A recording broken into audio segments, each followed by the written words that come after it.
Komið sæl og blessuð og velkomin að Rauðaborðinu. Ég heiti Björn Þorláksson og það er virkilega gaman að vera aftur mættur hérna til ykkar. Við tókum okkur svona ekstra langt páskafrí að þið gengið á ýmsum með miklum veikindum hjá starfsfólki og reyndar eru ekki alveg búin að býta nálinni með það allt saman. En þetta er allt að koma eins og þið sjáuð hér á stallsystur minni henni Maríu Lilju. Vertu velkomin. Já, takk fyrir. Það er gott að vera komin aftur. Þú hress. Já, ég er bara mjög hress. Það er bara frábært að heyra. Það var kærkomið að fá smá frí og bara svona aðeins að ná áttum. Já. En ég er bara búin að ná heilsu að ég vona allavega svona mestu leyti. Já, það er bara virkilega gott að heyra. Okkur veitir ekkert að þínu kröftum og þínu hugrekki og sjálfstæði og það vil svo skemmtilega til að við munum ræða það betur og eftir að það eru held ég 3 konur sem framleiða efni fyrir Rauðaborðið á samstöðinni í kvöld. Yes, það er það. En fyrst svona það sem fólk er að tala í dag. Já. Ætli það sé nú ekki helst að Guðmundur Ingi Kristjánsson sem var ráðherra tíma hjá Flokki fólksins að hann sé ekki bara núna hættur sem ráðherra heldur bara líka hættur sem þingmaður Flokks fólksins. Hann fór nú í veikindaleyfi sjálfur. Sagði sig frá sínum embættisskildum þarna allavega tíma og hvern tíma. Núna þegar við erum að tala saman þá hefur ekki komið neinn skýring á því hversvegna hann segir skilið við Flokk fólksins. Trúnaðarbrestur í samskiptum. Persónulegu samskiptum. En ekki vísa til þess hver beri þar sök. Nei. Inga formaður Flokksins og Alvaldur sem er sögð ráða öllu í Flokki fólksins. Hún bara lýsir eftir sjá en hérna segir ekkert meira. Heldur eins og þú bendir réttilega á við þegar við erum að taka þetta upp þá hefur ekki lekið ennþá út hvað það er sem leiðir til þess að hann hættir þarna þessi burðar á sig flokknu því hann er búin að eiga samleið með Ingu, hann er jafngamall sögu flokksins og hérna það hefur ekki lekið út ennþá hvað hefur þarna gerst en heldur það muni gera það? Það er ómögulegt að segja en eins og þetta birtist manni svona við fyrsta lestur hans yfirlýsingar þá er þetta er eitthvað mjög persónulegt og það ef maður ætti að fara fabúler eitthvað það þá ímyndaði mér að hann hafi átt í einhverjum svona persónulegum útstöðum við framómenn í flokkinum og það eins og þú segir, þetta er Inga Sæland það er svona svo sem manni dettur helst í hug þegar Flokkur fólksins er nefndur hvort það er eitthvað til í þeim fáblöðringu veit ég svo sem ekki en hérna það er þetta er leitt að sjá ég meina Guðmundur Ingi frábær stjórnmálamaður, hann vinsæll hann hefur haldið uppi merkjum öryrkja og barna og svona þeirra sem að hafa svona síður átt sem málsvara í samfélaginu hvað hann sjáu fyrir sér að gera núna það er líka áhugavert hann situr einn í rauninni valdalaus einmitt ég tek eftir því af athugasemdum Íslendinga á félagsmiðlum að þeim finnst þetta veikja ekki bara flokkin heldur ríkisstjórnina já, það verður að segjast og það eru alls konar ummæli sem að mætti vitna til hvað gerðist þar fór mitt atkvæði var hann ekki flæktur í pilsfaldi Ingu Sæland? Hvað þýðir þetta? Farðu á þingi, þú gerir ekkert gagn einsamall.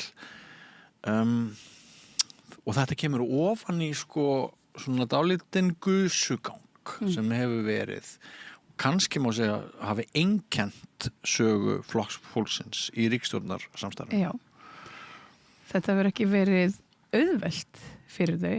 Og það var nú bara síðast það var bara svona á sama tíma það var Inga krafin svara vegna leikskóla áforma samfylkingarinnar sem kynntar voru í Kópavogi helgina en Inga Sæland er þarna orðin einhvern veginn svona á milli það er sjálfstæðismenn Bryndís Haraldsdóttir, þingmaður Sjálfstæðisflokksins vill spyrja Ingu Sæland nánar út í þessar aðgerðir sem að hún vill meina að séu í rauninni ekkert annað en ég bara svona pólitísku leikur og sveitastjórnastigi og Inga Sæland er einhvern veginn farin að blandast þarna inn í einhver kosningalofur og samfylkingarinnar þá er það auðvitað alvarlegt mál. Ég held að sé svo sem ekkert vitlaust hjá Bryndísi Haralds að svona tefla þessu fram en þetta bara svona eitt af þessum málum, ég veit það ekki, það virðist alltaf vera gusta svolítið Flokk fólksins, eins og þú segir.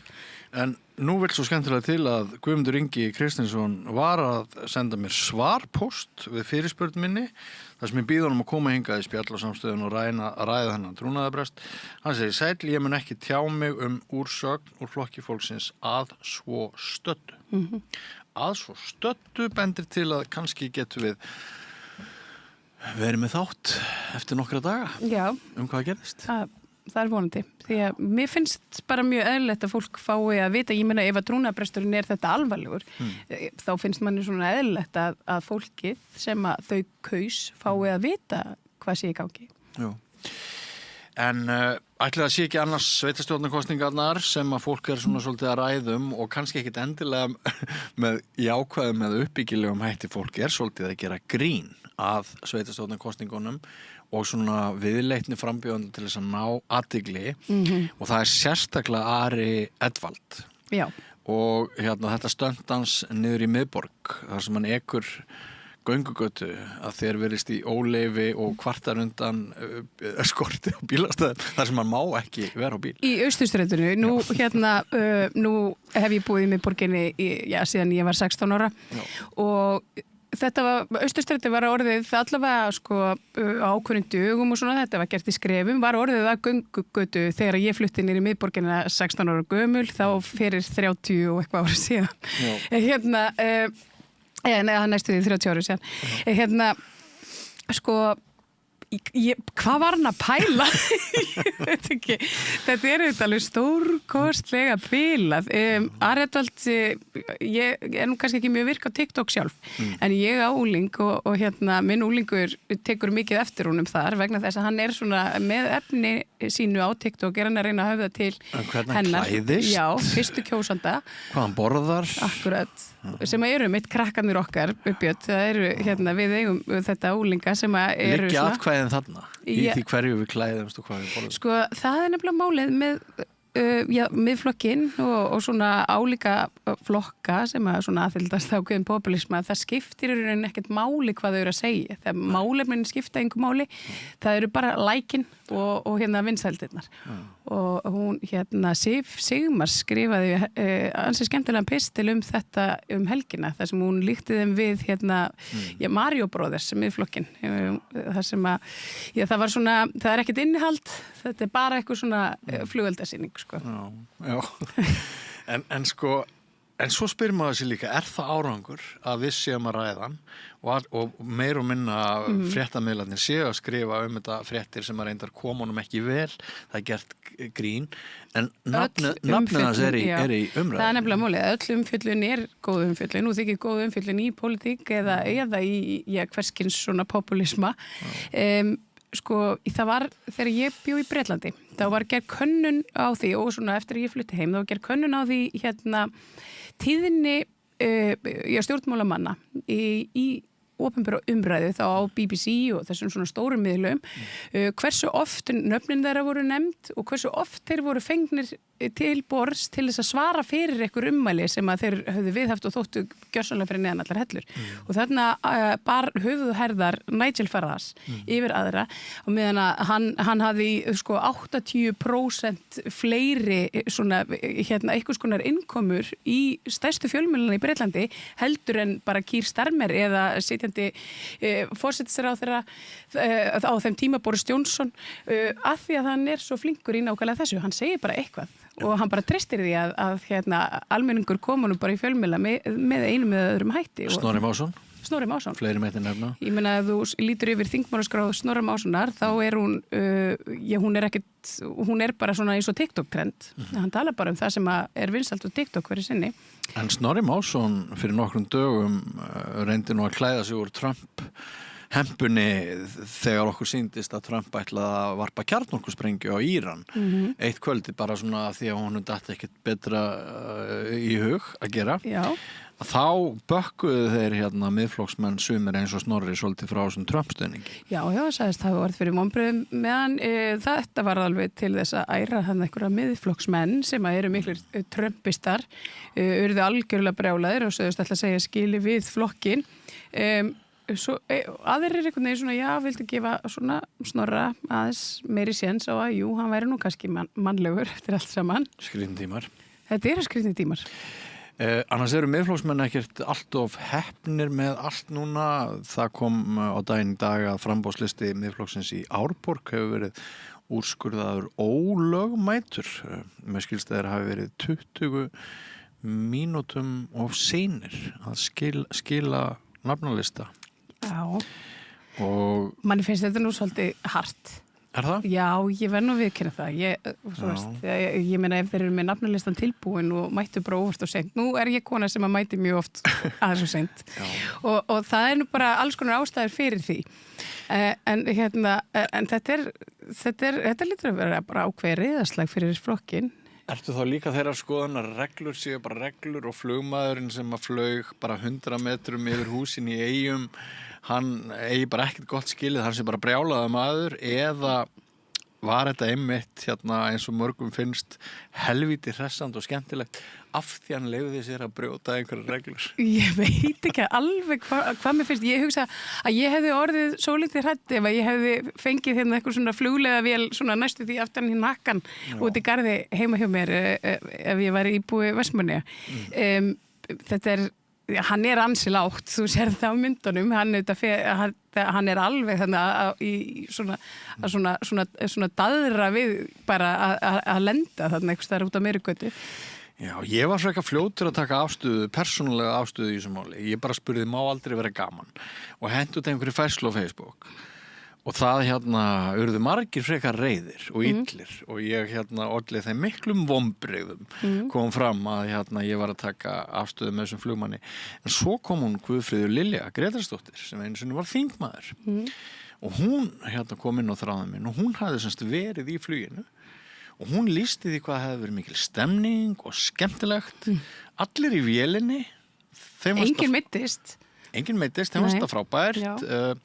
Það var látið vita fyrirfram þótt kannski einhver leyfi að eitthvað skuta fram með þeim og fólkið á jörðun niður í maður hefur ennþá ekki heyrt inn einu sem að segir hann var næstu búin að drepa mig úr hræðslu, hann eyðilaði líf mitt. Nei. Þannig að ég veit ekki hvað skaðinn virðist ekki hafa verið gríðalegur en ég veit ekki þessir Æslandir forkólfar, þeir þurfi nú ekki að svona standa fyrir málsinn í fréttum og segja jú, reglur verða að vera reglur, það þetta mjög alvarlegt að sveigja út frá reglum í svona í flugum fyrir stjórn, en ég veit að ég svo sem ekki, eins og segir nú er ég ekki mesti aðdóðandi ykkur svona stífna reglna og sérstaklega ef enginn slasaðist og þetta var bara til þess að gera eitthvað flugmann óbærslega glaðan hann að síðustu ferðina sína, þá sé ég nú kannski ekki alveg skaðan í því, en ég get líka skilið að það hafi kannski verið svolítið ókveikindi að fá flugvél, farþegaflugvél fram hjá eldhúsglugganum. Já, vissulega.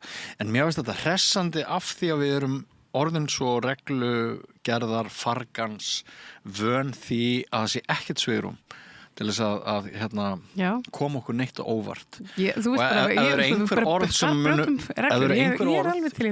orð sem munu taka sjálfan tilgang lífsins frá okkur, þá eru það fyrirsjáanleiki og áhersla á áreiðanleika. Að allt verði alltaf stoppað upp í formalínni eins frá móti kvölds. Að mínum að því. Já. Að það kann að vera mjög óbyrga ástæða. Já, ég veit ekki. Jú, brjótum bara reglur. Mér finnst það bara fínt. Heyrðu, en eigum við þá að vinda okkur, er eitthvað fleira svona sem að þér úr ræða af fréttum? Nei, ekki að það kannski tengir svo litið þættinum. Það er náttúrulega Viktor Orbán sem að ég bara skítappaði, mætti orðaða það svo, ósmaklega. Er meiri von í þínu brjósti í dag en í gær? Já, ég meina ég myndi segja það.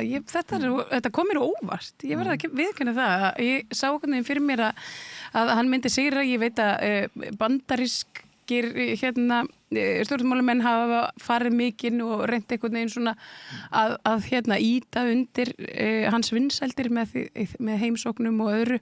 Reynt að hafa áhrif reynlega á þessar kosningar. Kannski erum við bara að sjá það sem að Gunnar Smári hefur nú oft talað hann talar að þessi hægri bylgja sem að var alltaf verið að hræða okkur með í Evrópu, að hún sé nú kannski bara ekki neitt og að það sé raunveruleg kannski svona vinstri sósíalísk bylgja loksins að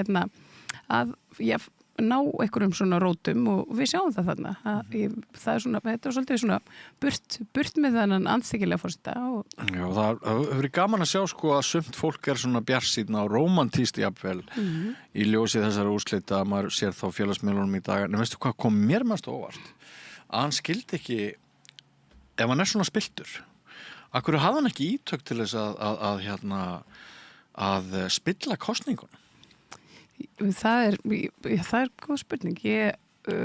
Hann hefur það hefur verið talað spillingu og kosningasvindl hreinlega í hans kjörum áður. Kannski var hann bara svona viss í sínu.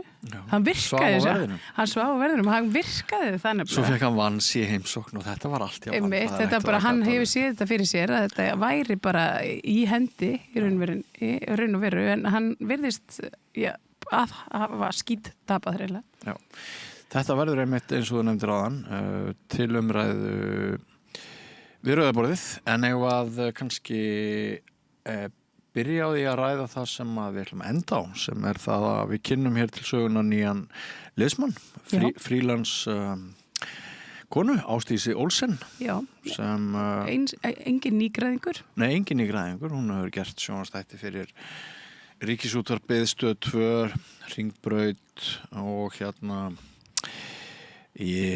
sumir þekkjana því að hún hafi verið eiginkona Karls Ágústs Úlfssonar en ætli hún sé nú ekki þekkt af eiginverkum frekar en því að ég ætla rétt að vona það og hún sem sagt ætlar í kvöld að ríða á vaðið hér með einslag og ræða við Helgu Snjólfsdóttur verkfræðing Hvað Akkurat. Ég þarf alltaf að ræða svo litið þetta sem að við kannski þekkjum hans sem mörg svona að hafa keyrt á vegg kulnun og meðvirknisamskipti ADHD og svona meðferðir við þessu öllu saman. Tíð Helga, hún núna í leiðir fólk sem finnur fyrir þessum ég mynd þetta stækkandi hópur leiðir þau inn í einhverju sjálfsvinnu og ætlar að segja Ásdísi allt málið. Þekkirðu til Helgu sjálf? Nei, en ég er mjög spennt að sjá hvað hún hefur að segja. Ég sá aðeins framan í hana þegar hún var leiðin út og mér leist mjög vel á hana sem viðmælanda gaman að kynna nýjan liðsmann til sögunar. Nú svo þar á undan ætla ég að ræða við byggingameistar, hann heitir Ingvar Jónsson. Við ætlum að ræða breytt landslag húsbygginga hér á landi og aumingjaskap landsmanna ber á góma í þeim efnum. Já.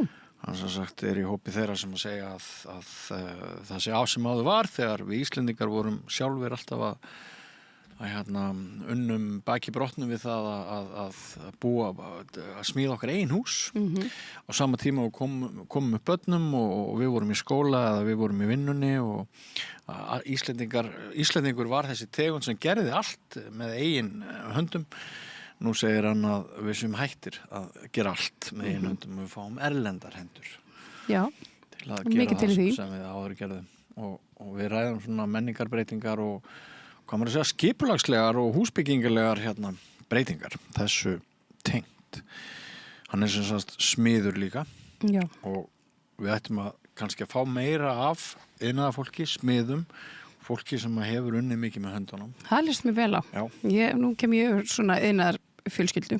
Mér þykir mjög vænt iðnaðarmenn og þeirra vinnu og finnst þeir einhvern veginn það ætti að fá að heyra staðins meir í þeim. Ég er nú alveg samræð því. Við erum sem lagahotn, þess að við ræðum reglulega við lögfræðingum einhver álitamál en við erum að passa okkur á því að vera með allar stéttir alltaf. Já, ég var nú til dæmis til að vita bara hvernig ég á að laga hérna ýmsu hluti.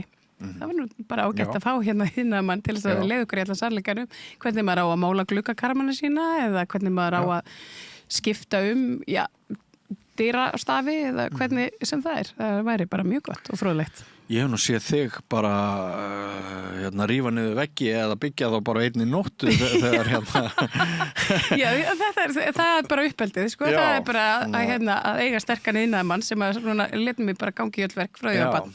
Þú ert Og við getum þetta öll. Þú ert öflug og öfug stund. Já, afi sagði alltaf við mig, afi var pípari og sjómaður og hann sagði alltaf við mig að það væru allir píparar.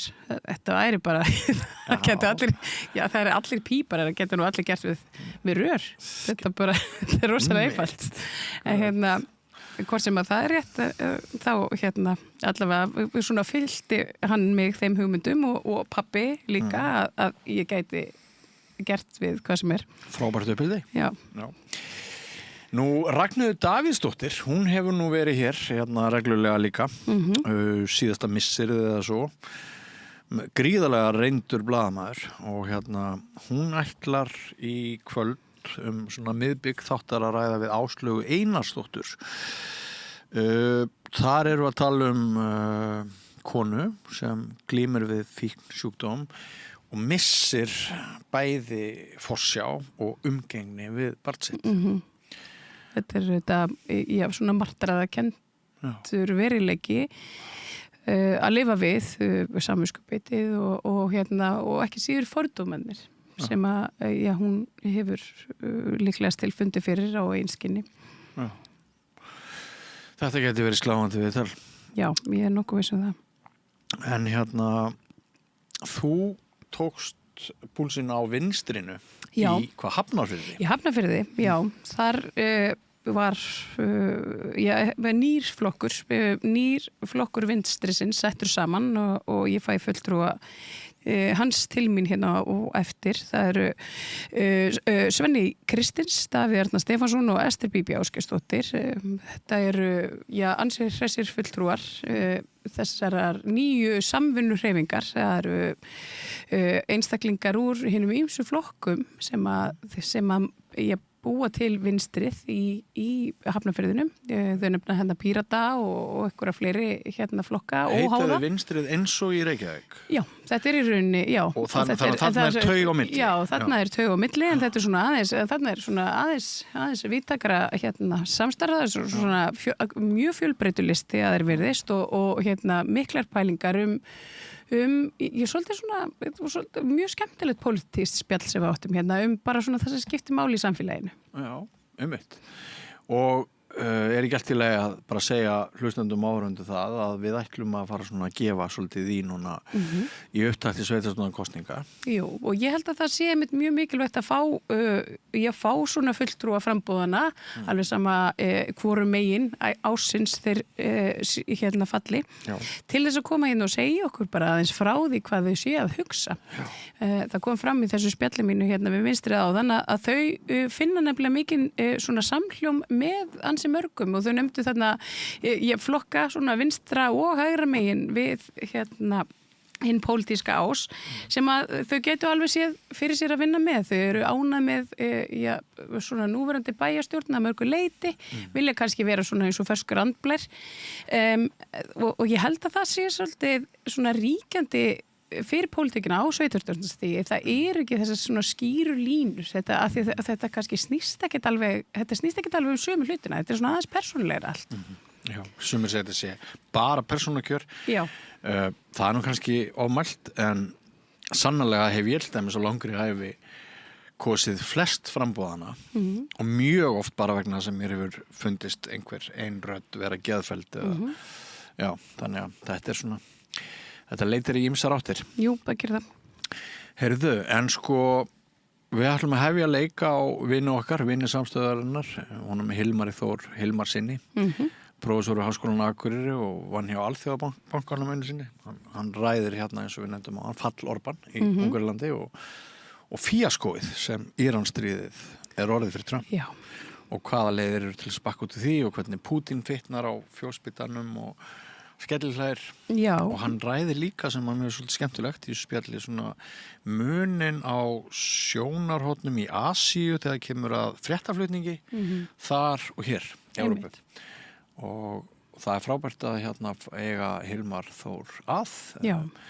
Hann er í Bangkok núna. Já. Ég heyrði honum á Zoom í Bangkok og já, bara hann einn af þessum sko burðarásum samstöðarinnar Já, að það má segja það.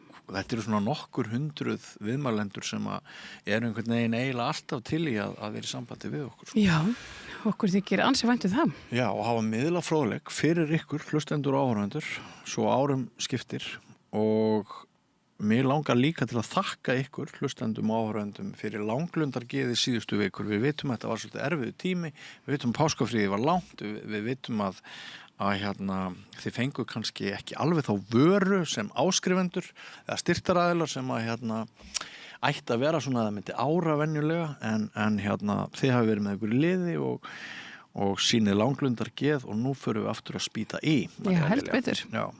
Þetta verður kröftugt vor, ég finn það á mér. Er það ekki? Jú. Já. Við gerum allt vitlaust. Við gerum allt vitlaust.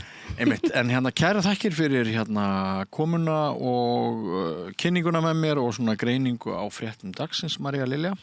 Já, takk sem leiðis, Björn. Og þakkir til ykkar fyrir að fylgjast með okkur. Við minnum ykkur á söfnunarbaukin sem er samstöðin.is. Það er hnappur þar sem ástendur áskrift og þar getið ef þið hafið ekki komið í verk að styrkja ykkur.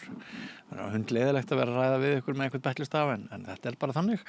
Okkar fjölmiðill stendur og fellur með ykkar framlögum og við erum gríðarlega þakkláti yfir öllum þeim stuðningi sem við fáum frá okkur. Við heyrum af fólki sem borgar 4-falt mánaðagjald bara vegna þess að það fólk segir okkur það fylgist bara með samstöðinni. En við hefjum leik eftir andartak, örfáar auglýsingar og svo tellum við. Við viljum að okkur verði miskunnað og við skulum miskunna öðrum. Ég heiti Bogi Ágústsson, ég trú á miskunnsemi.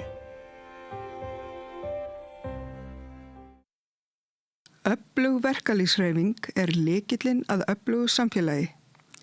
Alþýðusamband Íslands, samstillt barátta í þágu launafólks í meira en heila öld. Kennarar eru þrefalt líklegri en ófaglærðir til að halda áfram í kennslu. Börnin okkar eiga skilið fagmennsku og stöðuleika. Fjárfestum í kennurum. Kennarasamband Íslands. Samstaða skilar árangri. BSRB, afl í þágu almennings. Þú ert að hlusta á samstöðina. Róttækt sjónarhorn á atburði dagsins.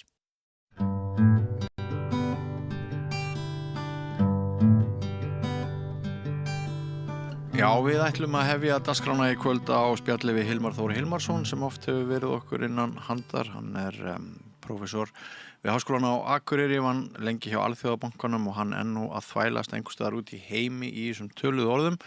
En með hjálp fjarskiptatækninnar Zoom þá vona ég að hann heyri í okkur. Heyrir í mér, Hilmar Þór? Já, heyr ágætt við. Ljómandi. Heyrðu, það er fall Orbán í Ungverjalandi, kosningarnar í gær, maður er svona að fylgjast með því sem fréttaskýrendur út víða heim, skrifa og halda fram og margir telja þetta mikil tíðindi, íslenskir stjórnmálamenn margir hverjir segja að von hafi kviknað öruggari heim. Þetta er sagt háðulegt hvað var fyrir Trump sem að náttúrulega bæði Putin og Trump hafa staðið með þessum fallna spillingarhöfðingja. Hver er þín sýn á þetta? Breytir þetta stóru að við fáum þarna nýjan mann í brúna í Ungverjalandi? Já, sko, það sem ég hef tekið mest eftir Orbán var það afstæðans til Úkraínustríðsins og afstæðans til Evrópusambandsins. Hann hefur verið mótfallið því að Evrópusambandið sé að fjármagna stríðið í Úkraínu. Já. Og ekki vilja leggja mikið af mörkum þar. Þess vegna hefur hann verið talað að hann sé svona hliðhollur Putin. Ég held að ég hef farið til Ungverjalands og talað við fólki sem var í kringum hann, þar með yfirmanni skrifstofu forsætisráðherra fyrir nokkrum árum. Og mér fannst að þeirra afstaða til Úkraínustríðsins væri svo að þeir eru með austurlandamenn í Úkraínu. Þeir óttuðust átökin, óttuðust flóttamannastraum, þeir óttuðust jafnvel á tímabili var talað að Rússar myndu sprengja það sem er kallað tactical nuclear weapon, einhverja litla kjarnorkusprengju. Þeir óttuðust að það kæmi yfir Budapest. Þeir höfðu áhyggjur af þessu. En Orbán það hefur verið sagt að Orbán sé svona einhver mikill fylgismaður Pútín. Það getur vel verið, en að ég held að þetta hafi líka verið svo staða að hann bara algjörlega onni í þessu stríði og það löndin sem eru í onni í stríði hafa öðruvísi afstöðu heldur en löndin sem eru fjær og sama átum sem Slóvakía hefur ekkert ólíka skoðanir á þessum Úkraínustríðinu en Ungverjaland. Nú eins og þú bendir á líka þá hefur Trump verið mjög hliðhollur Orbán og sendi J.D. Vance að Arafasita til að hjálpa honum en það tókst ekki náttúrulega Orbán búin að vera við völd í 16 ár og það kannski, þetta ekki rétt hjá mér, það alveg ekkert óeðlilegt og það verði skipti og valdaskipti eftir svona langan tíma. En allavega hann hefur verið andvarpsmaður innan Evrópusambandsins sem vilja stöðva stríðið og hann hefur líka viljað geta keypt olíu og gas og verið í viðskiptum við Rússland sem að Evrópusambandið hefur litið hotnauga. Þannig að hann hefur verið andvarpsmaður, það getur vel verið að núna þegar hann fallinn frá að þá, hann ekki lengur við völd, hann ekki lengur við völd, það getur vel verið að hann verði það getur vel verið að það muni auðvelda Evrópusambandinu að aðstoða Úkraínu en það eru mörg önnur ljón í veginum, líka bara það að Íransstríð að veikja Evrópusambandið mjög mikið efnahagslega, Evrópusambandið var mjög veikt fyrir efnahagslega áður en að Íransstríðið hófst. Vopnin sem að Evrópusambandið vill kaupa og láta Orbán hafa, þau eru ekki til lengur, þeim í litlu magni. Þannig ég veit ekki hvað það breytir í sjálfu sér miklu, það verður auðveldara að ná hlutum í gegnum Evrópusambandið, en fjárhagslega getan til þess að aðstoða Úkraínu eða vopnalagerinn, hann verður ennþá vandamál. Þannig að náttúrulega sjálfu sér skiptir Úkraína sjálft ekki miklu máli, þetta landið upp á 10 milljónir manna og ekkert stórveldi í Evrópu, skiptir ekki miklu máli nema það eru ákveðin mál það sem að þarf konsensus, það þurfa öll aðildarríkin að samþykkja vissar ákvarðanir og þá getur landið sem Ungverjaland beitt neitunarvaldi og Orbán var hikaði ekkert við það, hann taldi það verið nauðsynlegt að þá var hann tilbúinn að standa einn gegn öllum í því máli og var náttúrulega ekkert vinsæll. Já, það sem mér dettur í huga að geti beint eða óbeint haft einhver áhrif til dæmis okkur Íslendinga sé að staða Trump veikist með þessum úrslitum í Ungverjalandi, hann veðjar á rangan hest, getur við sagt, hann veðjar á hest sem að tapar, hefur ekki sigur. Staða Trump samkvæmt vinsældamælingum í Bandaríkjunum virðist vera að veikjast, hann í tómu tjóni með Írans átökin og mögulega gæti þetta þá með varnarsamningi okkar við Bandaríkin margir líta þannig á sem að við lifum í ákveðnu limbói núna, við eigum að þreyja þorrann, við eigum að bíða þangað til kemur annar Bandaríkjaforseti og halda varnarsamningnum við Bandaríkin. Þú hlustar að þessa vangaveltur, hvað kemur upp í hugann? Já, ég held að það sé rétt stefna. Við höfum mjög langa reynslu af því að vinna með Bandaríkjunum í varnarmálum. Reyndar Trump, eins og þú veist, mjög óvenjulegu forseti og hann hegðar sig þannig núna og þannig núna að það borgar sig ekki að koma nálægt honum mikið. Það halda sig fjarlæga frá honum. Ég veit að íslensk stjórnvöld eru í sambandi við háttsetta embættismenn í Washington, en þó að sé ekki þjóðaröryggisráðgjafinn eða forsetinn. Þegar ég var að vinna í aðstofnarnefnd utanríkisráðherra 1995-99 og fór til Washington með utanríkisráðherra, þá fórum við að tölum beint í varnarmálaráðherrann og utanríkisráðherrann. Það var ekkert mál á þeim tíma. Það voru miklu meiri stöðugleiki í stjórnkerfinu á þeim tíma. Og Warren Christopher var utanríkisráðherra og William Cohen var varnarmálaráðherra og það var miklu meiri stöðuleiki í kerfinu. Núna eins og þú veist, forseti sem mjög óvenjulegur, sem hatar allar alþjóðastofnanir, vill ekki fara eftir alþjóðalögum, hann vill ekki virða stofnanir innanlands einu sinni, hann vill ekki virða stofnanir inn í Bandaríkjunum, hann virðir ekki þingið, hann í stríði við dómstólana. Þetta ekkert venjuleg staða og ég held að við þessar aðstæður eigum við að bara draga djúpt andan og taka því rólega. Það bendir flestir sem NATO hafi síðan mjög skattað og það mörglítið Evrópu sjálfur að kenna, það ekki bara Bandaríkjunum að kenna. Svo er að eiga þessi stað strúktúrbreytingar milli stórveldana, það segja að það eru komið 3 stórveldi. Þegar ég var að vinna í þessu 1999 þá var bara 1 stórveldi, það voru bara Bandaríkin. Sovétríkin höfðu fallið og Bandaríkin voru eina stórveldið og Rússland var mjög veikt. Þannig að þá var alltaf með staða. Núna erum við komið með 3 stórveldi, Bandaríkin, Kína og Rússland. Og það er orðið miklu meira harka sem þú sér til dæmis bara á norðurslóðum, út á Grænlandi og Kanada, það kom miklu meira harka og hræðsla. Þessi stórveldi eru hrædd hvort við annað. Og hegða sér í samvæðina. Hluti af þessu vanda sem við erum með í dag er að því að Trump er forseti, það er líka hluti af bara strúktúrun hefur breyst. Þannig að Trump er eins og bendur að hann er í vanda innanlands, efnahagsmálin gangi ekkert voðalega vel, hann er bara með eitthvað 30% approval rating, það er mjög lágt. Og svo hefur hann gerðan stórkostleg mistök með þessari innrás, hann lét Ísrael að plata sig í innrásina inn í Íran og það hefur farið illa og hann hefur enga útleið. Og hann er orðinn mjög örvæntingafullur og sem birtist í því að hann hótar því að tímabili eyða öllu Íran sem er 90 milljónir, landið búið 90 milljónir manna og mjög stórt og það er bara gert með kjarnorkusprengju, þú myndir ekki eyða Íran öðruvísi. Það er ekki til hefðbundið vopn til að taka svona stórt svæði, þannig að það er ekki mögulegt og þetta er náttúrulega mjög uggvænlegt og maður hefði aldrei getað ímyndað sér að kemur forseti í Bandaríkjunum sem talaði svona. Nei. Og Páinn kemur inn í málið, þú sér að hermálar á þennan sem kallaði hana, það er ekki Secretary of Defense, Secretary of War, hann er farin að vitna í einhverja biblíuteksta, það er verið að búa til einhvers konar trúarlegt mál þarna, þetta er eins og George W. Bush talaði innrásin í Íran 2003 og hún hafi verið crusade, það er verið að tengja þetta við trúarbrögð sem er stórhættulegt, við múslimar eru 2 milljarðar manna í heiminum og kristnir eru 2,5 milljarður og þú að síðast öllu sem þú vilt gera er að tefla þessum trúarbrögðum sama sem einhvers konar óvinum og það er mjög hættulegt og Páinn skerst í leikinn til þess að reyna að tala um það að það sé algjörlega óásættanlegt, að sé verið að tala um að unacceptable eins og orðað það, hann Bandaríkjamaður Páinn, að tala svona um Íran, en þetta er orðið mjög hættulegt og ég sé ekki, Trump er búinn að byrja á stríði sem er mjög erfitt að slökkva á og það er mjög erfitt að ná samkomulagi núna. Á sama tíma erum við með þá stöðu, ef þetta heldur áfram mjög lengi, að þá er bara allt efnahagskerfi heimsins að getur farið fram yfir hengiflug og haft mjög alvarlegar afleiðingar. Þannig að þetta er bara afleiðing af því að þegar menn fari í gang með eitthvað sem þeir skilji ekki almennilega og vita ekkert hvernig þeir ætla að slökkva á því þegar þeir búið að kveikja þetta bál. Það er algjörlega orðið óviðráðanlegt eins og ég sé það.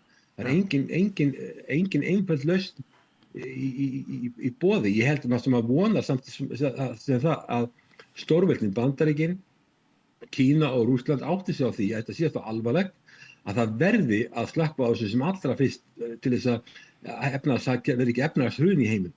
Já, og við getum náttúrulega verið mjög næm fyrir þessum breytingum vegna okkar stöðu en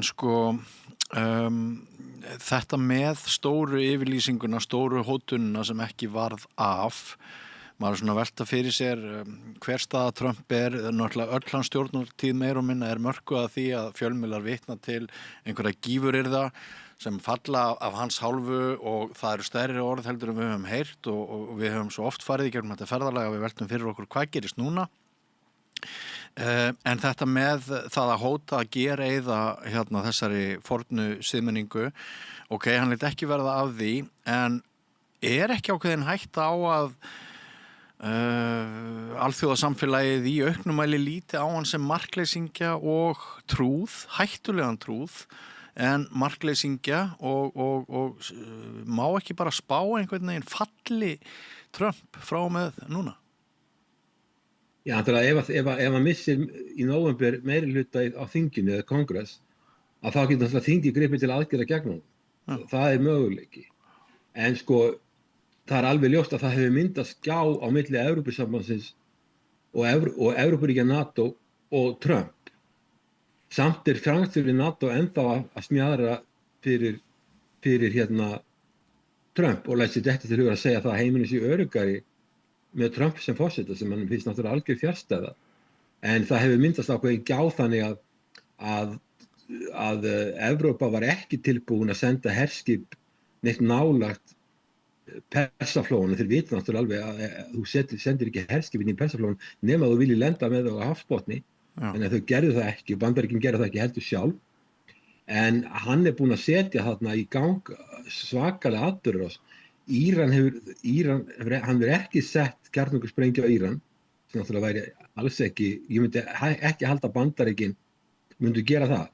Hins vegar til mjög lengri tíma, spurning hvað Ísraelar myndu gera, þeir eru líka kjarnorkuveldi. Það veit ég ekki. Það er til lengri tíma, ég get komið að þeir núna.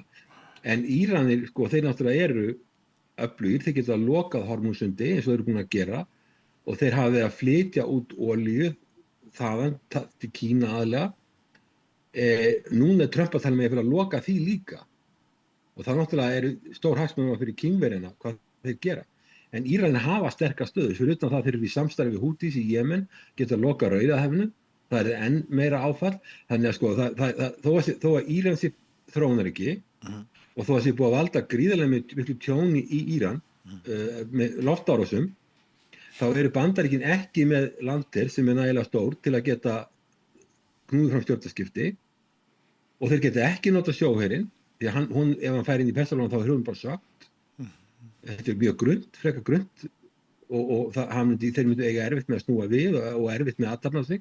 Þeir myndu bara sökt. Það eina sem hann getur gert er að beita flughernum og það dugar aldrei. Ég veit ekki neitt dæmi þess að þú getur hafa hægt að knýja fram stjórnarskipti með flugher.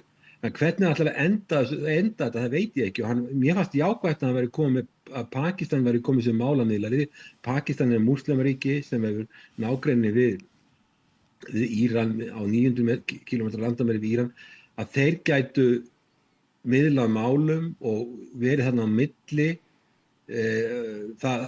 og þær viðræður eru byrjar, en það ber mjög mikið á milli kröfurnar það að Íran megi ekki auðga úran í friðsamlegum tilgangi. Það er útilokað að koma með þá kröfu vegna þess að Íran á marga kjarnorkusérfræðinga og þú getur ekki drepið alla og þessi þekking til staðar í landinu, það er útilokað að það sé hægt en svo eru Íranir, þeir vilja taka $2 milljónir toll eða gjald á öll skip sem fara á Persaflóanum og þá eru þeir að hugsa þetta að nota það peningar til að byggja upp landið aftur.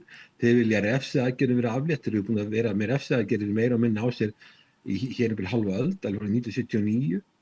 Þannig að þarna ber mjög mikið á milli og ef Trump ætlar að ná einhverju lendingu varðandi þetta mál og skrúa fyrir þetta og loka þessu máli, þá held ég að hann þurfa að gera verulega tilslakanir eins og staðan er í dag. Ég meina þó Íran sé þróunarríki, sko Bandaríkin er í 6.000 km fjarlægð frá þessu. Þannig að það er ekkert auðvelt að athafna sig þarna fyrir Bandaríkin. Og við sáum hvernig Bandaríkin fóru í Afganistan sem er helmingi minna land að flatamáli og helmingi fámennara og að tapa eftir 30-20 ár. Þannig að ég ímynda hvernig myndi ganga eiga við Írak og þegar það var að gera innrásinn í Írak 2003 þá voru 700.000 hermenn held ég að verið, flestir þeirra frá Bandaríkjunum en líka frá öðrum löndum og 2003 land sem er helmingi fámennara og miklu minna flatamáli 700.000. Núna skilst mér að Bandaríkjunum séu með 7.000 hermenn á þessu svæði sem eru tilbúinir að fara á vígvöllin. Og þú getur ímyndað hvernig það myndi fara, það gengur ekkert. Þannig að Trump hefur engar góða útleið í þessu máli. Nei. Hann er komin inn í einhvern box og hann kemst, ég sé ekki hvernig hann ætlar að komast út úr því, nema að gera tilslakanir og þá náttúrulega verða Ísraelar mjög óánægðir með það, en það kannski kemur að því að Bandaríkin verða að fara að hugsa sína eigin hagsmuni en ekki hagsmuni Ísrael. Já. Sko í huga Trump snýst þetta sannlega að komast frá þessu vandamáli sem hann hefur sjálfur skapast með einhvern snefil af reisn. Manni dettur það í hug. Hann er náttúrulega maður hégómanns og ímyndarinnar og ákveðinnar sjálfsblekkingar sannarlega en það virðist skipta mjög miklu máli í hans huga að hann lúki sæmilega. Dettur þér einhver svona einhver lausn í hug? Það er alveg erfitt sko því hann skiptur skoðanir bara á skömmum tíma, til dæmis bara fyrir nokkrum dögum sama daginn og hann sagði morgunni þá koma með eins og við vorum að tala um að þetta er bara eyða Íran, bara bara eyða landinu, eyða menningunni, það væntanlega þá drepa allt fólkið í landinu, 90 milljónir, náttúrulega algjörlega fáránlega hugmynd. Hann talar þetta og svo kvöldið, sama daginn, fer hann að tala það að 10 punkta plan Íran, sem gerir ítrustu kröfur Íran, því að Bandaríkin með 15 punkta plan og Íran með 10 punkta plan, að það væri grundvöllur til þess að semja við Íran. Og þá þess alveg að skipta skoðun bara frá morgni til kvölds að hann væri tilbúinn að semja á grundvelli þess sem Íran lagði fram sem væri hægt að nota. Þannig hann skiptir mjög ört skoðun. Svo fer J.D. Vance til Islamabad og hann gengur með forseta í maganum. Hann náttúrulega, eins og þú veist að hann náttúrulega eftir tæplega 3 ár þá verða forsetakosningar aftur og þá vill hann taka við. Hann stöðugt að hann vill það og hann getur ekki farið til Islamabad og gert einhverja nauðasamninga. Það sem að lítur illa út, þá myndi hann lítur sem bara, þá myndi það veikja hann mjög mikið sem forsetaframbjóðanda. En allavega þessar viðræður fóru fram og þetta eru ykkur 20 tímar, menn fóru yfir tæknilega atriði og fóru yfir allt sviðið og út af fyrir sig er það jákvætt. En ég get ekki séð hvernig á að ljúka sem málin nema að Bandaríkin séu tilbúin að gera einhverjar verulegar tilslakanir því að Íran hefur bara svo mikið vogarafl. Sko Íran til þess að sigra, þá þarf Íran bara að þrauka, og loka Hormúsundi og jafnvel ef það verið þrengt meira að loka Rauðahafinu, við þurfum ekki að gera neitt annað en það og það hægt að halda áfram að gera loftárásir. Þeir vita það að landir er ekki að koma, þeir vita það að sjóherr ekki að koma, þeir þurfa bara að þrauka og svo bara gera meir og meiri kröfur og það verður meir og meiri þrýstingur á Trump að gefa eftir og það sem líka vekur athygli því ég í Austur-Asíu, að hvað Austur-Asíulöndin halda Trump, að það sé ekki hægt að treysta honum. Í með þetta Japan og Suður-Kórea sem eru hátækniríki, sem eru algjörlega háð olíu og persaflónum.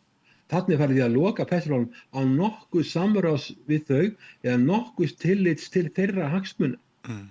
Og svo önnur ríki sem í sambandi við, Filippseyjar í mjög nánu sambandi við Bandaríkjunum, bandalagsríki Bandaríkjanna og svo eru önnur lönd sem eru líka þurfa Indónesía gríðarlega fjölmennt ríki, tæplega 300 milljónir. Hvað þessi lönd halda? Ég meina þeir sjá vitleysuna sem í gangi í Washington og skrýtnar ákvarðanir, að þá fara þau líka að velta fyrir sig, getum við treyst Bandaríkjunum? Og svo líka annað, það hefur verið að flytja vopn. Því Bandaríkin hafa verið þessi aðili sem reyna að halda jafnvægi í Austur-Asíu, Kína náttúrulega svo sterkt og Austur-Asíulöndin hinn lifa í skugga Kína, hafa Bandaríkin skapað ákveðin jafnvægi og þau fara að velta fyrir sig, getum við treyst Bandaríkjunum, getum við treyst í að þeir taka skynsamlegar ákvarðanir og getum við treyst í að þeir eigi vopn og eigi það sem þarf til þess að geta varist eða allavega haldi einhverju valda jafnvægi.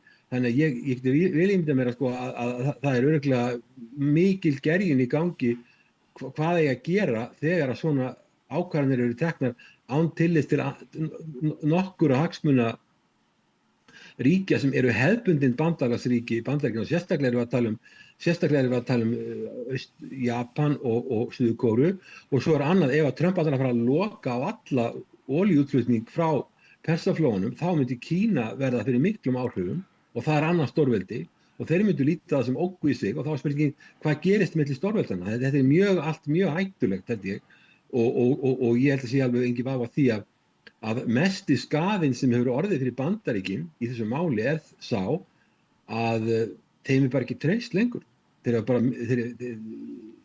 Hefðbundin bandalagsríki veit ekki hvort þeir geta treyst þessu lengur. Nei. Það það sem vandamál.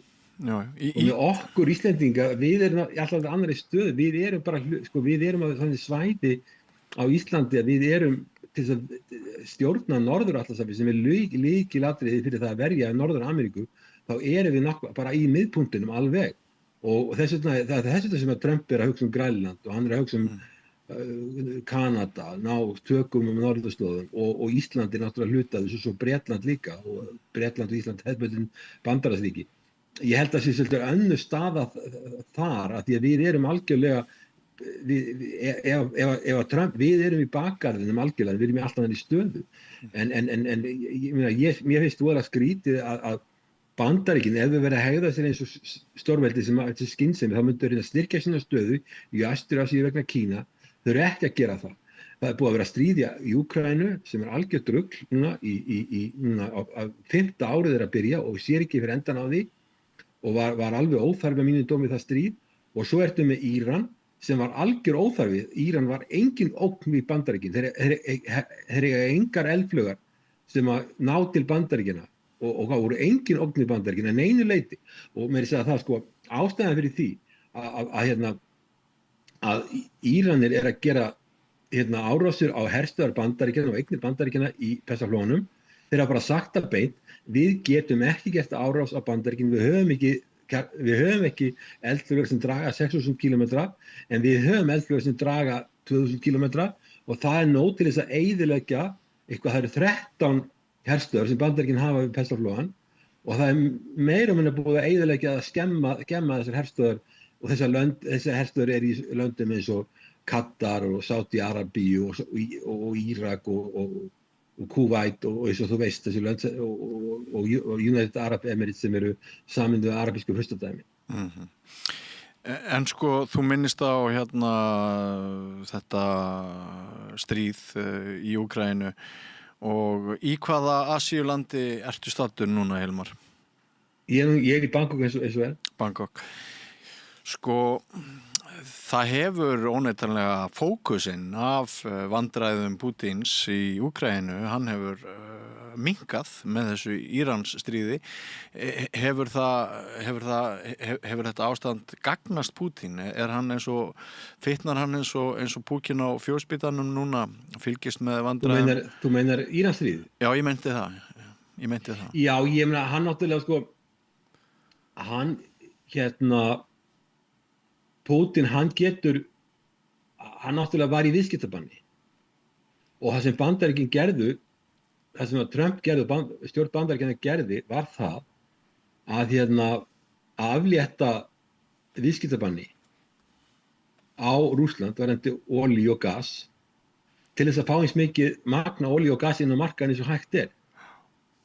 Og það er alveg lógískt og líka sem að Trump gerði líka, hann leyfði Íran að flytja út olíu til Indlands og Kína. Og en Pútín hefur haft tagað þessu, miskundi tvennum ástæðum, annars vegar það, hann er að hafa mun meiri gjaldeyristekjur, á tímabili var talað um þetta verið $150 milljónir á dag sem hann hefði aukatekjur út á þetta, hugsanlega mun meira núna, og svo náttúrulega er verið að tæma vopnabúr Bandaríkjanna á meðan í Íran vegna þess að Ísrael átt mest að koma þessu stríði á stað og hafa verið að tæma vopnabúrið þannig að því leyti að þetta veikir stöðu í Úkraínu á vígvellinum veikir stöðuna og svo bara er Rússland að fá meiri tekjur þannig að þetta styrkir Pútín þannig að þetta er allt saman og það sem náttúrulega vekur athygli er að Bandaríkin sem ættu raunverulega að vera hérna í Austur-Asíu vegna þess að Austur-Asíuríkin, ASEAN-löndin lifa öll í skugga Kína og það þarf að halda ákveðnu valdajafnvægi. Ég er ekki að segja það hvorki Bandaríkin í Kína vilja fara í stríð. Ég held að hvort landi vilja fara í stríð í Austur-Asíu. En ég held að það þurfi að vera ákveðið valdajafnvægi og í staðinn fyrir að halda ákveðnu valdajafnvægi hérna og Bandaríkin hafi viðveru hérna, þá að vera að draga liðsafla og vopn frá Austur-Asíu fyrst til Úkraínu og svo núna til Íran. Þannig út frá hagsmunum Bandaríkjanna er þetta alveg ómöguleg staða að það sem þeir eru að gera, að tæma vopnabúrin sín í Íran, land sem var engin ógn við Bandaríkin. Auðvitað má segja það að Íran geti ógnað Ísrael, en það var náttúrulega Ísrael og Bandaríkin sem réðust á Íran. Það var ekki Íran sem réðust á Íran, hefur ekki verið í stríði við nágrannaríkin. Það hefur kannski ekki verið gott samband, það hefur ekki verið í stríði við önnur nágrannaríki og það eins og þú veist í júní í fyrra, þá var 12 daga stríð sem Ísraelar byrjuðu og svo gerði Trump árás einn dag með þotum og sprengjum sem að fara eitthvað 60 metra á nýjörðina og hann taldi að hann hefði eyðilagt allt kjarnorkuprógram Írans sem mér finnst vera sérstakt. Ég held að þeir séu komin miklu lengra og niður í jörðina með þetta prógram sitt og það sé ekki hægt að eyðileggja hann með kjarnorkusprengjum. En hann sagði þetta þá, eins og núna aftur byrjar hann í lok febrúar að halda áfram að gera árásir. Og þannig að sko, og þetta að tæma vopnabúr Bandaríkjanna og það líka annað, ég efast það, ég veit ekki hvað hefur orðið mikið tjón í Ísrael út af þessu máli, en ég að heyra það sé miklu meira eldflaugum sem verið að skjóta núna og drónum sem verið að skjóta á Ísrael sem komast að lenda áfangastað og hitta skotmarkið. Það sé miklu meira en það var áður og það sé mjög mikið tjón og það er ekkert víst að Íranir vilji hætta stríðinu. Þeir eru að framleiða ódýra dróna, þeir eru að framleiða ódýrar eldflaugar, þeir fá stuðning bæði frá Rússlandi og Kína, alls beint og óbeint, Rússar aðstoða á við að finna skotmörk til að skjóta á og það er ekkert farin í dult með það. Bandaríkin eru búin að aðstoða Úkraínu með skotmörk á Rússland lengi eða á rússneskar herstöðar inn í Úkraínu og jafnvel utan inn í Rússlandi sjálfu. Þannig þetta er bara það sama en allavega þannig er staðan að ég held þetta veiki Bandaríkin og þetta er bara eitt af því sem manni finnst með þessa stjórn sem núna að það er ekki einhvern veginn rökrétt ákvarðanataka, hún voðalega skrítin. Svo maður líka að heyra það að Bandaríkin, að Trump er ekki að tala mikið við leyniþjónustuna, hann að tala við Witkoff, svo hann með tengdason sinn sem hvorugur hefur nokkra reynslu af öðru heldur en fasteignaviðskiptum, enga alþjóðlega reynslu og hann ekki að nota þessar stóru stofnanir í Bandaríkjunum sem að hafa hermanns sérfræðinga sem að þekkja til í þessum löndum, hann ekki að nýta sér það og svo heldur hann sjálfur að hann sé snillingur og hann þurfi ekkert að fá neina aðstoð frá neinum og geti bara gert það sem hann vill og það það sem hann er líka skrítið og svo líka þetta að hann skulle vera að fara á Truth Social eða hvað þetta heitir þessi samfélagsmiðlar með alls konar yfirlýsingar sem eru algjörlega vanhugsaðar og orðaðar á mjög ögrandi hátt. Síðast var árás á páfann. Man þetta ekki til hugar að það myndi koma forseti í Bandaríkjunum sem myndi gera þetta en svona er staðan orðið núna. Já. Sko þú stattur í Tælandi núna er pressan, eru fjölmiðlar á þeim slóðum með allt öðruvísi sjónarhorn á til dæmis þau mál sem að við erum að ræða hér heldur en til dæmis hinn hefðbundni íslenski fjölmiðlaneytandi fær aðallega í gegnum svona Evrópu fréttaveitur og svolítið að vestan. Já, sko, ég hef verið mest í Vietnam og vann þar fyrir Alþjóðabankann í 3 ár og svo ertu með lönd svo Thailand og Indonésiu. Indonésia stærsta landi í Austur-Asíu, fjölmennasta landi svo kallum ASEAN-löndum og Malasía líka, að þau taka allt aðra nálgun, þau reyna að halda ákveðnu hlutleysi og þau taka ekki afstöðu með einu stórveldinu gegn öðru, þau eru eiginlega öll háð Kína mjög mikið í viðskiptum, þau eru miklum viðskiptum með Kína og fá mikla fjárfestingu og þau eru líka að fá fjárfestingu frá Bandaríkjunum og svo eru þau líka í öryggissamstarfi við Bandaríkin eins og til dæmis Tæland hefur verið lengi, ég meina þú veist að þegar í Vietnamstríðinu þá var Tæland bækistöð fyrir Bandaríki herinn sem gerði árásir á Vietnam og Bandaríkin byggðu hér 7 flugvelli og sem var síðan grundvöllur undir það allan ferðamannina sem hér er að gerast. En þessi lönd eru miklum, þau taka ekki afstöðu, þeim dettur ekki til hugar að fara að mynda eitthvað svona NATO varnarbandalag, bara alls ekki. Og þau reyna að halda góðu samskiptum með alla aðila. Það eru engar refsiaðgerðir gegn Rússlandi og ef þú tekur Tæland þá voru Rama 50 konungur Tælands og keisari Rússlands langt aftur í tímann voru miklu vinir þannig að það hefur alltaf verið vinsamlegt samband milli héðan við Rússland. þannig að þessi lönd taka allt aðra sig. Það ekkert varnarbandalag. Víetnam hefur svo kalluð 4 nei utanríkisstefnu. Engin erlendur her í landinu, engin varnarbandalag, aldrei að taka afstöðu með einu ríki gegn öðru og aldrei að beita valdi eða hóta beita valdi í alþjóðasamskiptum. Þetta allt nálgun heldur en Evrópa. Og það sem vekur athygli hérna, sko, ef þú tekur Austur-Asíu það hversu þetta ætti að vera átakasvæði, því við erum að tala um trúarbrögð.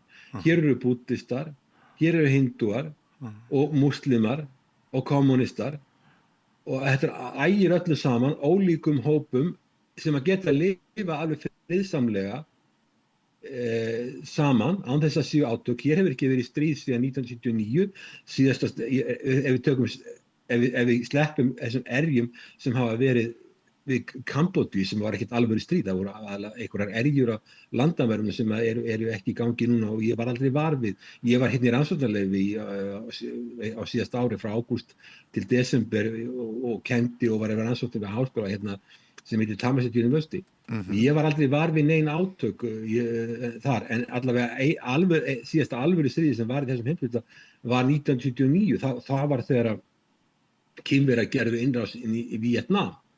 Og það vekur athygli þar að Kínverjar stöpuðu því stríði. Þetta var 79, þetta var nokkrum árum eftir að Bandaríkjamenn töpuðu stríði fyrir Víetnam sem hafði staðið hér fyrir 20 ár.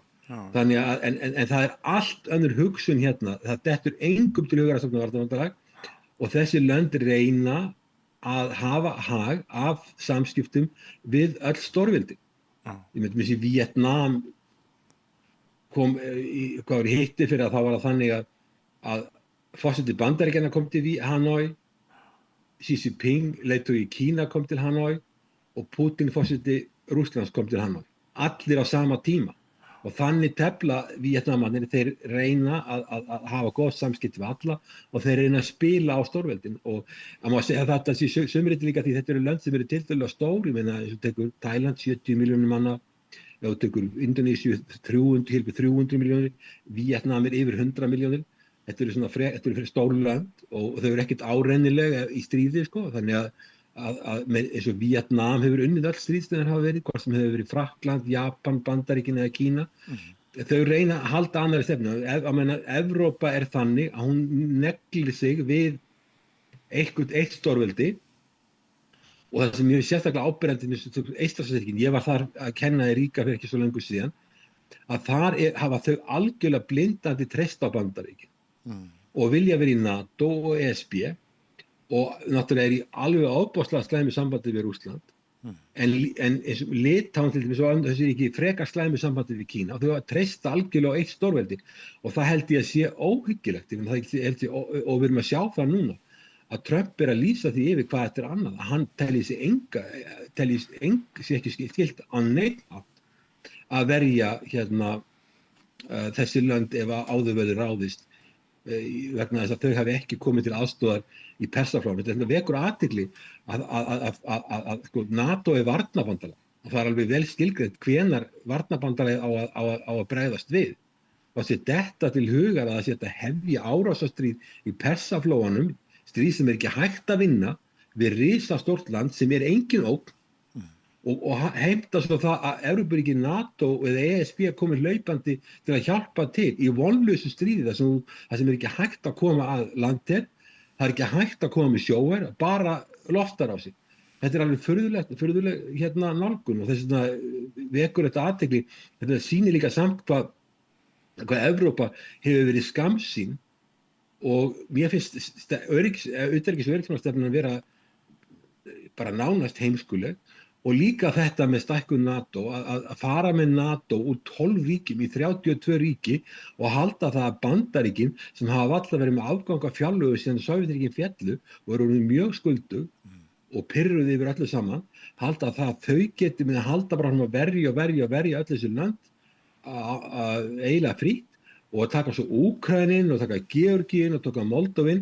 Ég skil ekki hérna hugsunarganginn. Það hlaut að koma því að þetta eru of þungar byrðar fyrir Bandaríkin og þetta sjáu það Trump að það ekki bara það náttúrulega að borga 5% verkefni landsframleiðslu til þess að vera í varnarmála sem flest löndin geta alls ekki gert, heldur eiga þau að hlaupa til og taka þátt í árásastríðum sem að hvenær sem kallað er, og ég myndi segja sko stríði sem að í Írak 2003 sem var ólöglegt stríð, innrás sem NATO-ríki tóku þátt í, það er sennilega heimskulegasta ákvörðun utanríkismála sem Bandaríkin hafa tekið þangað til núna að þau slá met með Íransstríðinu sem er enda heimskulegra því þarna er eitthvað að byrja sem er ekki að hafa stjórn á og þarna áttu bara Evrópuríkin á grundvelli NATO að koma þarna inn og Íran var ekki að ráðast á neitt NATO-ríki. Ég meina, NATO er varnarbandalag, það bregst við ef ráðist er á aðildarríki. En það er ekki land sem það er ekki bandalag sem hægt er að nota til árása eftir pöntun og á tíðanbili virtist vera Bandaríkin vera að hugsa að nota NATO í Asíu, Austur-Asíu, í þessum heimsluta, Japan, Suður-Kóreu, jafnvel Ástralíu, notaða þar. Svo það var alltaf að vera álíkt á NATO-fundum hvað Kína var orðið hættuleg. En núna er þetta komið út í þetta sko að Trump horfir á það, ok, við erum búin að hjálpa ykkur svo lengi að núna eigið þið að vera tilbúin að koma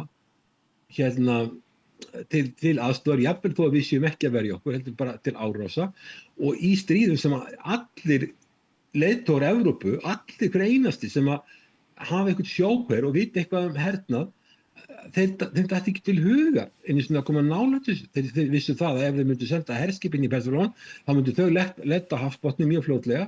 Það var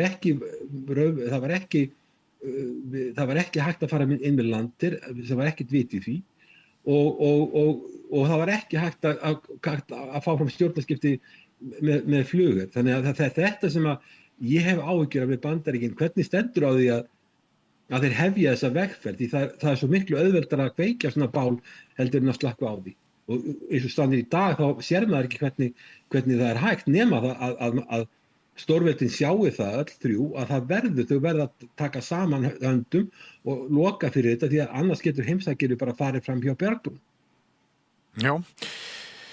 Við vonum að til þess kom ekki, Hilmar Þór, en kæra þakkir fyrir samtalið og við höfum eftir að hafa upp á þér í einhverju öðru landi kannski síðar.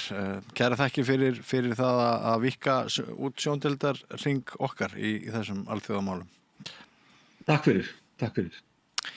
Og ekki fara langt, kæru hlustendur áhorfendur, við höldum áfram með pólitík í annarri mynd þó heldur en núna hjá okkur Hilmari Þór. Við einblínum á innanlandsmálin í þeim efnum eftir andartak. Ég heiti Þórhildur Þorleifsdóttir.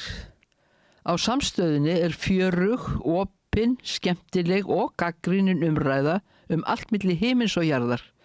Samstöðin á erindi inn á öll heimili.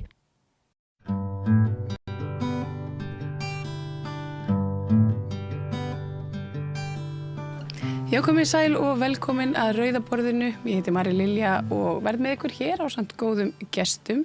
Fulltrúar Vinstrisins í Hafnarfirði, Ester Bíbí Ásgeirsdóttir, Svanni Kristins og Davíð Arnar Stefánsson.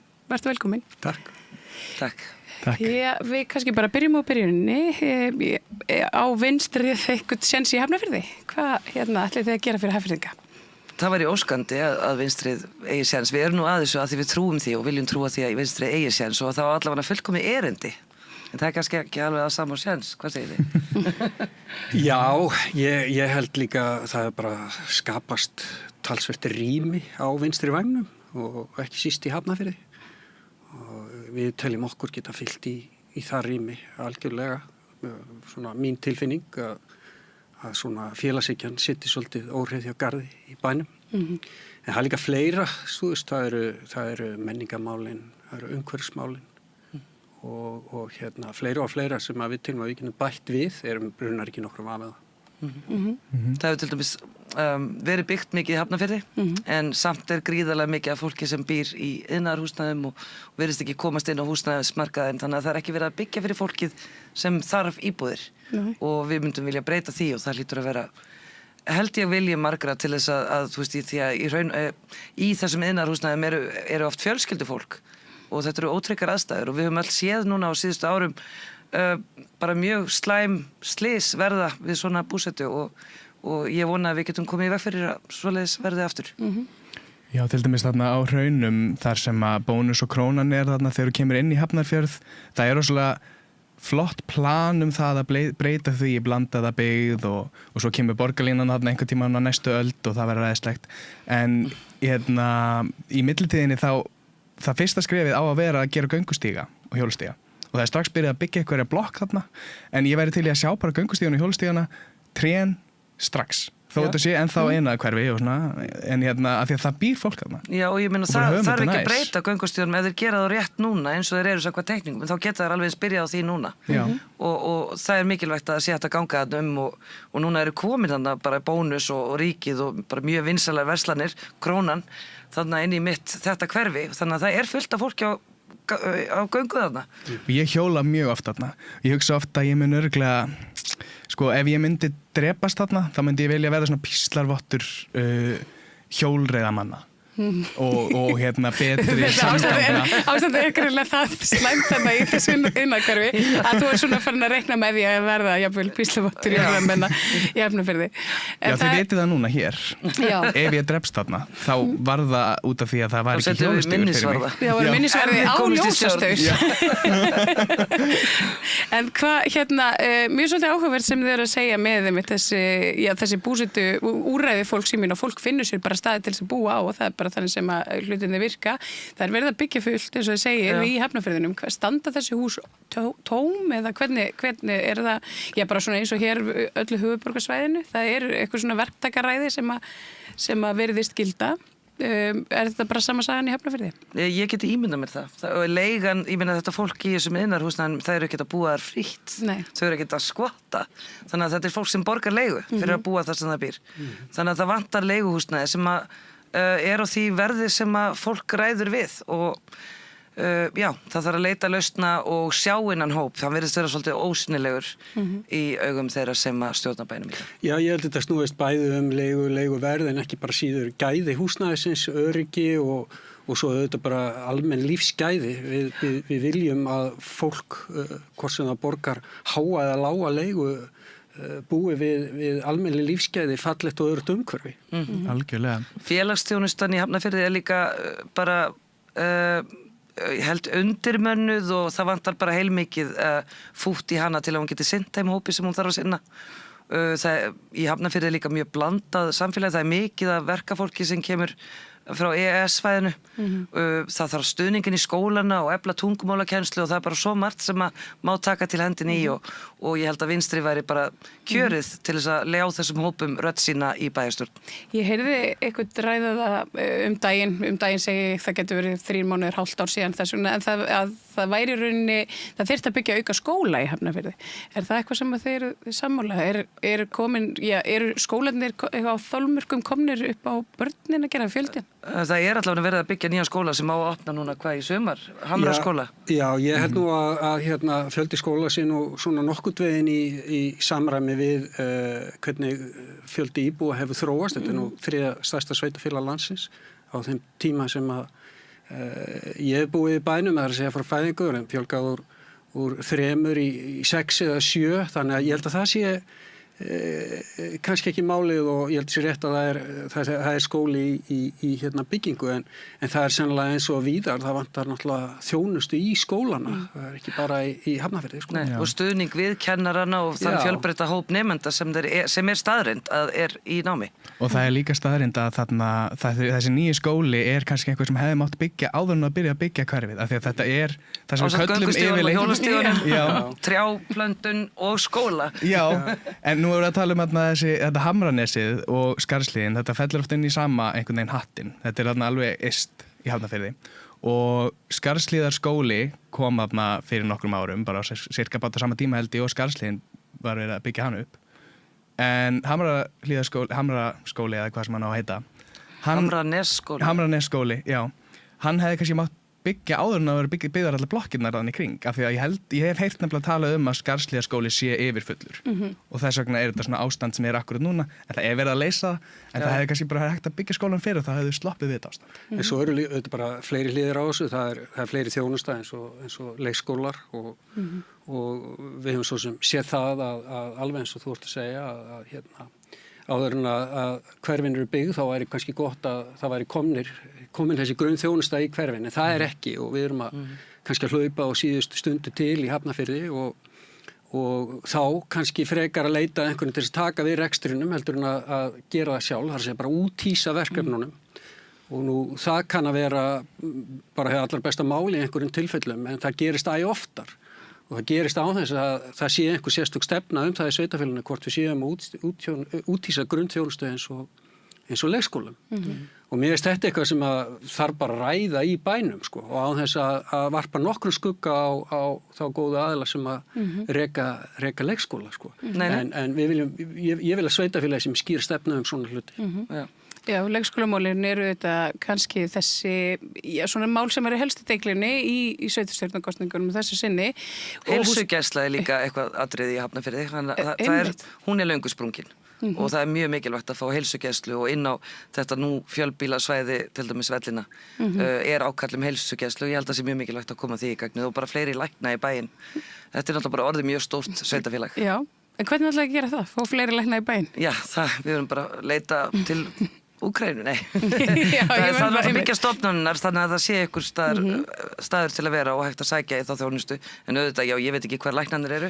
Nei, ég meina, sveitarfélag þarf að standa vörð það að þjónusta við íbúana sé eins og góð og hún getur orðið og í samræmi við þarfirnar og það þarf ég ger bara ráð fyrir að sveitarfélag þurfa að berjast fyrir því, það sem þessar reksturinn á hendi ríkisins ekki sagt. Þannig að við þurfum að vera bara að gera kröfu þetta og við þurfum að vera að standa klár með lóðir og staðsetningar og annað fyrir þetta og vera þessi þjónandi fóristan sem að hlustar á íbúina og reynir að retta því sem þarf að retta en ekki að vaða yfir allt með eitthvað annað að tjanda. Það hefur aðeins verið talað gamla miðbæinn, hann sé nú svona, hann hafi munað fífil sem fegurri, það hafi verið bara skemmtilegra að heimsækja miðbæ Hafnarfjarðar fyrir nokkrum árum heldur en núna, það sé lítill grundvöllur fyrir rekstri og það sé einhvern veginn bara svona lítill stemning í bænum fyrir að halda utan bíó, hús og menningarstarfsemi á öðru tagi. Sjáu þið fyrir ykkur að þið getið ykkur breytt í þessum? Mér langar nú bara að segja þetta, ég get ekki alveg tekið undir þetta. Ég held einmitt að svona mannlíf í miðbænum hafi hreinlega aukist og verslun og þjónusta sömu leiðis og það vissulega ekki bíóhús eins og var fyrir 30-40 árum í bænum og það 2.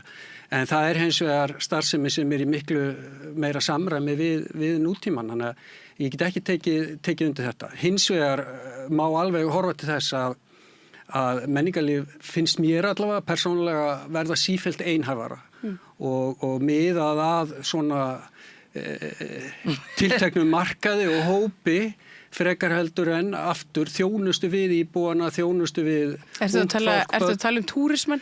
Ertu að tala það? Nei. Eru lundabúðirnar? Þú svarar þessu, Bibi. Já, hún þetta er bara frekar einsleitur hópur sem verið að byggja allt undir og við viljum bara sjá fjölbreyttara menningarlíf. Til dæmis var alltaf leikfélagi í Hafnarfirði. Við myndum vilja sjá hvort það sé ekki að fá þetta leikfélag tilbaka og jafnvel kannski fer svo vel leikfélagi að það vilji bara ekkert koma úr borgarleikhúsinu en við sjáum fyrir okkur að það sé kannski að narra það tilbaka til að vera með þá einhverjar sýningar, kannski ekki að öllu leyti þá en allavega að tala við þau og heyri í þeim og reyna að fá leikfélagi tilbaka væri mjög, af því það var öflugt og svo það náttúrulega bara tónlist alls ekki bara það sem við myndum vilja sjá meiri svona jaðarmenningu fá að blómstra og finna húsnæði fyrir ung menningu og grasrótar menningarstarfsemi og það ýmislegt flott núna líka, þú veist eins og Hafnarborg með mjög flott listasafn og það alls konar að gerast líka gott, þannig að við erum alls ekki að rífa allt niður, heldur bara að það vantar fjölbreytileika. Já, svo ætla Björk, ætla að tróða upp í sumar og þannig að það verður fjör í Hafnarfirði. Það verður fjör í Hafnarfirði. og þið lofið á framhaldandi fjöri. En hvernig sjáu þið fyrir ykkur framhaldið? Vinstrið á blúsandi siglingu, aðrir virðist í allstaðar, bara það sem það býður fram. En hver svona ykkar draumastaða? Hver eru svona draumasamstarfsflokkar? Hvað sjáu þið fyrir ykkur í þeim efnum? Sko, það nú einu sinni þannig að kjörni fulltrúar eru kjörni til þess að starfa saman. Og maður getur kannski ekki endilega handvalið sér þá sem að maður eða vill vinna með og það þarf bara oft og stundum að gera ákveðnar málamiðlanir og við treystum okkur í það. Við treystum okkur í að gera málamiðlanir en standa fast við okkar grunnhugmyndir félagshyggju og jöfnuð og náttúruvernd og teljum að bærin þurfa á því að halda eins og við ræddum í upphafi. En það alveg ljóst að þeir flokkar sem eru meira á vinstri vagnum, þeir höfðu þetta meira til okkar. Ég held að það sé alveg að styttra á milli, ef maður segir svo. Já, einmitt, þetta allt saman einn stóra æfing í samningatækni. Við þurfum að geta unnið saman. Gætum örugglega fengið fullt af svona sameiginlegum grundvelli með samfylkingu og mögulegt að við myndum kannski minna samfylkinguna meira á þau vinstri sjónarmið sem þau að starfa eftir og segja að starfa eftir.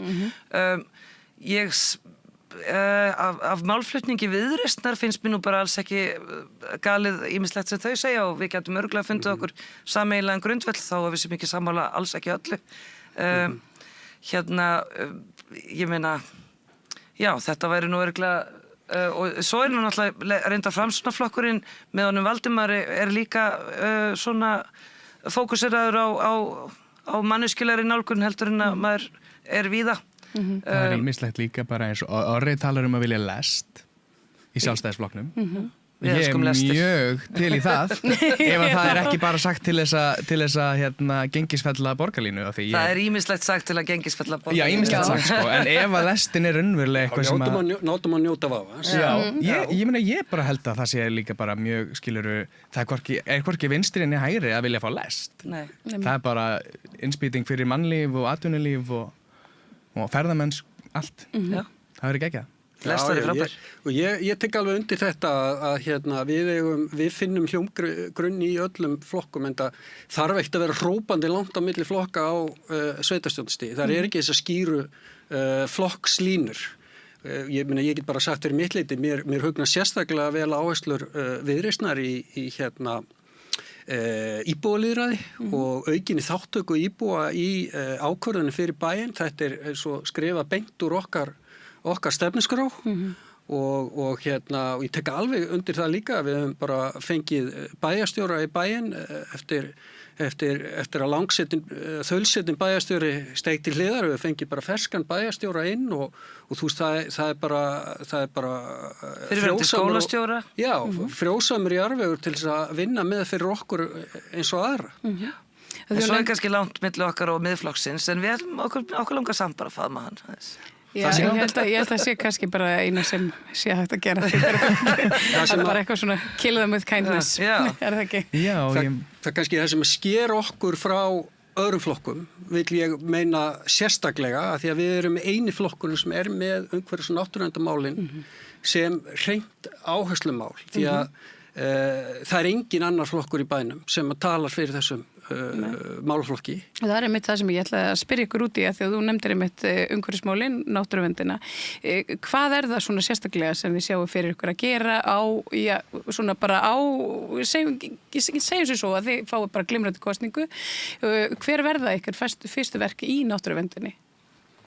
Ég myndi segja að fyrstu kannski áþreifanlegu verkefnin væru að koma á raunverulegu umhverfisráði og lögboðuðu umhverfisráði í bænum. Það ekki starfandi, það hluti af svokölluðu umhverfis- og framkvæmdaráði. En sá málaflokkur verður bara algjörlega undir. Og það hefur ekki verið umræðu náttúruverndarmál í því ráði undanfarin, ég vil bara leyfa mér að segja 2 ef ekki lengur 3 kjörtímabil. Ekki 1 skipti. Og þetta ekki ígjur. Og ég myndi vilja ráða umhverfis og ég vil hringrásar fulltrúa sveitarfélagsins. Umhverfismálin, hvort sem okkur líkar það betur að vera og hvort sem þau fá athygli ekki, eru eftir sem áður eitt mikilvægasta verkefni sveitarfélagana. Hjá þeim hvílir lykillinn að loftslagsmálunum og þau eru ekkert farin þó að mér finnst íslensk pólitík neita að tala hana. Algjörlega. Og ég myndi segja líka að við þurfum að bæta upplýsingaflæði til íbúa þessi mál eins og önnur, vera gagnsæ og við þurfum að auka þáttöku íbúa í öllu sem að við kemur umhverfið þeirra og náttúru. Og þess vegna þetta með íbúalýðræði svo mikilvægt og að því að þú veist því fylgir upplýsingin að þú þarft að upplýsa mál til að fá þeirra skoðanir á málum og þetta bara liður sem hefur orðið gríðarlega undir og jafnvel það með vilja gert að það bara farið fram hjá fólki og allt tilkynnt þannig að enginn hafi tíma til að bregðast við og þá tilkynnt stórar ákvarðanir og þetta bara ekki rétt aðferð. Nei, og við erum bara með nærtækt dæmi, það ekki langt síðan að þetta sveitarfélag fór gegnum mjög þunga umræðu í tengslum við kolmsvörgun í bænum eða komu karpvext í sveitafélagsins þar sem að málið var komið verulega langt áður en íbúar áttuðu sig á því hvað stóð til, hvaða kostaði sveitafélagið, hvaða kostaði samfélagið og hvaða áhrif það hefði mögulega á umhverfið ef að virði. Og þetta hefur svolítið verið aðferðafræðin, það bara svona að skipilegja eitthvað á bakvið tjöldin og svo svona BAM, þetta að gerast og þannig að fólk ná ekki að bregðast við og þetta bara, við viljum fá stjórnsýsluna mikið glærari og upp á borð og kynna fyrir fólki og treysta fólki fyrir því að koma að borðinu og hafa hlutin eitthvað að segja og þannig getum við kannski bara byggt betra samfélag þó að eitthvað taki kannski 5 mínútur lengur eða þú veist að eitthvað þurfi aðeins að ræða. En hver eru svona helstu umhverfismálin í Hafnarfirði? Hvað það sem svona í að brýnast? Já, sko... það sorphirðan eða það bara útblástur og nagladekk eða það... Skipulagsmálin. Allt saman skipulagsmálin eru risastór. Já, ég myndi segja sko... þú veist, það er náttúrulega eins og í Hafnarfirði eins og bara víðar, bara viðvarandi náttúrutap. Þú veist, við þurfum að virða vaxtamörk höfuðborgarsvæðisins og við þurfum að þétta byggðina. Við getum ekki það neðana út meira heldur en orðið er. Það er straumsvíkurhöfn við náttúruvættið straum. Það er Reykjanesfólkokkur sem að sveitarfélagið hefur gengið út úr. Það er virkjun í Krýsuvík. Það er vatnstaka á Reykjanesi, heitt vatn, kalt vatn, bara nefndu það. Og skemmtilegt að þú segir sko þetta með vaxtarmörkin vegna þess að það var bara eitthvað, ég var bara að heyra það rétt áðan að bæði sjálfstæðisflokkur, miðflokkur og fleiri vilja bara ekki heyra þessi vaxtarmörk. Það er bara eins og við sem ekki hluti að svæðisskipulag höfuðborgarsvæðis. Nei, já, þeir vilja bara horfa algjörlega fram hjá því og það bara stækka svæðið. Og auðvitað það þarf að passa sig á að þétting byggðar sé gerð rétt fólk þarf græn svæði og sólarljós og alls konar svoleiðis og ég meina það má ekki taka bílastæðina fólki sem býr inn í Hafnarfirði áður en það koma góðar samgöngur og allt þetta þarf að gerast allt saman í réttri röð en já, við getum samt ekki bara stækkað og farið bara á byggt inn á eldfjallasvæði og jarðskjálftasvæði og inn í friðlandi og við þurfum bara að bera virðingu fyrir öllum aðilum málsins. Já, vandamáli bara líka þessi, sko, ég skil alveg pælinguna að vilja stækka einhvert af því að við erum að nálgast þessi vaxtamörk í Hafnarfirði, það er búið að skipuleggja eiginlega allt en máli samt bara það að það eiginlega hvergi hægt að fara hvert eigum við að fara? Eigum við að fara bara alla leið til Keflavíkur? Eigum við að fara upp í Krýsuvík? Taka golfvöllin. Já, það er kannski meira, en það fellur undir svona... Ég gangi ykkur vel. Þéttingu byggðar, en Sjósið þig, ég ætla að taka golfvöllin. Golfvöllurinn er mjög vinsæll, en það er verið að byggja annan þannig lengra líka. En sko, ég líka hef verið að reyna að eyða út þessu hugtaki þétting byggðar. Einfaldlega vegna þess að fólk hatar þetta hugtak. Fólk hatar þetta hugtak af því að það heyri bara þétting byggðar, sér fyrir sig gráa kassa alveg upp í hvern annan. Og bara ekkert sólarljós og bara, þú veist, erfitt að anda og komast ferða sinna. Og fyrst kemur kassin. Já. Og þú veist, einhver tíman setna koma göngustígar og allt annað sem þú gæti sýst. Og það gæti verið eftir 30 ár. Þarf þétting byggðar að vera svona leiðileg eins og hún er? Alls ekki, en ég vil bara kalla þéttingu byggðar fegurun byggðar. Af því að það er ljótt að vera með bílastæði allt og það er ekki hægt að komast neitt nema á bíl. Það er ljótt. Þannig að við ætlum að gera þetta fallegt og þetta snýst ekki bara um að nýta plássi heldur þetta að snúast um að það sem við séum með hérna innan þessara bæjarmarka sé næs fyrir okkur öll og líka bara að stundum eru kannski gerðar 8 hæða blokkir þegar hefði bara verið hægt að gera 6 af því efstu 2 hæðnar eru bara penthouse-íbúðir sem sitja tómar og þá hefði verið meira sólarljós á götunni og kannski jafnvel bara hafa það risíbúð þarna efst í staðinn fyrir þessa penthouse það er bara svona ein pæling en varðandi loftslagsmálin líka þetta er Ég skil mjög vel að fólk sé ekki að tala um þetta. Af því að þetta var mjög mikið rætt. Því ég var þarna 2019-20 þegar þetta var svona í kringum Greta Thunberg mest í umræðinni. Þá var ég sko að sökka mér djúpt ofan í loftslagsmálin, náttúruvernd, allt. En ég bara svona fekk burnout á því og ég held að vera samfélagið hafi fengið burnout á því. En málið er það að það þýðir ekki að við getum bara gefið pólitíkinni afslátt af þessu. Þó að þú sem einstaklingur sért orðin þreyttur á að heyrum þetta, af hverju myndir samt ekki vilja kjósa, eða ég veit að meiri hluti fólks trúir í þetta sé raunverulegt vandamál, af hverju myndir ekki vilja kjósa fólk sem ætlar raunverulega að gera eitthvað. Davíð til dæmis bara, þú veist, snillingur í þessum málum. Ég veit líka mjög mikið og Ester og við viljum gera þetta vel. Já, ég minna þetta er vandamál hvort sem að við nennum að tala um það ekki. Nákvæmlega. Þetta er svolítið eins og tannskemmd, sko. Hún lagast ekki þó við okkur finnst leiðilt að vera með tannskemmd. Nei, ég meina og viljum ekki fara til tannlæknis. Akkurat, og það er bara ýmislegt sem maður þarf að gera þó það sé leiðilegt og ég meina þú þarf kannski ekkert að hugsa um það allan sólarhringinn, kannski bara gott að ráða til þess fólk til þess að hugsa um það allan sólarhringinn. En það er að pissi í skóin sinn að tala ekki um þetta og takast ekki á við það. Já, algjörlega. Af því að þetta loftslagsváin er að gerast hvort sem okkur líkar það betur eða verð. Íþróttafélagin, það er svona annað sem er nefnt svolítið í sveitarstjórnarpólitíkinni hvernig við ráðstæfa í styrkjum til íþróttafélagi, hvernig ég fylgjast með þeim og annað slíkt. Við höfum eitthvað skoðun á þessu. Íþróttafélagin eru gríðarlega öflug í Hafnarfirði. Þau hafa fengið gríðarlega mikið fé og kannski er það allt saman gott mál. Við viljum, eins og við töluðum áðan, auka fjölbreytileika. Ég vissum að við vitum fyrir víst að það er alls konar listafólk sem býr í Hafnarfirði sem kannski bara fer í sund og gerir allt annað í Reykjavík. Og það væri bara mjög sniðugt held ég að auka flóruna af öðrum hlutum að gera. Fleira að gera. Já, ég meina, sko, bæjarstjórnarkosningar í Hafnarfirði hafa yfirleitt ráðist á annarkost Ársvöllum eða í Kaplakrika og bæjarstjórar síðustu 25-30 ára koma frá öðru hvoru félaginu meiri eða minna. Þannig að það sýnir nú vel ítök og hversu öflugir lobbyistar íþróttafélagin eru í bænum. En það hefur verið byggt mjög vindarlega í sveitafélaginu og mér er bara til að efsa að það hefur verið byggt jafn myndarlega nokkuð staðar annar staðar, svo ég leyfi mig bara að segja það. Við að sjálfsögðu styðjum íþróttauppbyggingu, við vitum alveg hvað þýðingu hún hefur sem forvörn, sem menning og svo þetta bara skemmtanagildi sem hún hefur og mikilvægt fyrir börn og fleira. Eftir sem áður held ég að við séum svona nokkuð sammála um það að við þurfum að skoða fleira. Langstæðstur hluti af framkvæmdafé sveitafélagsins hefur undanfarna áratugi farið í íþróttafélagin.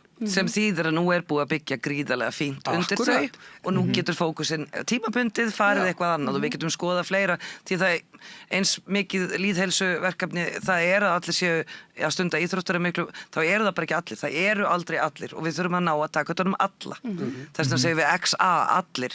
XA allir, einmitt. Bara vel orða. Vá, það er búin að vera að æfa þig. Ég er ljóðskáld. Það er bara mjög flott. Og svo ég sá eitthvað að vera að tala um að gera Kaplakrika að einhverju svona millistærðar leikvangi í fótbolta og ég held að það væri alveg sniðugt. Að það væri svo að ríkið myndi sjá að gera það. Ekki sveitafélagið. Þá erum við að spara sem peninga því að þetta er eitthvað sem myndi nýtast.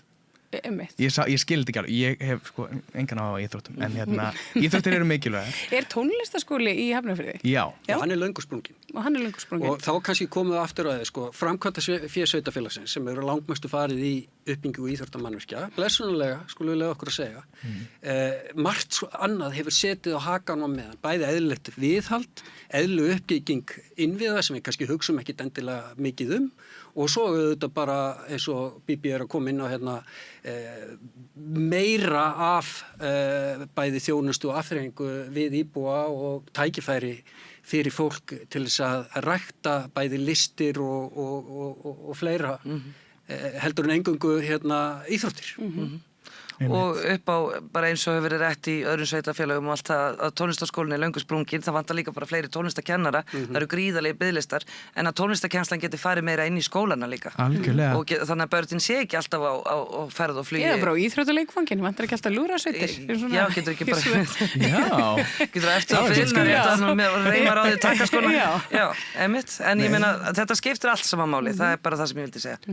Já, það er líka varðandi sko tónlistaskólan, að þú kemur inn á eitt af mínum svona stóru málum er að mér finnst öll börn eigi rétt á því að sko stunda íþróttir og stunda listnám að eigin vali og það er hræðileg synd hvað það er dýrt sko. Í fyrsta lagi er eiginlega bara erfitt að komast þarna að og langur biðlisti, jafnvel þó að þau hafi peningana til að borga þetta, en lágtekju fjölskyldur hafa bara ekki séns. Menn eins og ég lærði píanonám 10 ár í þessum tónlistarskóla í Hafnarfirði. Mamma og pappi hefði ekki efna á þessu. Það er svona amma mín sem að borga þetta og það var bara því ég var heppin að eiga gott bakland, góða ömmu, svo til ég að borga þetta. Vinkona mín fekk ekki að læra, það var þetta inn í Reykjavík sko, en hún fekk ekki að læra tónlist og mér finnst þetta svo sorglegt að fólk sem hefur áhuga á að læra tónlist geti það ekki. Nú höfum við þessar gríðarlegu flottu heimsfrægu tónlistamenn og tónlistafólk sem að öll hafa talað Laufey og Björk og fleiri, Emilian Torrini og allir tala þetta aðgengja tónlistanámi og það sé svo frábært á Íslandi. Ég vil þakka sérstaklega tónlistakennurunum og ég meina það var þannig já. Fyrir einhverjum árum að við gátum öll farið í tónlistanám sem ef okkur langaði, en það er ekki þannig núna og þannig að ætlum við ekki að eiga neina Björk í framtíðin eða, þú veist, við þurfum að hleypa öllum í tónlistarskóla. Má ég líka spyrja einu, þið kannski vitið þetta frekar. Þarf tónlistarnám að vera svona heavy? Þú veist, er mögulega hægt að fara einhvern milliveg? Þarf maður að fara og læra tónfræði og æfa sér 15 tíma á dag og nálgast þetta eins og akademískt nám þegar maður er 8-9 ára gamall? Nei, þetta er nákvæmlega þess að ég verið að hugsa varandi fótboltan líka. Af hverju máttu bara vera í fótboltu og ætlar að vera í landsliðinu? Akkurat. Er ekki bara gaman, er þetta ekki bara boltaleikur? Er þetta ekki bara holl hreyfing? Núna er það móðga eitthvað, en og þetta er saman með tónlistarnám. Ég vissum að þetta bjóði upp á öðruvísi, tilraunakendara tónlistarnám. Afslappaðar í leið í tónlistarnámi. Já, og þú getur prófað hin og þessi hljóðfæri, fengið að læra að spila eftir eyranu, fengið einhverja aðstoð við að aðganga hljóðfærum. Þetta kannski kemur svolítið inn á þetta, að færa tónlistakennsluna meira inn í skólan, að það sem að er svona meira rými til þess að pröfa alls konar hljóðfæri og leika sér í hljóðfærum og finna þið aðeins í þessu að spila saman og svona, það þurfi ekkert allir að fara í symfóníuhljómsveitina, rétt eins og það þurfi ekki allir að fara í landslið. Og ekki allir að vera Björk. Og það ætla ekki allir, ég víst auðvitað.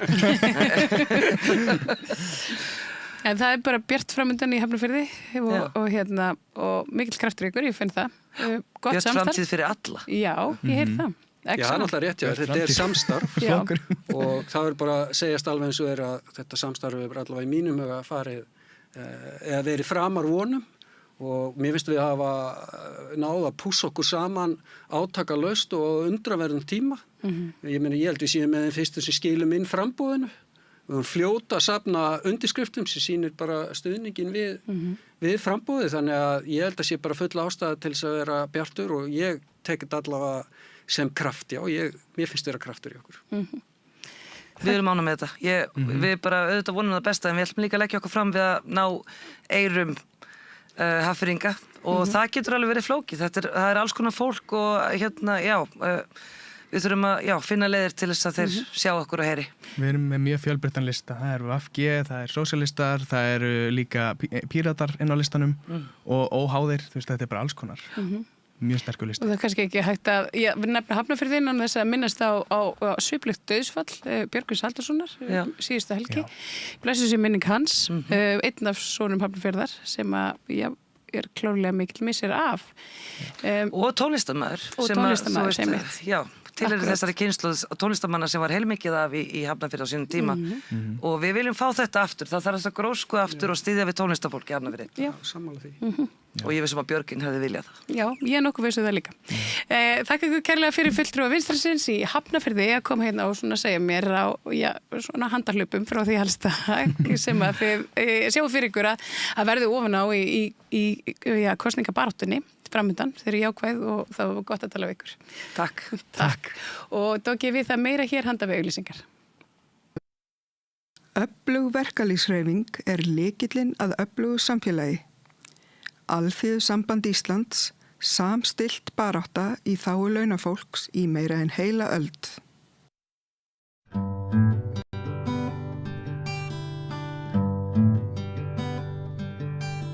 Komið sæl og blessuð. Í dag ætlum við að fjalla dálítið viðkvæmt málefni og í rauninni alveg lyginni líkast.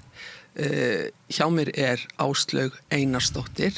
Hún er, getum við sagt, bara móðir í fullu starfi að berjast fyrir því að fá umgengni við dóttur sín og er búin að berjast í þessu máli í mörg ár. Saga hennar er löng og stundum dálítið svakaleg en við ætlum að reyna að fara yfir helstu atriðin og við byrjum bara á byrjuninni, Áslaug. Þú eignaðist dóttur fyrir 16 árum. Já, einmitt. Og það þýðir hún er 16 ára og ég eignast hana og fæ að upplifa einhverja ást sem að er bara stærri en allt sem ég hef upplifað í lífinu. Já, og ég sem sagt lifi mig inn í móðurhlutverkið og er sem sagt hennar aðal önnunar aðili fyrstu Þú varst ekki í sambandi við föðurinn neitt á eftir? Nei, sem sagt við skiljum þegar hún er 2,5 og í framhaldi af því gerast atburðir sem að erfitt að tala hér bara til að heiðra dóttur mína og þannig að það gerast atburðir alvarlegir og barnaverndaryfirvöld skerist í leikinn og taka þarna ákvarðanir sem verða til þess að í stuttumáli að úrverður að ég sem sagt er hérna með fullt forræði yfir henni næstu 3 árin þar á eftir og faðirinn umgengst hana í ákveðnu umgjörð til þess að tryggja hennar öryggi. Þannig að hann umgengst hana undir eftirliti? Já, með 3. aðila, en það var gert eins þægilegt og hugsa skatt bæði fyrir hann og hana. Þannig gekk það og Hvernig gekk þetta svo næstu árin? Já, ég sem sagt er þarna í háskólanámi, ég klára það og bara lifi mig inn í þetta móðurhlutverk og dýrka þetta barn og voru alveg óþolandi að tala hana allstaðar við alla og sem sagt ég sem sagt lifi minni það gengur vel, við erum mjög nánar og ég klára þetta í háskólanum og en það sem setur strik í reikningin er að ég er móðir með fíknisjúkdóm. Þú ert með fíknisjúkdóm, já, en ert í bata núna? Í bata núna og á margra ára góð edrutímabil hann inn á milli en það fer að hallundan fæti hjá mér. Ég semst er undir miklu álagi þarna meðana það er semst alls konar semst umsátursatriði sem að tengjast þá hinu foreldrinu sem að það var mikið álag og áreiti þaðan og ég upplifi bæði ógn og ótta og raunveruleg skráð tilvik þar sem að lögregla og læknisheimsóknir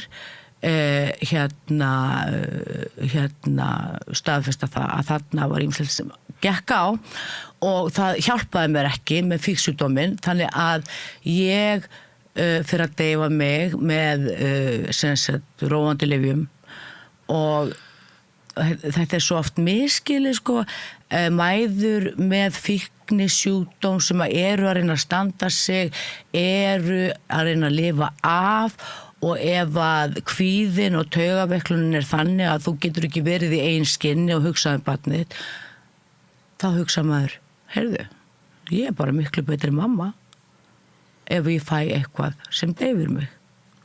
Þetta er viðkvæmt að segja, en þetta er samt mikilvægt að segja vegna þess að það er einhvern veginn ákveðið að þannig mæður séu bara yfirleitt engar mæður. Þú vilt meina þessu dæmdar mun harðar heldur en kallmenn? Já, algjörlega sko og þetta svo miskili sko fíknisjúkdómur ekki æðri móðurástinni og var það aldrei hjá mér aldrei, hún var alltaf stjarnan hún var alltaf nummer 1 og ég stóð mig og það komur öllum áttum frá virtum fagaðilum og leikskóla og öðrum og ég var ábyrg móðir sem liði minni í þetta og En síðar var þetta nota gegn þér og þú hefur skrifað það í mitt fordóma gagnvart konum með fíknisjúkdóm. Já, þetta er að mínum mati fordæmdasti svona jaðarhópur á Íslandi og ótrúlegt að sko málstæðir þessara kvenna hafi ekki fengið sko svona þá umræðu sem það áskilur. Já, og umgjörð og vernd vegna þess að sko það er alltaf barninu fyrir bestu að þegar móðir snýr við blaðinu og stendur sig að sko að kerfið sjálft sé ekki hindrun við það að sameinast barni sínu á nýja leik. En á þessum tíma þá varst þú með forræði yfir dótturinn og ert það reyndar enn í dag. Já, sameiginlegt í dag. Sameiginlegt, já. Og eftir þetta þá hvað, er stúlkan hjá pappa sínum alltaf viku og viku? Nei, það var aðra hverja helgi og það var þannig að það er eins þægilt og hugsa getur þar sem að fjölskyldumeðlumur í hans föðurætt sem var svo vettvangur sem hann umgekst barni þannig að það var mjög þægilegt og þar sem að þessi fjölskyldumeðlumur hafði staðið með henni þegar framburður barnsins var þannig að það þurfti að styðja það sem barni sagði og hver einasta móðir ætti að hlusta á barn sem lýsir yfir einhverju sem að hver einasta móðir myndi hlusta og leita til þeirra sem maður á að tilkynna til löglega. Það er bara lagaleg skylda og skylda hverja móðir að hlusta þannig á barnið sitt og ég gerði það. Þannig að þessi verndartilkynning er þarna og hún er góð og gild og bökkuð upp á kerfið þar til að það snýst við. Og það snýrist við á einu degi? Já. Hvað gerðist?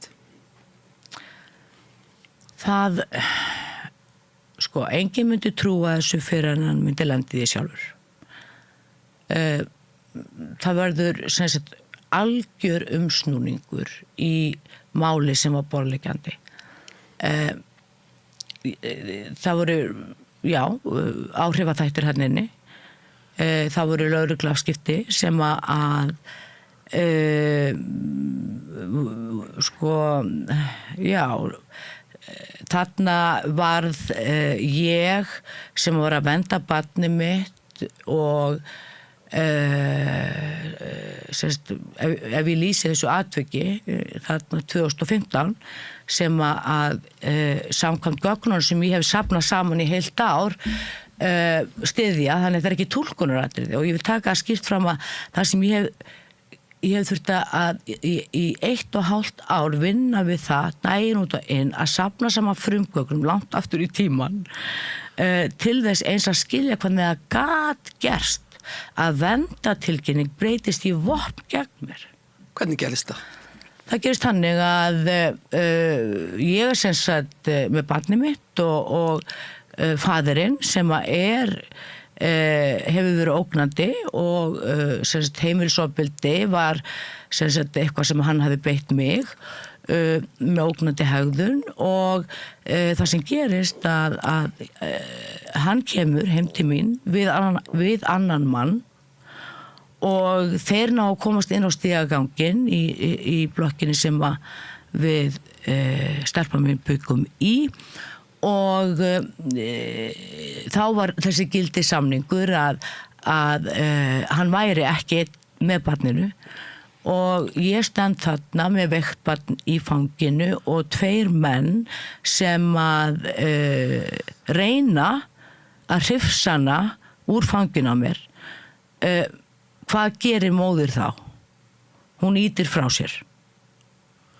Það sem ég geri, vegna þess að barnið mitt og ég var í hættu, ég sem sagt ýti við honum og hleyp upp stigaganginn og læs og eftir mér.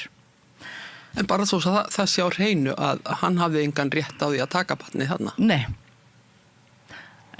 Og það var úrskurður það hjá sýslumanni, löggildur samningur. Svo 2 klukkutímum seinna eftir þetta kemur allur lögreglufloti sem var á vakt á höfuðborgarsvæðinu í litlu íbúðina mína.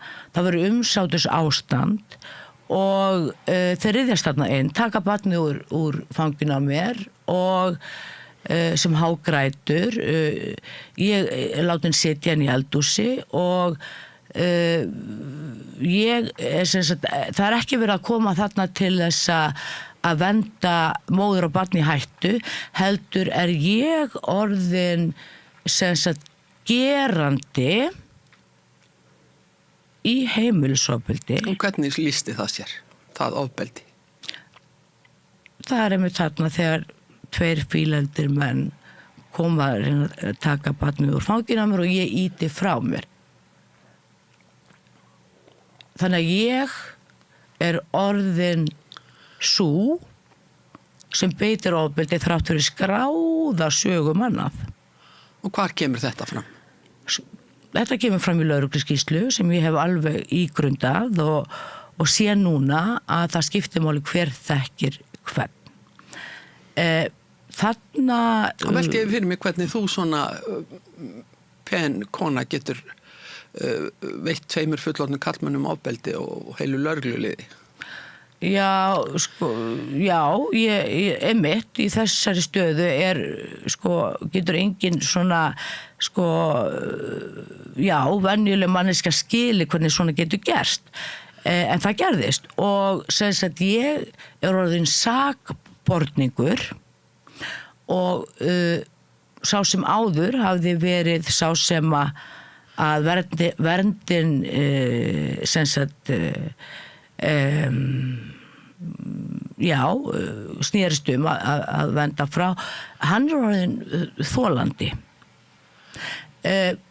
Þetta kemur allt fram í lögregluskýrslunni? Já, og það hvergi skráð hvaða gerist þegar 2 menn koma þarna inn.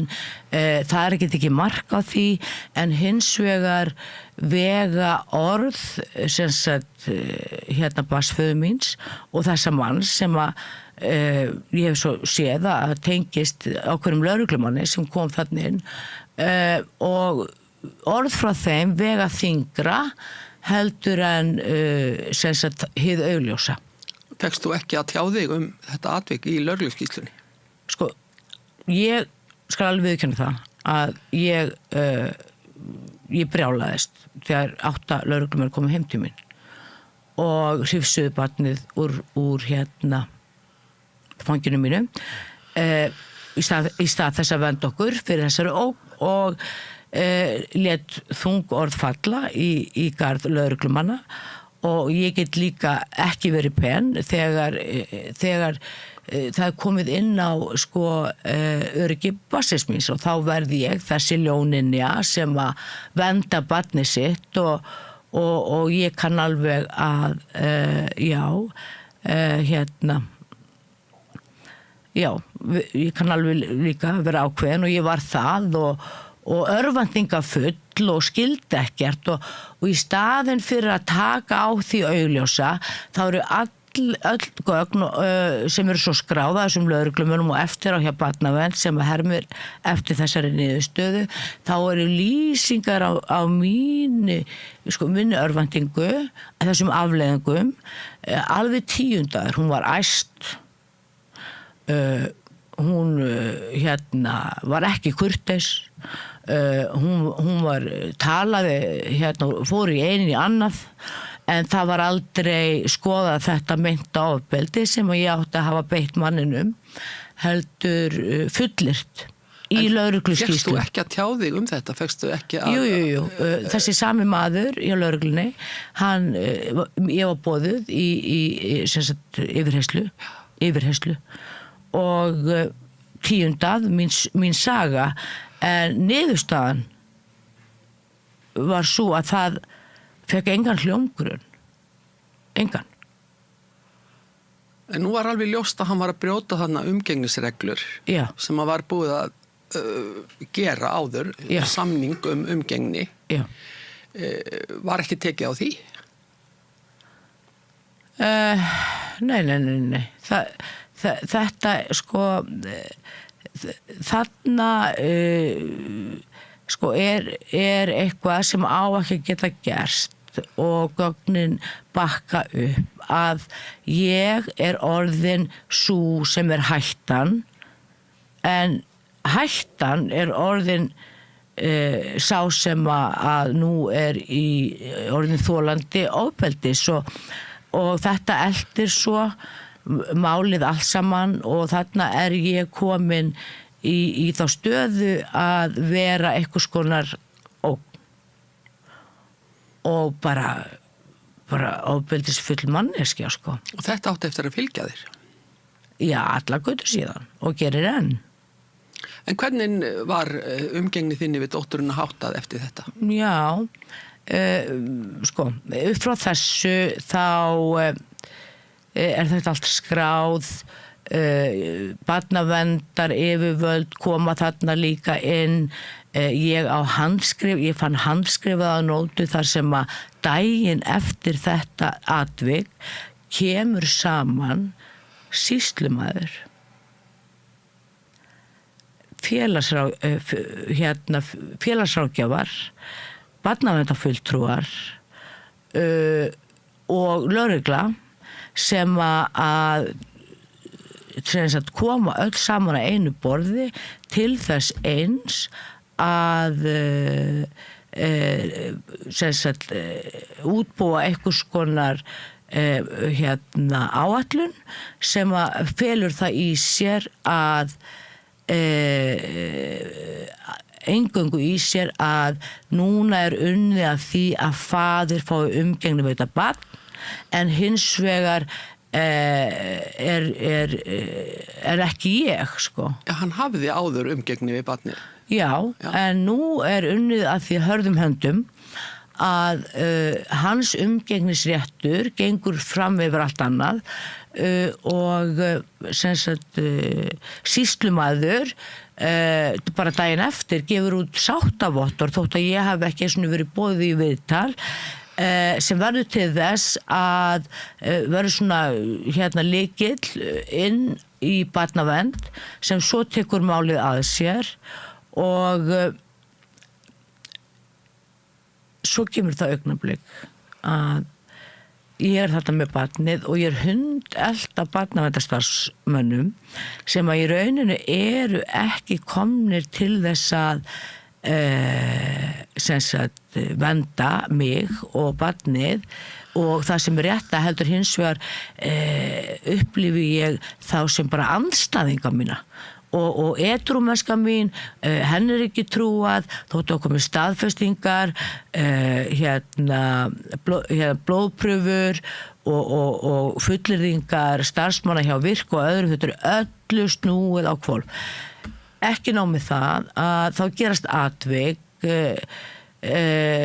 þar sem að annar grunur kemur upp að barnið sé ekki öruggt með föður. Það er algjörlega slegið út af borðinu. Nú verði ég að grípa henni og segja þér að þú sýndir mér þessi gögn. Já. Og ég er í rauninni alveg rasandi hissa yfir því að barnsfaðir skuli hafa fengið að umgangast barnið. Já.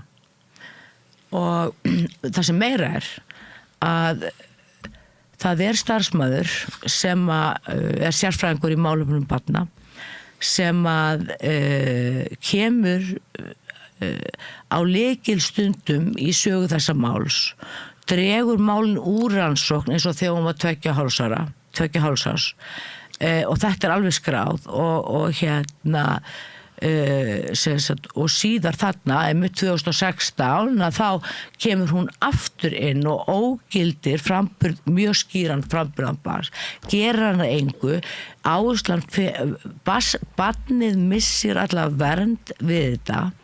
Eina manneskja sem vernduð sú sem að átt að vernda okkur gegn og hefur ykkur skýringu á því af hverju svona staðið að málum?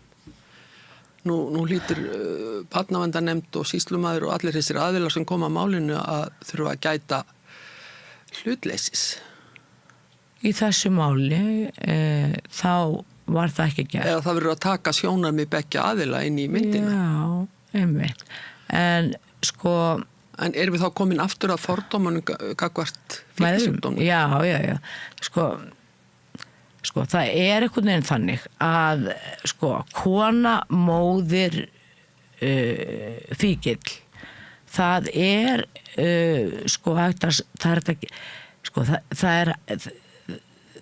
þú ert í rauninni bara afgreitt. Bara réttlaus. Bara réttlaus og það er líka annað. Það er hægt að nýta fordómana og forsöguna breytinni jafnvel til þess eins að fela fyrri ferla hjá starfsmönnum sem átt að gæta hagsmunarbarns, brugðust, hafa vitað og halda áfram að gera það. Já, áfram að gera það og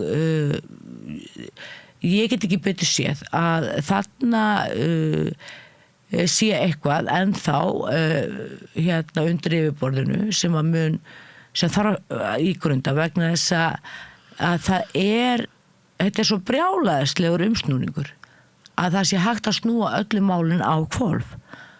Hvernig voru samskipti þín og dótturinnar þarna á þessu tímabili? Bara, þú veist, Nú hlýtur umgengnis sáttmálin, ef ég má orða það þannig, það hlýtur að hafa gilt áfram? Nei, Barnavernd Reykjavíkur tekur málið yfir,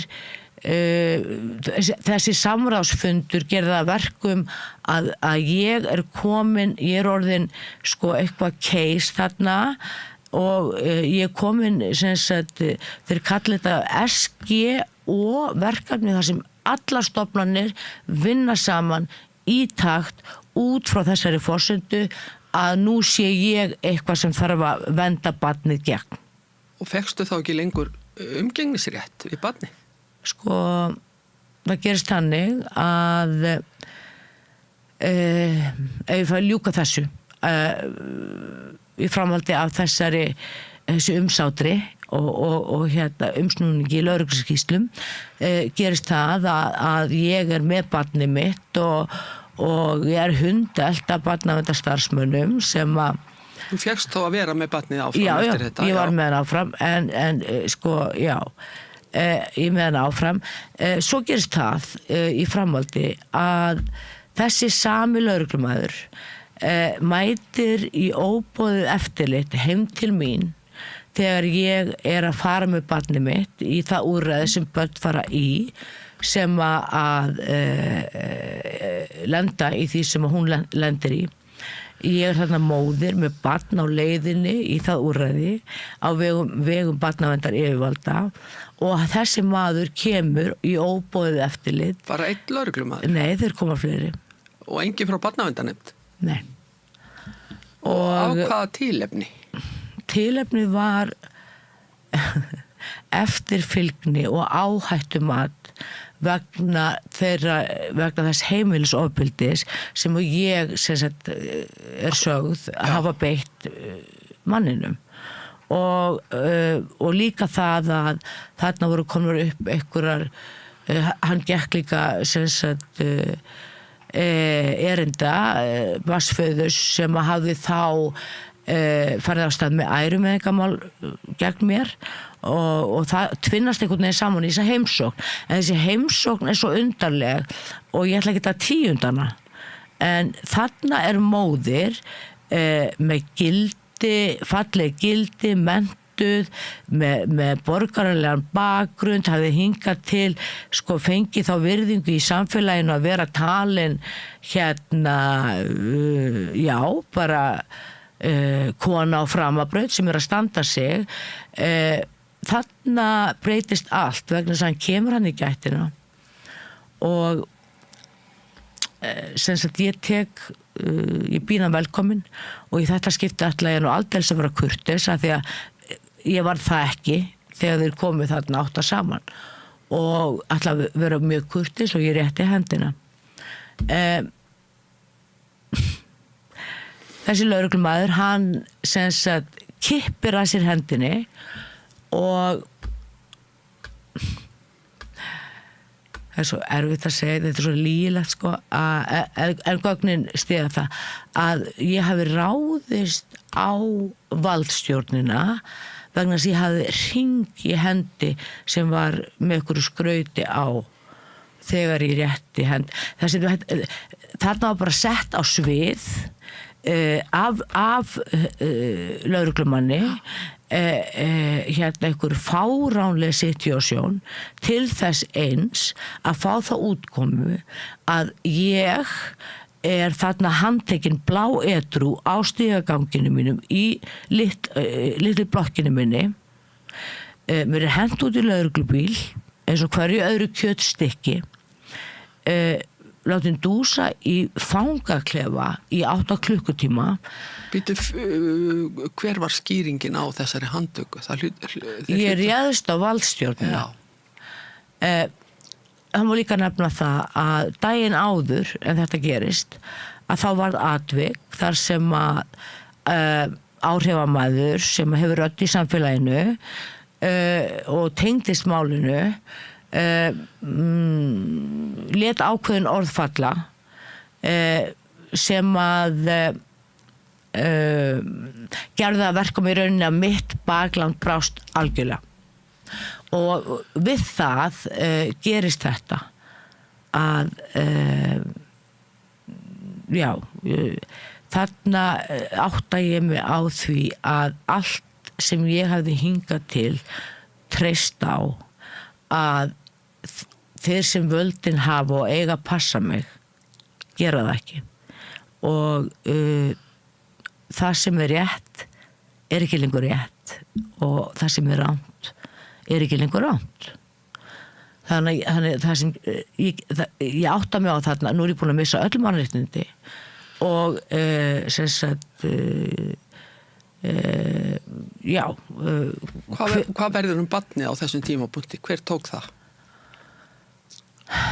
Upp frá þessu gerist það hratt og örugglega bara nokkrum dögum að barnamenn tekur þetta upp. Ég send í meðferð og það var svo sem alveg ástæða fyrir því og ég þurfti að gera það af barnaverndaryfirvöldum og meðan á því stendur þá fær faðir án áhættumats og án eftirlits umgengni við barnið frjálst og yfirnætulag og án þess að það hafði nokkuð tíma verið búið að rannsaka þessa framburði. Þannig að sést umgengninni fyrst en svo þarf að rannsaka það eftir á. Ég sendið meðferð og þetta gerist á meðan. Og barnið svo hjá pappanum eftir þetta? Já, hann þá komið reglubundna umgengni í skjölum barnaverndar Reykjavíkur eru sömu starfsmenn sem koma inn sem áður höfðu komið inn og verndartilkynningar úr öllum áttum og framburð barns eftir á umbreytt þannig að nú ég sú sem ásakar saklausan mann. Já, velti fyrir mér sko, kemur þinn framburður ekki fram í öllum þessum gögnum? Hafðir þú enga rödd? Nei. Þarna, ég hef búin að missa allan trúveruleika og... Bara fyrir það eitt að vera með fíknisjúkdóm? Já. Já, það var þægileg ástæða fyrir marga. Og líka kerfið sem að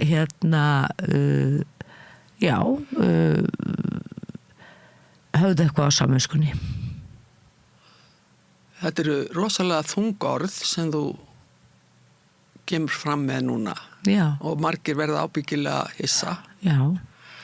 Því að barnavernda yfirvöld, sýslumaður og lögreglan eiga auðvitað að standa vörðum báða málsaðila, ekki satt? Auðvitað. Og það er það sem... Férstu einhverja kæru fyrir þetta meinta ofbeldi? Nei, ég fekk nú ekki kæru fyrir þetta meinta ofbeldi sem var svo sem aldrei rannsakað. Þetta var bara Þetta liggur fyrir í lögregluskýrslu og... Já, þannig að það sem ég er að segja sko, ég þurfti að fara tilbaka og að ég er búin að lesa yfir hverju einasta skjali, þannig að ég bara fara eftir frumgögnum og leggja það saman í tímaröð, þannig að úr verður að ég sem sagt fer þarna í ferli hjá barnaverndarnefnd sem að er stöðugt að stýra umgengni við föður og svo farða þeirra aðtuga hvort að hún hafi kannski orðið fyrir einhverju eftir á, og í leiðinni að þá er ég sem sagt tortryggð og ekki nóg með það er fullyrt af barnaverndarstarfsmönnum að ég hafi sem sagt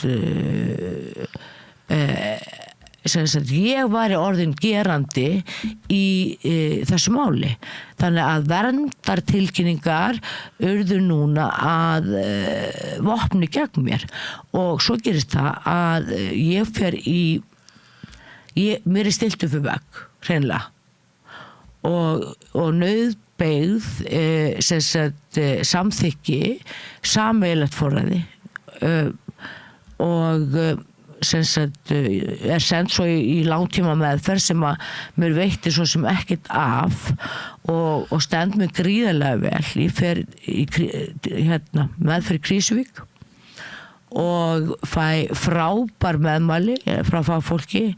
Ég sem sagt tók því mjög alvarlega vegna þess að móðirástin knýr mann til þess að takast á við þennan fíknivanda sem er náttúrulega alvöru sjúkdómur og það er mikil barátta að sigrast á því. Ég geri það þarna og í mörg ár og sem sagt það er gert dómsátt í leiðinni þess eðlis að við förum með samveilt forræði en hann fær lögheimilið. Og umgengni mín við barnið þarna er þá önnur hver helgi löng og á að verða jöfn með tímanum eftir því hvernig ég stend mig. En þrátt fyrir ég standi mig og fagfólk styðja það og allir sjá það og algjörlega sanna mál frammi fyrir sýslumanni sem nú þarf að úrskurða það hvort að dómsátt sem hafi þá verið gerð sem ég er að vísa í sem segir að ég eigi að jafna umgengni við barnið mitt og að lögheimilið eigi að færast ár frá ári á milli okkar. Hvernig verður framkvæmdin á þessu? Já, sýslumaður þá 2018 leita ég á náðir þeirra þar sem að faðir fer ekki eftir loforðum og sinni skyldu og sem sagt er stöðulega í áróðursherferð gegn mér einhvern veginn til þess að verða þá einhvern veginn saklausari fyrir bragðið og ég sem sagt fer til þeirra og úrskurður sýslumanns ótrúlegur 2017-2018 vegna þess að þrátt fyrir skriflegt talmeinamynstur og þrátt fyrir öll gögn sem sýndu fram á foreldrahæfni, sterk tengsl, vilja barns, gögn sem sýndu það að ég var að taka mig á og ég var í miklum bata, það gilti ekki, úrskurðum var þvert á það og fullyrt að faðurinn væri ekki að tálma þótt að það væri ljóst. Þessi úrskurður fylgir svo inn í dómskerfið og næstu árin ég að berjast fyrir því að fá... Að það sé eftir þessum úrskurði? Já. Og á ekki sýslumaður að beita dagsektum í svona tilfellum? Þarna var þetta frekar að framfylgja dómsótt þessa jöfnu umgengni. Já, sem þú fékkst ekki? Nei. Og það sérst úrskurða þvert á sannanir. Það gert. Og þegar þú spurðir ástæðinu fyrir því, hver voru svörin? Ég með þau skrifleg og það ótrúlegt að lesa þau. Svörin eru þau að þar sem að ég fái nú einhverja yfirleitt umgengni við barnið, þá þurfi ekkert að framfylgja dómsátt það að ég fái lögheimili aftur og svo bæta þeir klausu við að ég haldi því fram að faðirinn sem sagt sé að tálma líka þarna skriflega og það tortryggt. Það ekkert að halda fram, staðreyndirnar að tala sínu máli eða ekki? Nei. Þú fékkst ekki að hafa barnið þegar þú áttir að fá að hafa barnið? Jú, hún var hjá mér. En ekki í þeim ramma sem að skylda sýslumanns að framfylgja dómsátt sérstaklega þegar það foreldri sem ber skylda til að hlúa að samskiptum barnsins við hitt foreldri, af því það náttúrulega hagsmunir barnsins gerir það ekki. Þessi úrskurður náttúrulega algjörlega þvert á allt eðlilegt og verður til þess að ég berst í gegnum allt dómskerfið, bláedrú, í vinnu, að standa mig og leita þá fer ég og leita til í lögfræðing og fer í gegnum dómskerfið allt saman og þá ert í rauninni að leita eftir þeim rétti sem var tilgreindur í þessari dómsátt. Já. Og úrverður þó eftir mikla baráttu að ég fæ þennan gilda umgengnissamning sem kveður á jafna umgengni með barnið. Það næst. En hins vegar það þannig að þegar málið fer frá það í hérastómi þá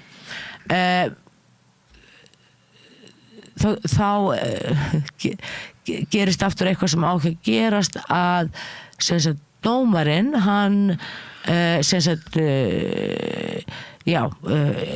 úrskurðurinn verður sá að faðirinn heldur lögheimilisvaldinu sem hann náttúrulega kunni ekki að fara með og það þvert á samningin. Þú áttir að fá lögheimilið, satt? Jú. Til jafns við hann. Já. En þetta kemur þessi fordómar gagnvart mér sem móðir með fíknivanda. Og það skjálfest? Já, ég tortrið og það gert út og það virkar rosalega vel í kerfum sem að hafa eitthvað að fela og ekki síst hjá feðurum sem að geta nýtt sér þessa fordóma og gert það móðir með bakgrunn en tortryggilegri. Nú komið árið 2026. Já. Og hvernig hafa síðustu ár verið? Já, í framhaldi af þessu að þá ég með jafna umgengni við barnið mitt og við eigum mjög góð ár og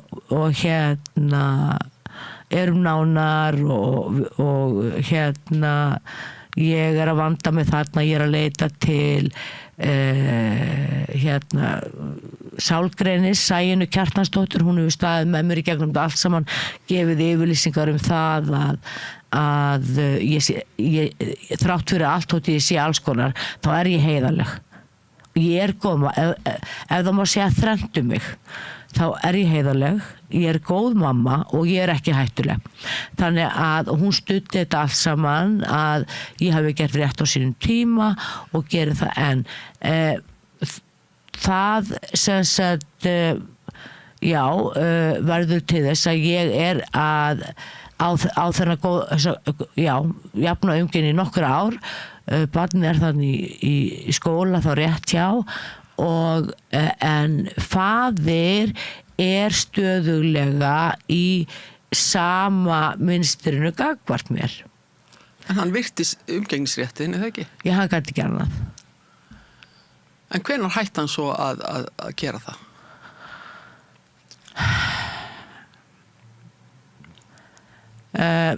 Hann sem sagt telur sig alráðan samt sem áður í lífi barnsins, sameiginlegt forræði á að vera þannig að það eru teknar sameiginlegar ákvarðanir, það var aldrei gert. Það voru bara hótanir og hann var að senda barnið í alls konar úrræði sem átt að ganga út af það að ég var í vandinn, þannig að það alltaf verið að rugla í sálarlífi barnsins þarna. En svo förum að hraðar, einmitt yfir sögu, þá fer að halla undan fæti hjá mér. Fíknisjúkdómurinn tekur sig upp aftur og bara þróast eins og hann gerir. Hann bara þannig að hann verður ljótari og sífellt erfiðari að halda 2 boltum á lofti, að vera ábyggileg móðir, menntuð kona og móðir sem elskar barnið sitt, og svo líka með þennan fíksjúkdóm sem tekur svo yfir líf mitt. Ég spyrji þig alveg beint út, hafði þessi upptaka fíknisjúkdómsins einhver áhrif á þig sem móður? Sko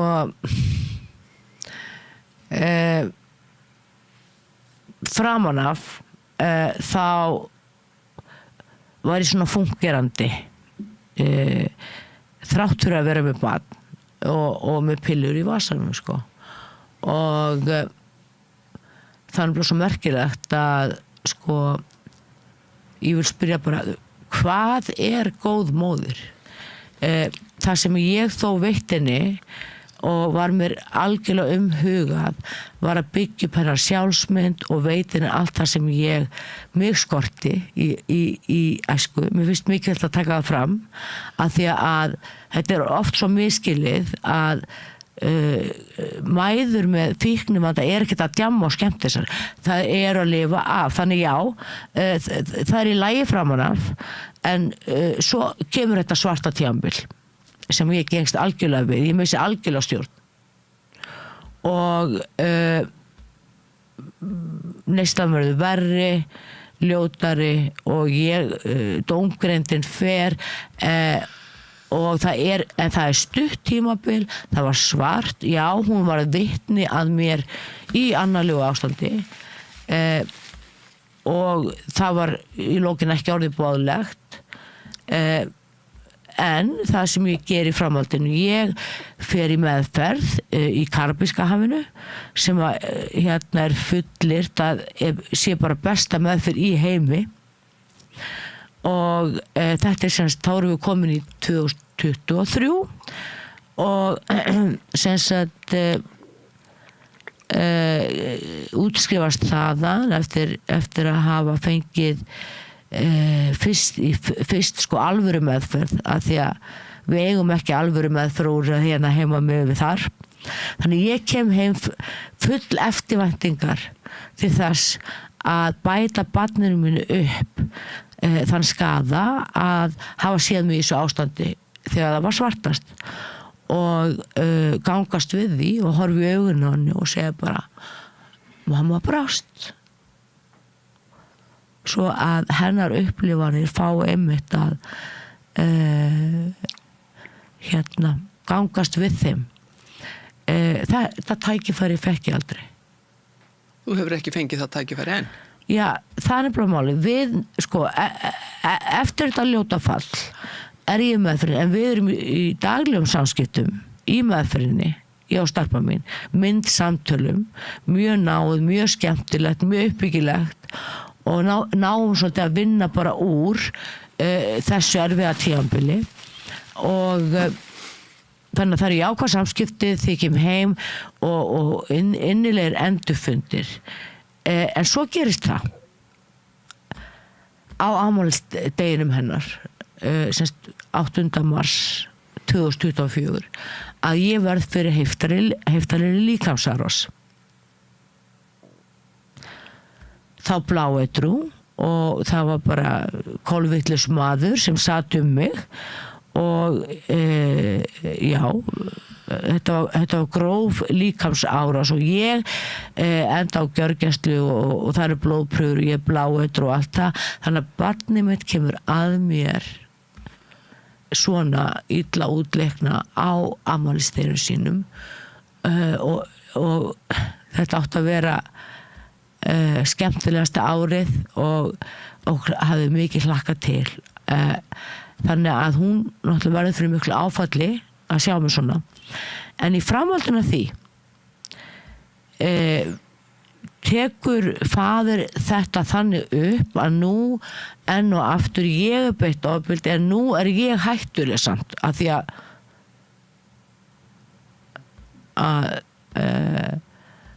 já. Af því að þetta gerðist? Já, þetta orðið þá ástæða þess að hann sjálfur skriflega lokar öllum samskiptaleiðum, blokkar að síman hans, ég fæ ekki að tala með hann, ég fæ ekki að sjá hana, ég fæ ekki að vita neitt og þarna hún að fara að fermast og við gátum ekkert undirbúið það, en ég hélt á fermingaveislu í sikkur lagi með sóma og hún fermist en svo verður útilokunin eftir það meira og meiri og svo verður tálmunin ennþá meiri heldur en áður. Já. Hvaða svör fékkstu hjá sýslumanni þá?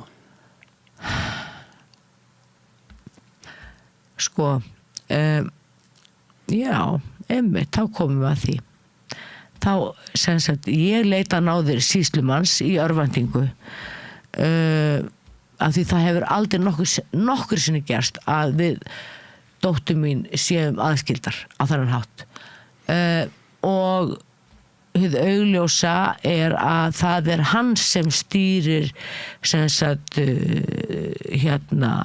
þessari blokkun á samskiptum, viðurkenni það en þannig erum við komin til sýslumanns 2024 fyrir 2 árum þegar ég legg fram beiðni dagsektir, það þetta úrræði sem fólk fer ef það tálmun, en nú kemur sami starfsmaðurinn sem komin í aðra stofnun sem áður afgreiddi málin alltaf af borðinu, stöðvaði rannsóknir, túlkaði eftir á niðurstöður sem héldu ekki, hún vísar málinu frá. Tálmunarmálinu? Já, 2024. Hún sem sagt á hvaða forsendu?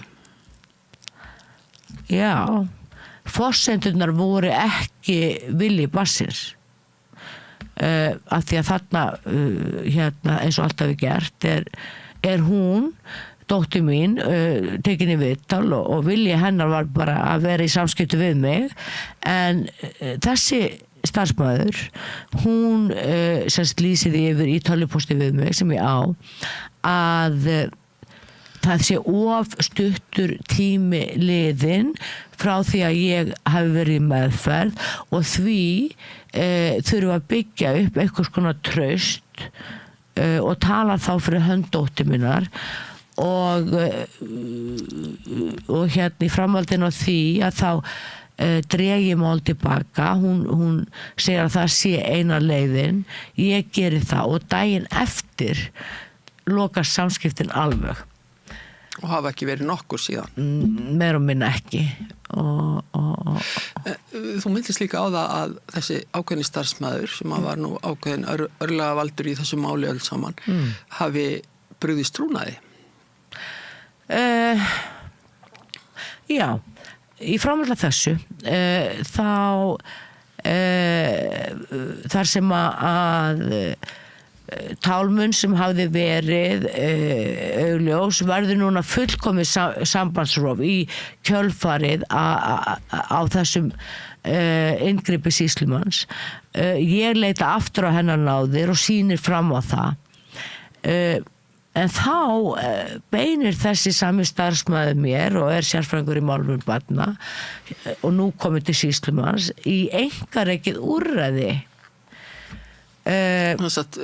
Ráðleggur þér að leita að einkareknu úrræði fyrir?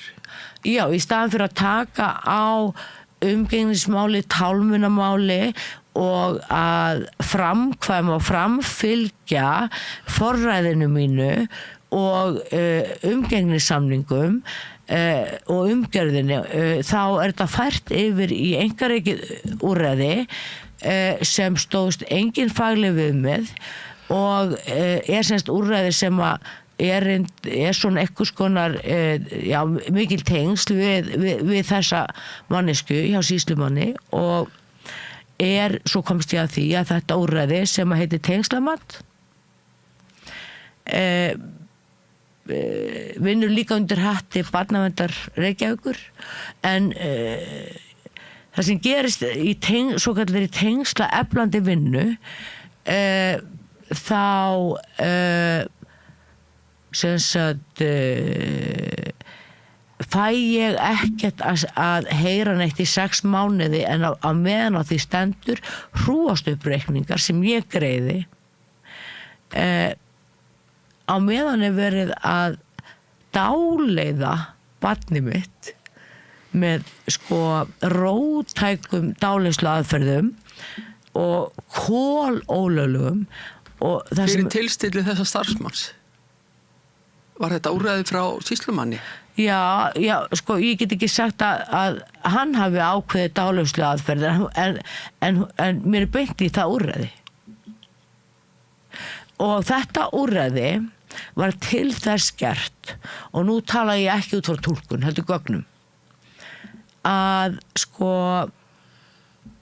frysta fjarlægðina algjörlega milli mín og hennar. Samskipti voru bönnuð í tengsla eflandi vinnu. Ég mátti ekki gefa henni gjafir, ég mátti ekki hringja hana og ég mátti ekki sína tilfinningar og alls ekki senda henni skilaboð. Í 6 mánuði fekk ég ekkert að vita þótt ég hafi sendt henni 10 tölvupósta og hringt en á meðan sem sagt var það faðirinn sem mæti fyrst eins og alltaf með sína frásögn og sína útgáfu í takt við sýslumann og það gengið þarna út frá kolvitlausum forsendum í sálarlífi barns þannig að í þessum ferli sem hefur verið að dáleiða þá hefur verið að krukka í minningum og tilfinningum og upplifum barns og það kom svo í ljós og var algjörlega ólöglegt. En þó að þú hafi verið í þessu einkarekna úrræði eða hafi tekið því, féll þá umgengnisrétturinn niður? Tálmunin hélt bara áfram. Já, var það sem sagt að undirlegi þessa starfsmann sem sagði að barnið þyrfti að jafna sig eða? Já, í rauninni vegna þess að hún sendi mig úrræði sem gengur út frá forsendunum sem sami starfsmaðurinn með. Úrræðið engin bíómynd myndi halda framhaldi að þetta svo brjálæðislegt og það svo erfitt að tala eitthvað sem svona bilað. Ég fekk ekki eins og fá tengslaviðtal við barnið mitt á meðan þessi manneskja í tengslamati hélt utanum hennar bláþráð sem eftir var milli mín og bassins míns. Þá velta margir fyrir sér og meðal annars ég eru þetta eðlileg vinnubrögð hjá starfsmanni að útiloka móðurina svona? Nei, þetta stóðust engin fagleg viðmið. Hvaða svör fékkstu þegar þú, var það þetta gamla góða að það mætti ekki rugga bátnum með barnið og... Já, það sem gerist það að hún, faðir náttúrulega eins og alltaf mætir hérna fyrstur, í óeðla nánum samskiptum við þennan fagaðila og sem sagt, hún vinnur út frá hans útgáfu. Talar aldrei við þig? Jú, það er bara málið. Hún talaði við mig. Hún þekkti málið. Hún vissi betur. Hún þekkti alla söguna. Hvaða skýringu gaf hún þá á þessu öll saman? Já, þetta á ég líka skriflegt að hún lýsi því yfir að barnið sé svo tætt eftir mína forsögu. En það aldrei tilgreint sko, ég var alltaf að reyna að segja ok, hvað get ég gengist við hvaða atvik eru þarna, getum við unnið af þeim að ég vil ekki skilja barnið mitt eftir í rústunum á meðan ég að byggja mig upp. Þannig, en það koma aldrei skýringar þannig að þetta bara fullyrðingar. Hún sem sagt lekur öllum trúnaði í allar áttir í fjölskyldu hans, mína fjölskyldu og það ekki fyrir 6 mánuðum síðar eftir allt þetta, eftir þennan undirbúning sem ég fæ loksins þetta tengsla viðtal við barnið mitt sem átti náttúrulega bara að vera frá byrjun. Þannig að þú fékkst að tala við dóttur þína? Já, eftir allt þetta. Ég mæti loksins fullt eftir, bara tilhlökkunar að sjá hana og þá sé ég stelpu sem að ég varla þekkti lengur.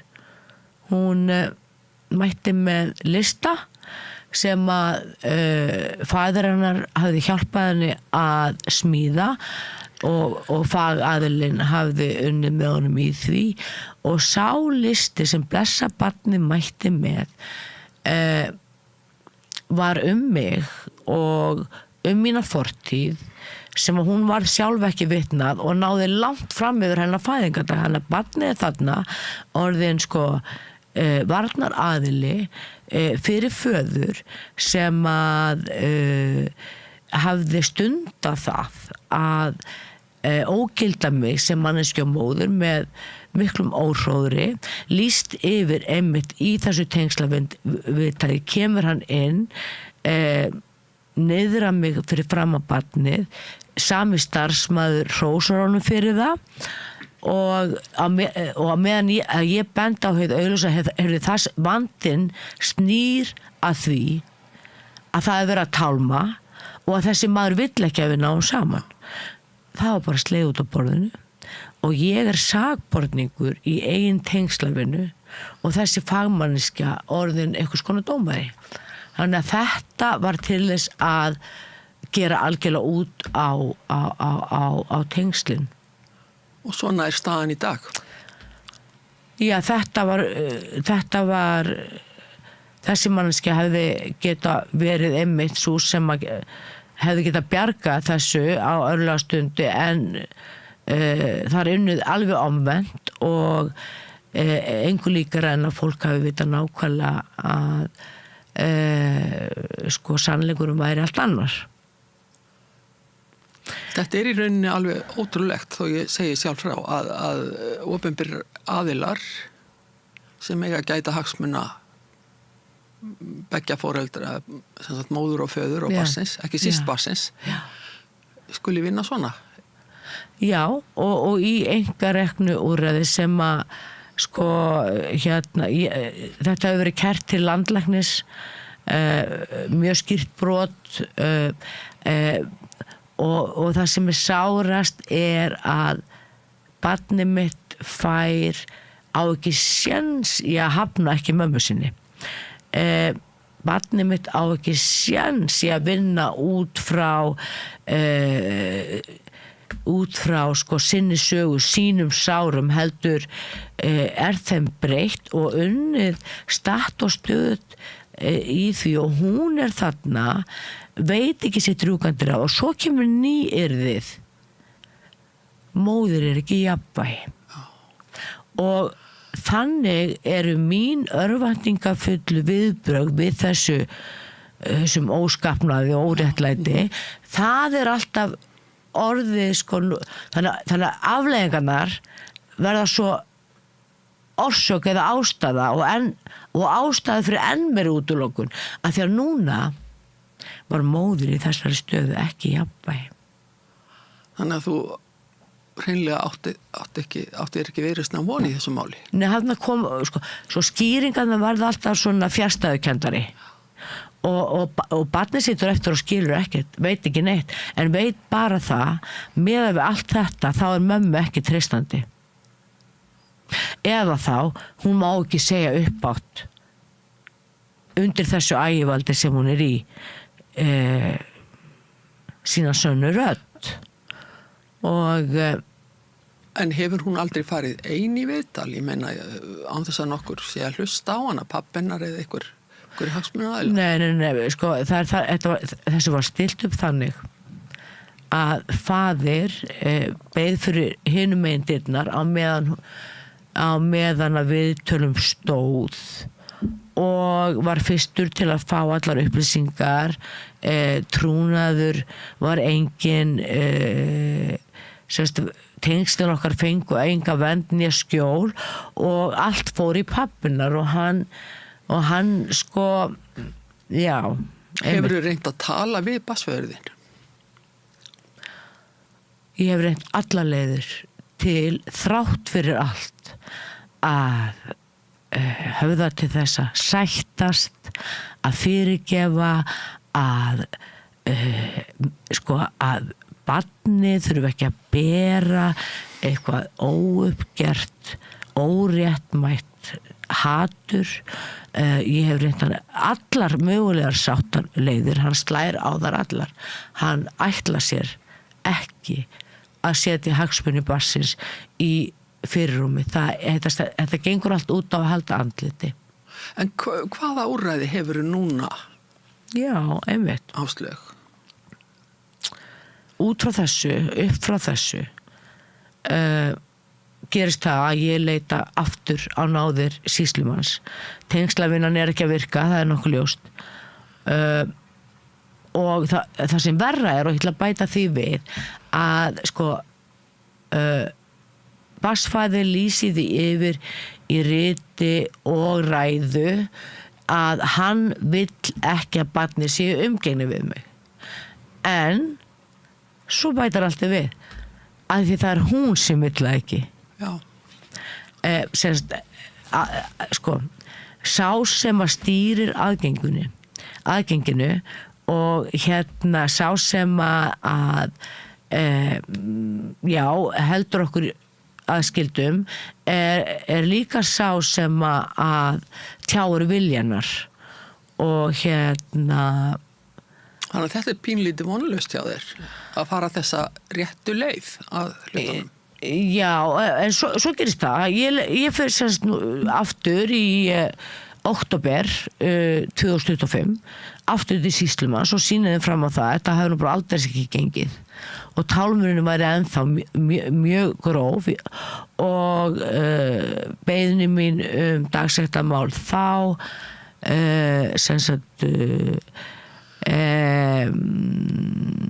enn í gangi 6 mánuðum seinna og ég með öll þessi gögn, minnistusgreiningu, orðræðugreiningu, ég get sýnt fram á það að hann svarar símanum hennar með sama orðalagi, hún notar líka sama orðalagið,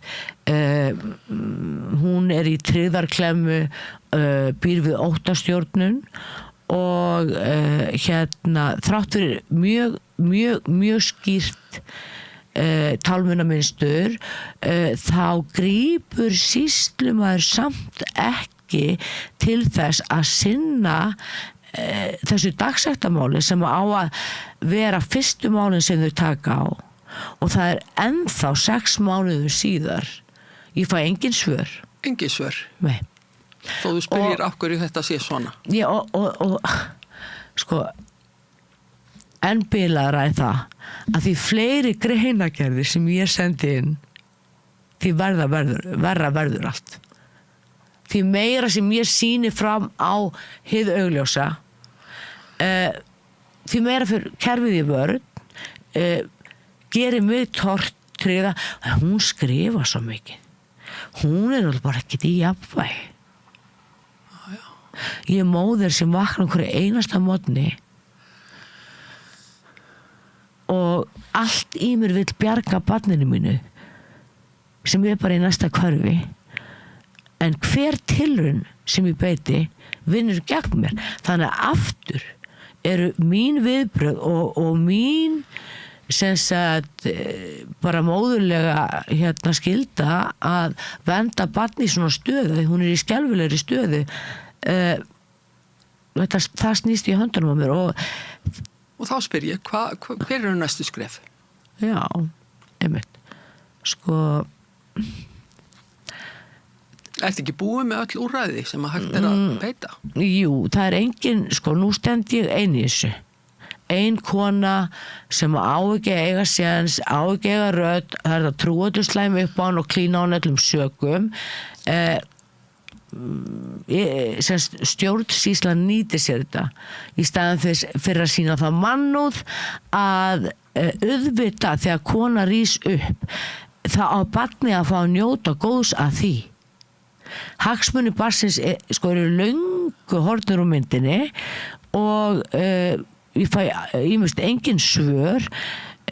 Barnið svo inn í þessum aðstæðum eftir fullkomið sambandsrof, eftir dáleiðslu aðferðir, eftir fullyrðingar manns fyrir fram að barnar og hótanir það að hann ætli nú bara hreinlega að komur fyrir kattanum fyrir fram að barni. Hún svo kölluð í viðtali á sýslumanni og á nú að lýsa afstöðu sinni. Meinarðu núna? Já, bara núna nýverið gerðum það. Já. Og ég hafði búin að tala við... Er þá málið í einhverju vinnslu núna? Já, en það komið niðurstaða úr viðtalinu. Já. Og barnið sem að veita hvert orð fer í hitt foreldrið í þessari stöðu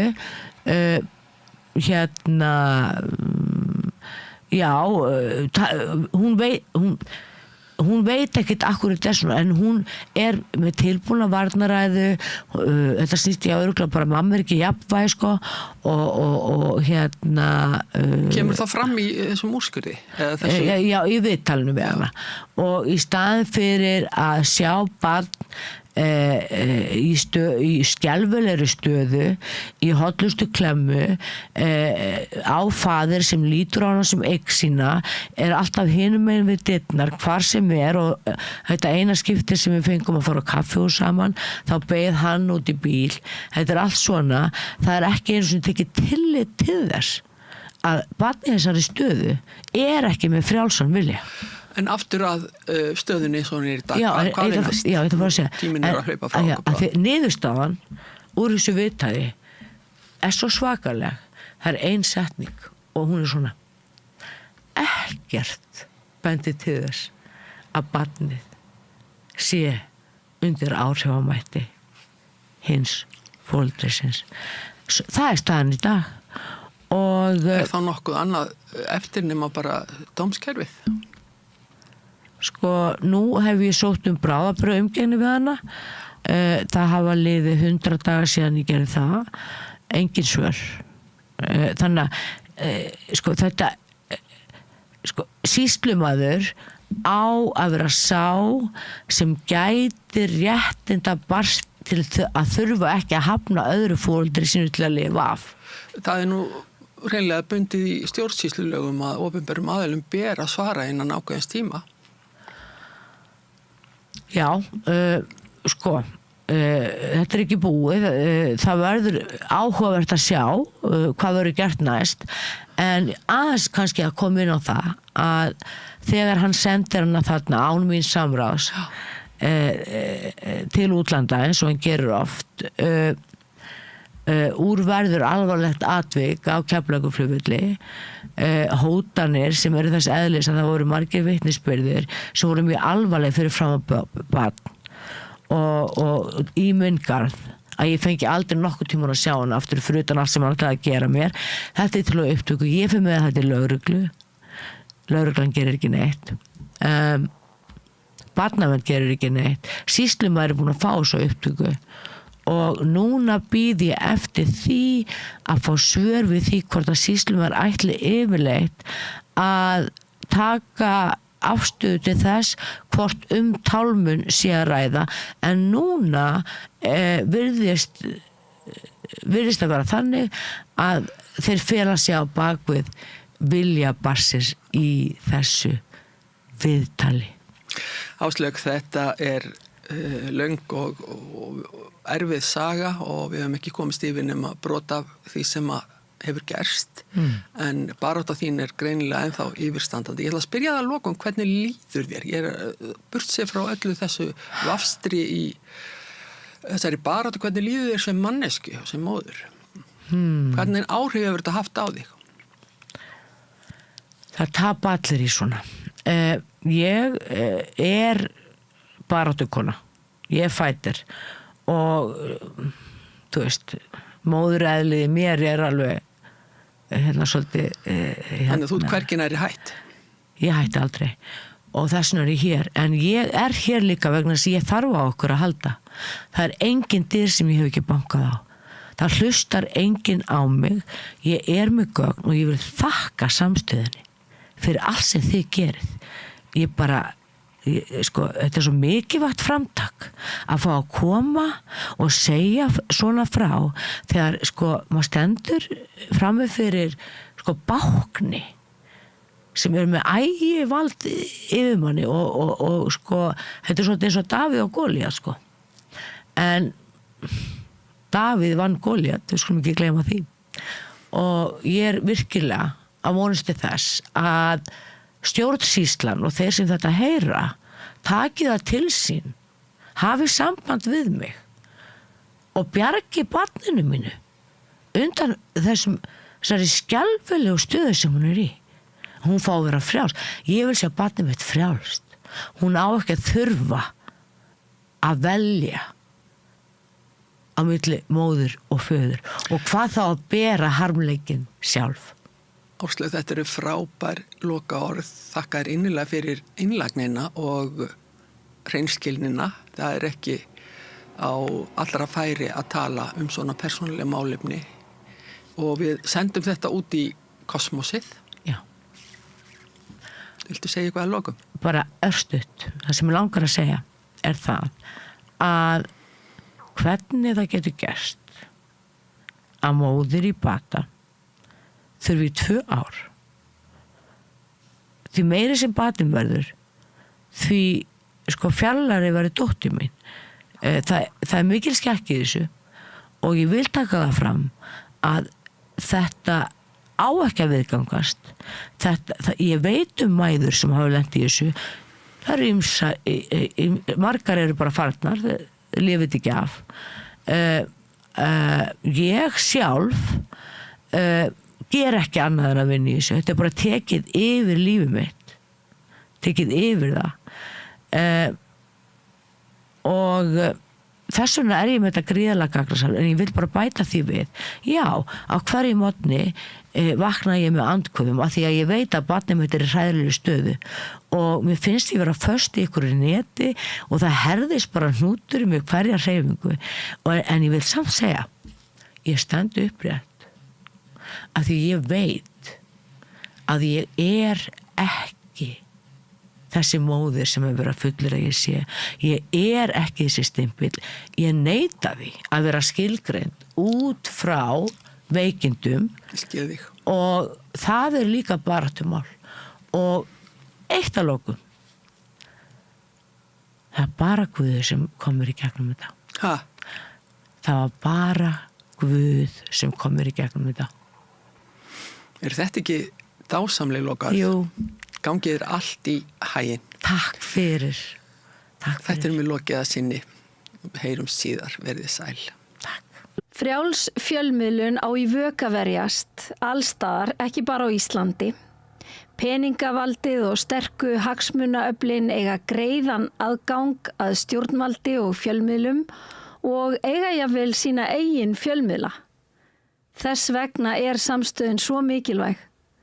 Hér er pláss fyrir allar raddir, málin eru krufin til mergjar og samtölin eru stór og innihaldsrík.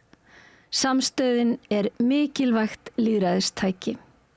Ég heiti Kristín Helga Gunnarsdóttir og ég styð samstöðina.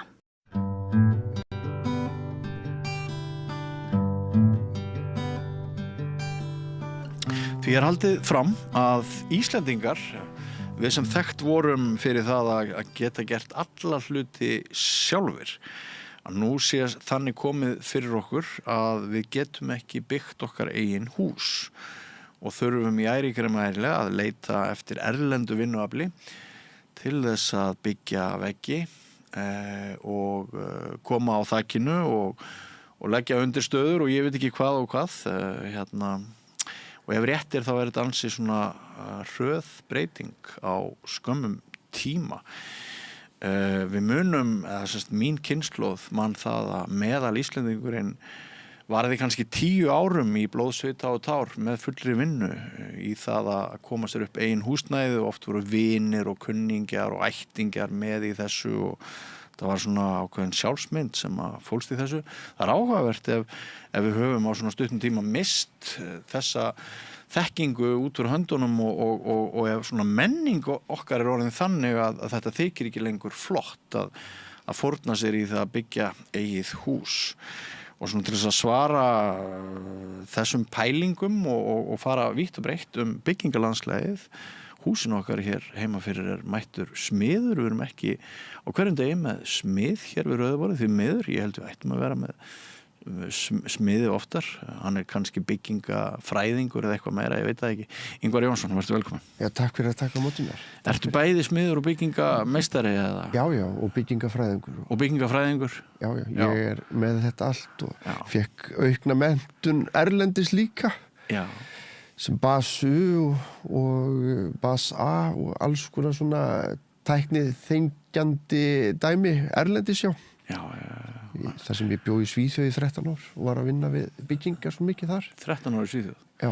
Þannig að þú þekkir það bæði að vinna með höndunum og vera með sigg og nagli í gegnum handarbak og svo líka að vinna alfarið bara með hausnum. Já, í raun og veru þá er ég komið með frekar lélega putta í dag, sko. Það er ekkert sigg á þessu lengur, nema kannski eftir spilastokkin. Já, eftir spilastokkin, já. Sko, og það er þetta að vísa til þess að þú er gaman að spila bridge. Já, einmitt. En sko, er eitthvað hæft í þessu randi mínu í inngangnum þegar ég var að bera saman tímana tvenna og þessa hugmynd okkar að fyrir skemmstu höfum við sjálf meir og minna byggt okkar eigin hús en nú sé þessi verkþekking að engu orðin og við séum bara alltaf að fá annað fólk til þess að gera þetta fyrir okkur. Ég fekk pínu sjokk á því að vera svona lengi erlendis, kem tilbaka og þegar ég flytt út þá finnst mér eins og fólk sem er að redda sér og kunni miklu meira. 13 ára seinna þá er einhvern veginn eins og allt hafi bara einhvern veginn stoppað og krakkar í dag er einhvern veginn bara sjálfhverf og sko vilja bara, ég veit það ekki, fá allt upp í hendurnar einhvern veginn á þess að hafa fyrir því. Þú ert svolítið þar. Já, það virðist vera þannig. Það þarf ekki lengur að vinna jafn mikið eins og við gerðum í gamla dag, sko. Nei. Þetta er bara, fólk vil flytja bara í fullfrágengið hús, allt tipp-topp, á meðan foreldrar mínir flutti í hús þar sem það voru ekki einu svona hurðar til þess að byrja með. Bara koma þak yfir höfuðið og hafa eldhús og klósett. Það var nóg. Nú þarf allt að vera, þú veist, fullfrágengið. Þetta er dálítið sérstakt. Og þú þorir að segja þetta uppátt. Já. Ég geri það. Því að sumir svona hálfveigra sér við því að ræða þetta uppátt. Já, einmitt. Mér finnst þetta bara, ég fekk bara pínu sjokk bara á því að vera svona stutt úti, eða stutt 13 ár cirka. bara einhvern veginn að koma og fara frá sterka Íslandi yfir í veika Ísland aftur. Þú myndir lýsa því þannig? Já, mér finnst það. Á hvaða tímabili var þetta segir, milli 2000 og 2015? Já, svona 2012 fer ég út. Já, 2012. Já, og kem tilbaka bara fyrir árið síðan. Nú, já, þú bara nýkomin aftur. Já, við getum sagt það. Já. Og áratugurinn þegar við urðum aumingjar. Þetta alveg rosalega skrítin breyting allavega. Og við erum búin að missa þetta aldrei mikið, finnst mér, Íslendingar. Já. Og ég ekki hrifinn að þessu. Nei.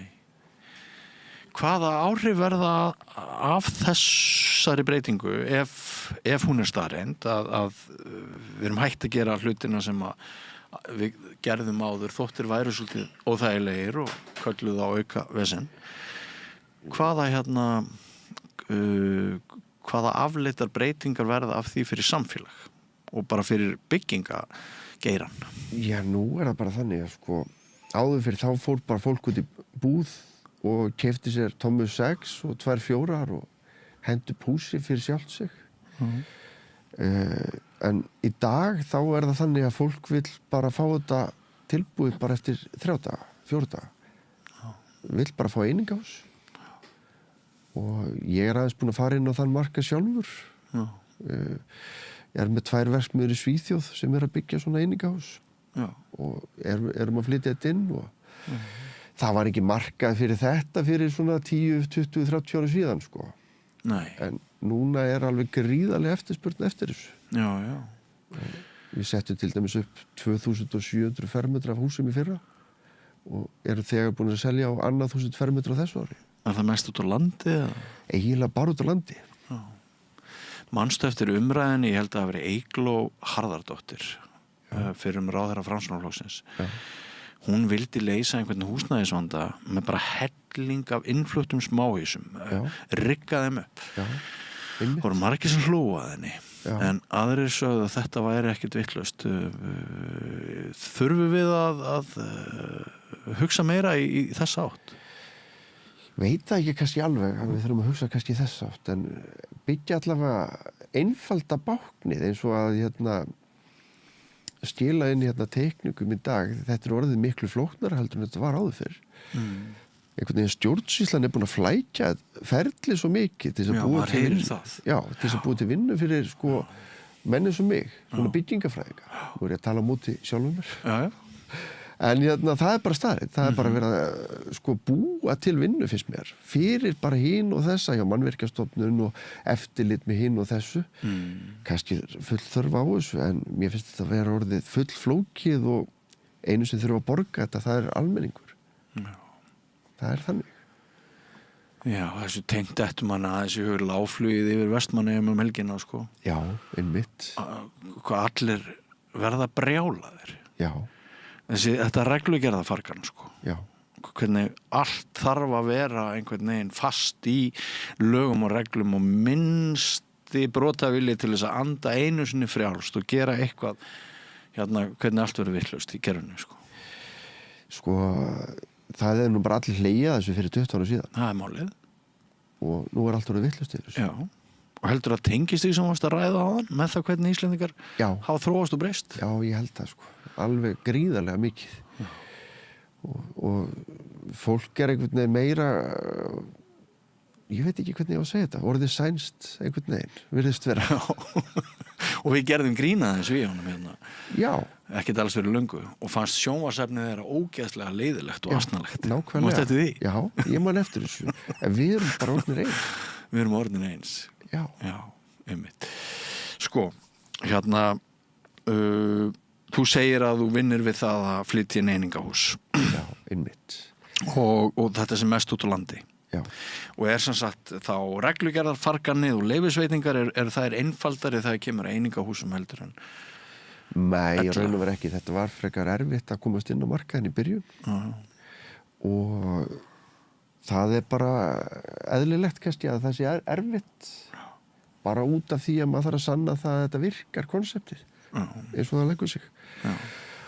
Og og við erum búin að vera að þróa til dæmis þessar einingar núna í 10 ár held ég. Breytum hurðar, breytum glugga og þetta virkaði ekki fyrst og nú erum við búin að hafa sama konseptin í 4 ár og þetta bara virkar upp á 10. Okay. Og ekkert vesen. Og við erum allavega búin að þróa þetta út í það að það sem við erum með 2 verksmiðjur og höfum mögulega að opna það á 3. núna að komi upp eldgos eins og kom fyrir hérna í Grindavík. Þá eigum við bara mögulega því að koma bara inn með 500 fermetra á viku af nýjum húsum. Við getum bara haugað þessu upp. Já. Ef mig langar í einingahús einhverstaðar á kyrlátum stað sem einhvers konar andstað við höfuðborgarsvæðið og mér langar bara að keyra þanga alltaf eftir vinnu og föstudegi og gista 2 nætur og svo kem ég hérna í erilinn á mánudagsmorgni og hlið síðan rafhlöðurnar út á landi í þessu húsi. Hver kostnaðurinn, segjum bara að ég fari á Suðurland eða Snæfellsnes eða eitthvað, ég veit það ekki.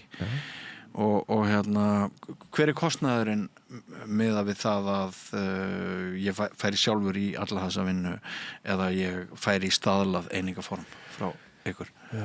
Sko, við erum náttúrulega með 3 sýningarhús bara hérna rétt fyrir utan höfuðborgarsvæði í svona kyrrð og þegar maður hugsar út frá byrjuninni þá það þannig bara að koma teikningum í gegn. Þetta mismunandi milli byggingafulltrúa og þurfum við að koma til dæmis teikningum í gegn á höfuðborgarsvæðinu. Ég gef alltaf fast verð til viðskiptavina. Þá hækka ég verð á teikningum af því að báknið svo mikið hérna á höfuðborgarsvæðinu.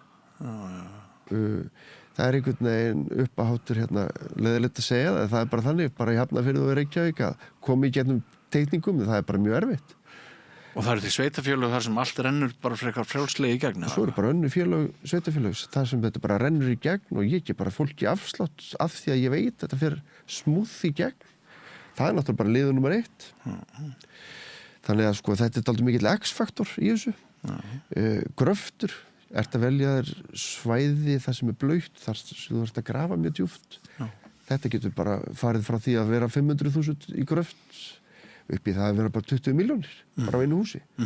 Þannig að það alveg gríðarlega stór X-faktor. Hvað ertu langt frá höfn? Hvað ertu að flytja þetta langt? Húsið? Þannig að sko, maður eiginlega að meta hvert eitt dæmi fyrir sig. Já, þannig að í sömu tilvikum gæti það borga sig töluvert. Væri mikil sparnaður í að kaupa einingarhús, en í öðrum tilvikum væri það kannski bara tóm flækja. Jafnvel á pari, jafnvel tóm flækja. Já. Og ég er búin að vísa frá nokkurum sem hafi viljað byggja hús. Já. Ég hef bara sagt við að þið verða bara byggja þetta á annan hátt. Þetta mun ekki hendi ykkur. Nei. En sko sérðum lagnir og allt sjálfur? Það alls konar í þessu. Við höfum tekið nokkur hús þar sem við erum að taka þetta alveg frá aðtölu. Í sumum tilfellum erum við bara að teikna hús, í sumum tilfellum erum við bara að flytja inn einingarnar. Og þetta bara allt þarna á milli, sko. Þú nefndir 2 sveitafélög áðan sem væri erfið. Eitthvað sveitafélag út á landi sem þér finnst sérstaklega gott að skipta við í þessum efnum? Já, ég myndi nú kannski ekki vilja segja nafni hjá þeim en það eru bara sveitafélag þar sem ég kannski búin að skila 20 teikninga. Þeir vita hvernig ég vinn, þeir vita húsin eru góð og þau eru hætt að efast það að þetta sé eitthvað rugl. Þannig að þau horfa kannski á milli fingra sér með að það vanti kannski eitthvað það merki hér eða þar inn á teiknisettið og hleypur sér bara í gegn og vita að varan verður góð. En innan íslenska byggingabransans, þess hluta sem enn heldur, þá er ég að tala þann kjarna sem enn að störfum með fólki sem er fætt hér á Íslandi og starfar hér allan ársning á Íslandi, ekki sá stóri og vaxandi hluti sem kemur erlendis frá til þess að rigga upp húsveggjunum okkar. Innan sem sagt þessa gamla íslenska byggingalandslags, hvernig viðhorfið gagnvart einingahúsum? Eru fordómar eða taka menn þessu sem mikilvægri viðbútt eða hvernig það? Það sem við erum svo fá, það fáir smiðir og það bara færra fólk sem nennir að vinna einhvern veginn, hérna á Íslandi. Þá það þannig að þetta er allt í góðu. Getur allt gerst í upptöku? Já, fyrirgefðu. Nei, þetta ekkert vandamál. Og ég syngja á með hana. Viltu syngja með? Ég hélt að ég hefði sett hana á flugstillingu.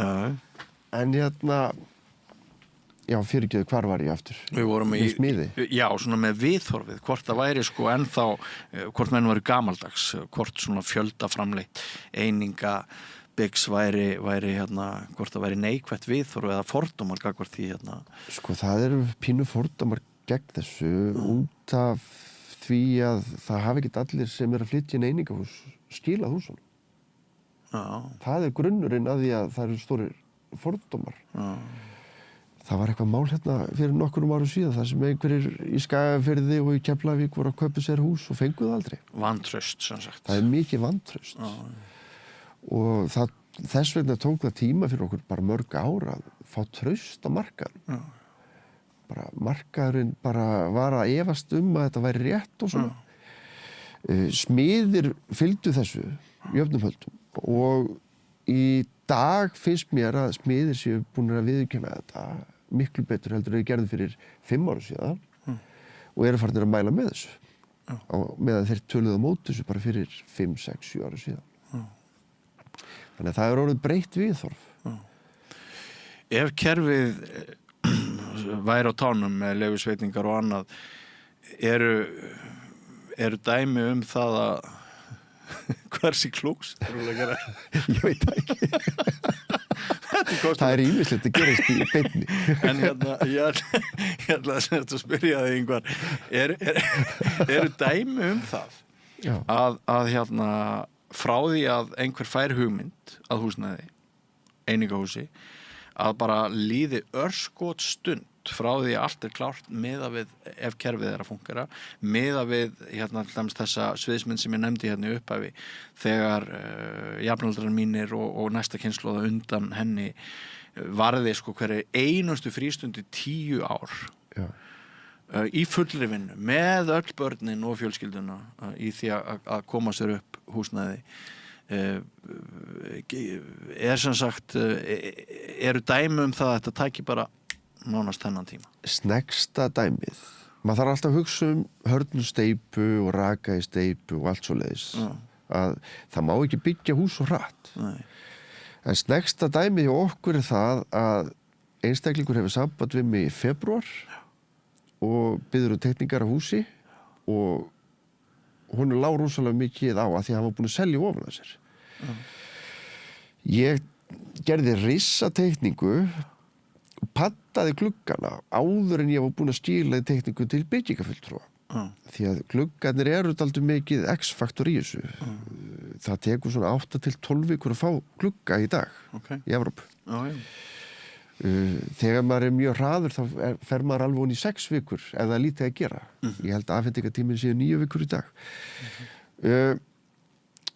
Þetta var í febrúar sem við byrjuðum að teikna. Húsið var full frá gengið utan í maí og hann var fluttur inn í ágúst. Í full frá gengið hús með öllu. Það magnað. Já. Það svona hraðasta dæmið. En að þú nefndir glugga, eru gluggarnir alltaf að vera stærri og stærri? Já, þeir stækka dálítið mikið. Já, við viljum njóta útsýnisins sem aldrei fyrr. Já.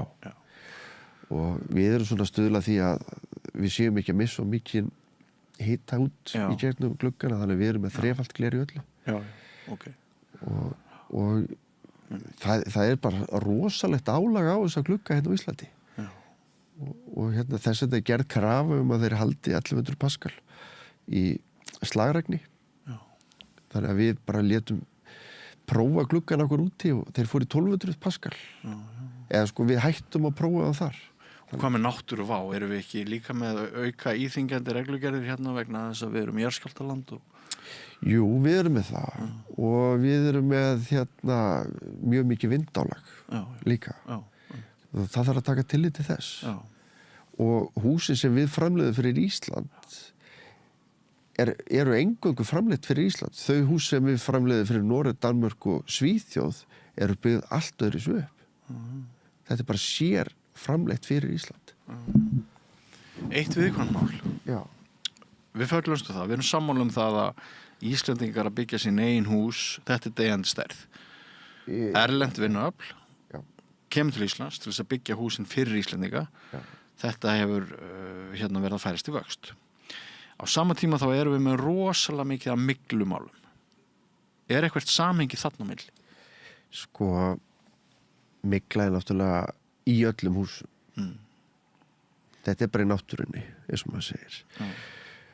Og bara þessi hættulega mygla sem lendir í húsum er út af öndunarleysi í húsum. Eða of hraðri uppbyggingu húsa. Þannig að sko, ef þú leggur gólfefni ofan á og raka steypu, þá ert ekkert í góðum málum. Og við höfum haft það þannig til dæmis hjá okkur að við erum með loftun í þökum þannig að við erum aldrei undir 7 cm fyrir ofan einangrun með loftbil á meðan standard á Íslandi er 25. Og við erum að eyða aðeins meira timbri í þetta en við gerum það til þess að við fáum betra hús sem endist lengur. Og sko, svo er verið að gera sum hús of þétt líka. Við erum að reyna að láta þau anda hjá okkur og bara á réttan hátt. Og þetta er bara eldgömul aðferð sem við erum að nota sem hefur bara virkað í gennum tíðina og er ekkert vesen með. Og við viljum bara halda í það. Mikilvægt að fara að sér ekki og geist. Já, einmitt. Eins og það var mjög vinsælt núna bara fyrir svona 5-10 ára síðan að grinda þökin upp fyrir ofan pappa eins og gert er í Skandinavíu. Þannig að þú sért ekki að skrúfa bári í gegnum pappan, heldur þetta skrúfa það í lektu. Þetta er kallað lektu upp þak. Og það eru alveg gríðarlega margir farnir að gera þetta á Íslandi en það er engin reynsla á þessu á Íslandi. Það er bara, við viljum ekki nota eitthvað sem er bara virkar í Svíþjóð, það virkar kannski ekki hérna. Eins og ég hef alveg séð dæmi það að þetta hefur klikkað.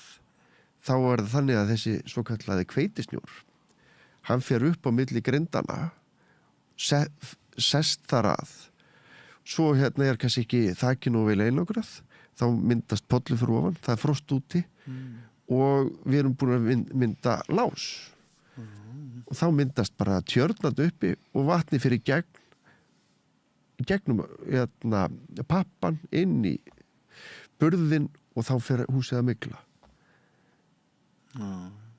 Og það er bara, þetta ég stóla upp að þök í Skandinavíu af því að ég veit að virka þar. Mér dettur ekki í hug að gera það hérna. Af því það er allt öðru þessi aðstæður hérna.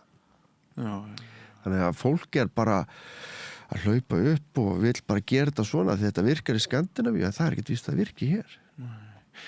En þá dettur mér í hug, sko, er einhver umræðan það að veðrabreytingar hér á Íslandi, það er líka einhver þátt í vaxandi fjölda mygluvandamála, bursið frá byggingaleginu? Ég held að þetta sé bara hraðin, sko, ekki veðrið. Nei, einmitt. Og fólk lætur ekki húsin anda nógu vel. Nei. Og svo erum við að fá alltaf mikið útlendingum hérna og þeir eru ekki vanir því að við séum með svona ódýra upphitun. Þannig að þeir loka allir gluggum, loka fyrir alla loftræsingu og móta sagga inn í húsunum, lifa bara eins og þau gerðu erlendis, fatta það ekki að húsin okkar eru miklu þéttari heldur en erlendis og þá erum við bara að móta mikluna innanfrá og út. Hvað ef maður áldæmis segjum orlofshús eða sumarhús og maður er kannski einhver hópur fólk sem kannski 10 vikur á ári í þessu húsi á að vera eiga gluggarnir, allavega sumir gluggarnir að vera smá opnir á milli, ef við segjum að 40 vikur standið að aukt en 10 vikur sé það í notkun. Ég hef haft þessi reglu hjá mér allavega að fara aldrei með hús undir 14 gráður. Já. Það þarf ekki að hafa opið glugga eða neitt. Ef þetta er timburhús þá andar timbrið. Ef þetta er rétt uppbyggt. Náttúrulega þú byggir þetta vitlaust upp með því að setja pappalag utan á krossfið þannig að húsið andar ekki. þá ertu ekki í svo svakalega góðum málum. En ef þetta er réttu byggt, þá er bara nóg að 14 gráður inn í húsinu og þá ertu eiginlega bara alveg laus við miklu vandamál. En náttúrulega kjörhittin er náttúrulega að hafa 20 gráður í húsinu alltaf. En þess að tjúna svolítið niður í ofnunum þegar... Já, það er allt í lagi, bara vissu leyti, en ekki bara slökkva á þeim og labba út og kveikja bara upp þegar þú kemur aftur. Þá kemur sagg í bygginguna. Heyrðu Ingvar, það er mjög forvitinlegt að spjalla við þig, kannski fæði þig aftur til þess að ræða svona byggingasög og fleiri mál en við komumst ekki lengra í dag þess utan að mér langar aðeins spyrja þig í lokin þú varst að segja mér fyrir þáttinn að þú ert með eitthvað nýtt á dögunni. Já. Hvað er það, segirðu? Ég er með nokkur fyrirtæki. Nokkur fyrirtæki? Já, erlendis. Já. Digmodel er eitt af þeim. Okay. Ég er hluthafið því. Við erum að 3D skanna Skandinavíu með Exi og Zeta. Þá er þetta svona plattform fyrir ekki að ég sletti eins og Google Earth. Já. Og þú getur farið inn og valið kannski 1 eða 2 hektara og tekið það inn í tölvuna þinn í teikniforritið og teiknar þá með 3D undirlag. Þannig að ef þú ert að teikna hús í hlíð, þá færðu alveg hlíðina og allt rétt. Þetta er aldrei magnað. Og þetta er náttúrulega bara gert þannig að maður sé bara ekki að teikna allt á flötu eins og maður er að gera raun og veru í dag. Þegar ég er að teikna hús í dag, þá er ég bara með flatan ás og teikna á því og svo þarf að grafa í samræmi við það, að þetta var flatur ás. En með því að nota þessa tækni þá er maður raun og veru að spara þess. Mér er svona umhugað náttúruna, að grafa ekki mikið eins og kolefnisborið og bara gera hlutina rétt. Og þegar maður teiknar í svona þrívíðu og þrívítaforrit í teikningum eins og við notum, þá ertu bara að gera þetta einu sinni. Þú ert ekkert alltaf að gera þetta aftur og aftur og aftur eins og þegar maður var að teikna þetta í tvívíðu. Þá bara prófaði með sig aðeins áfram. Nei, þetta er ekki alveg nógu gott. Við þurfum að breyta þessu. Nú teiknum við bara að loka hugmyndina strax og gerum hana. Þetta bara sparar gríðarlega í vinnu og efni. Og þín starfsemi er semst farin að ná út fyrir Ísland og hagsmunina hér? Já, ég er náttúrulega búin að vera bara eiginlega fyrir utan Íslands í 13 ár, 14 ár. Okay. Var með verkfræði og arkitekturstofu úti og var að stýra svona risaverkum þann úti. Mjög spennandi. Já. Ingvar, ég þarf að redda konunni minni. Já. Og það er forgangur. Loksins þegar þú ert búin að ganga frá símanu þínum og þú eru búin að henda klósettrúlunni sem var þetta borðinu. En það var virkilega gaman að fá þig í heimsókn. Takk fyrir að taka mótið mér. Og það er ennþá ýmsar spurningar sem brenna á vörum mér og sennilega ykkar hlustend og áhorfandi einni og kannski ættu að vera bara með svona iðnaðarhorn. Já, ég var alveg til að koma aftur. Já.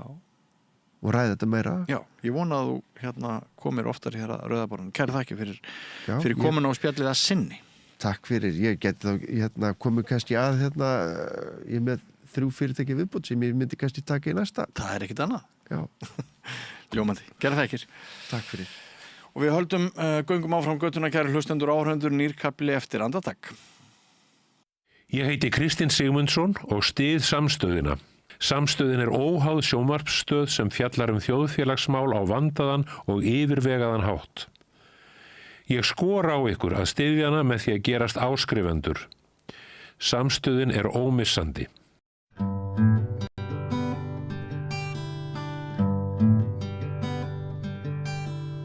Sælir, kæru hlustendur og áhorfendur. Ásdís Olsen heiti ég og er mjög glöð að vera hérna komin á Samstöðina. Ég ætla að vera hérna með viðtöl á næstunni og það er nú að skemmtilega sem ég geri í heiminum, það er að taka viðtöl við fólk. Og allir eru áhugaverðir og hafa frá einhverju skemmtilega að segja, er ég búin að komast af ef að maður kann að hlusta. Þannig að ég ætla að fá að hlusta á hana Helgu Snjólfsdóttur í dag sem er mjög áhugaverð manneskja eins og allir reyndar, en hún hefur gert svo merkilega breytingar á lífi sínu, allt frá því að hún var ábyrgur verkfræðingur á skrifstofu út í bæ, yfir í það að hún er núna að bjóða hugvíkandi ferðir og kvennahringi og gera alls konar svona sjálfsþekkingar vinnu. Og við ætlum bara að heyra Helgu hérna í dag, lýsa því sjálf hvaða ferðalag hún hefur farið í gegnum til þess að rata þessa leið. Takk fyrir að koma til mín, Helga. Gaman að sjá þig. Já, takk kærlega fyrir að bjóða mér. Það er bara mjög skemmtilegt. Já, ég sá nefnilega að þú ert að bjóða núna kvennahringi fyrir konur sem að hafa áhuga að skoða meðvirknina sína. Já, þetta er raunverulega, já, hvað við erum að gera svona sumar-seríu af kvennahringjum. Einn kvennahringur núna á mánuði, apríl, maí og júní, og það er mismunandi þema í hvert skipti. Sem sagt meðvirkni er í fyrsta hringnum og í númer 2 þá ætlum við að fara meira að tala um tilfinningar og tilfinningarlífið og í þriðja að taka ábyrgð á eigin hamingju. Wow. Og þú þarft sem sagt ekkert að mæta í alla, þó það gæti náttúrulega verið skemmtilegt. Og ég trúi eiginlega að þú þarft að takast á við allt þetta þrennt og skiptir kannski ekki máli hvar þú byrjar, en allt gæti þetta verið gagnlegt og sérstaklega náttúrulega að þú skoðar þetta allt þrennt. Allt þrennt, ok. Þetta er 3 svona þemu sem þú ert með hana. Og meðvirkni er fyrsta verkefnið eða viðfangsefnið þitt. Já. Og það er kannski svona, tengir okkur ákveðið saman. Já, það tengir okkur. Og kannski líka langar mig að koma að því ef við byrjum á að fá að heyra söguna þína aðeins, því að það er svo áhugavert að heyra hvernig þú hefur þroskast og þróast. Já. Og kannski ef ég má orða það, út eða það er nú kannski líka eins og þú sagðir á, ef maður googlar því þá er það fyrsta sem kemur upp, að ég tók við viðtal fyrir nokkrum árum. Já, líklega 2019. 2019, þá var ég að gera þætti á Hringbraut sem hétu Undir yfirborðið. Einmitt. Og við vorum að fjalla um alls konar áhugaverða hluti eins og fjölkerni eða polyamory. Og tantra og fleira. Og fleira í þeim dúr, þar sem við vorum svona.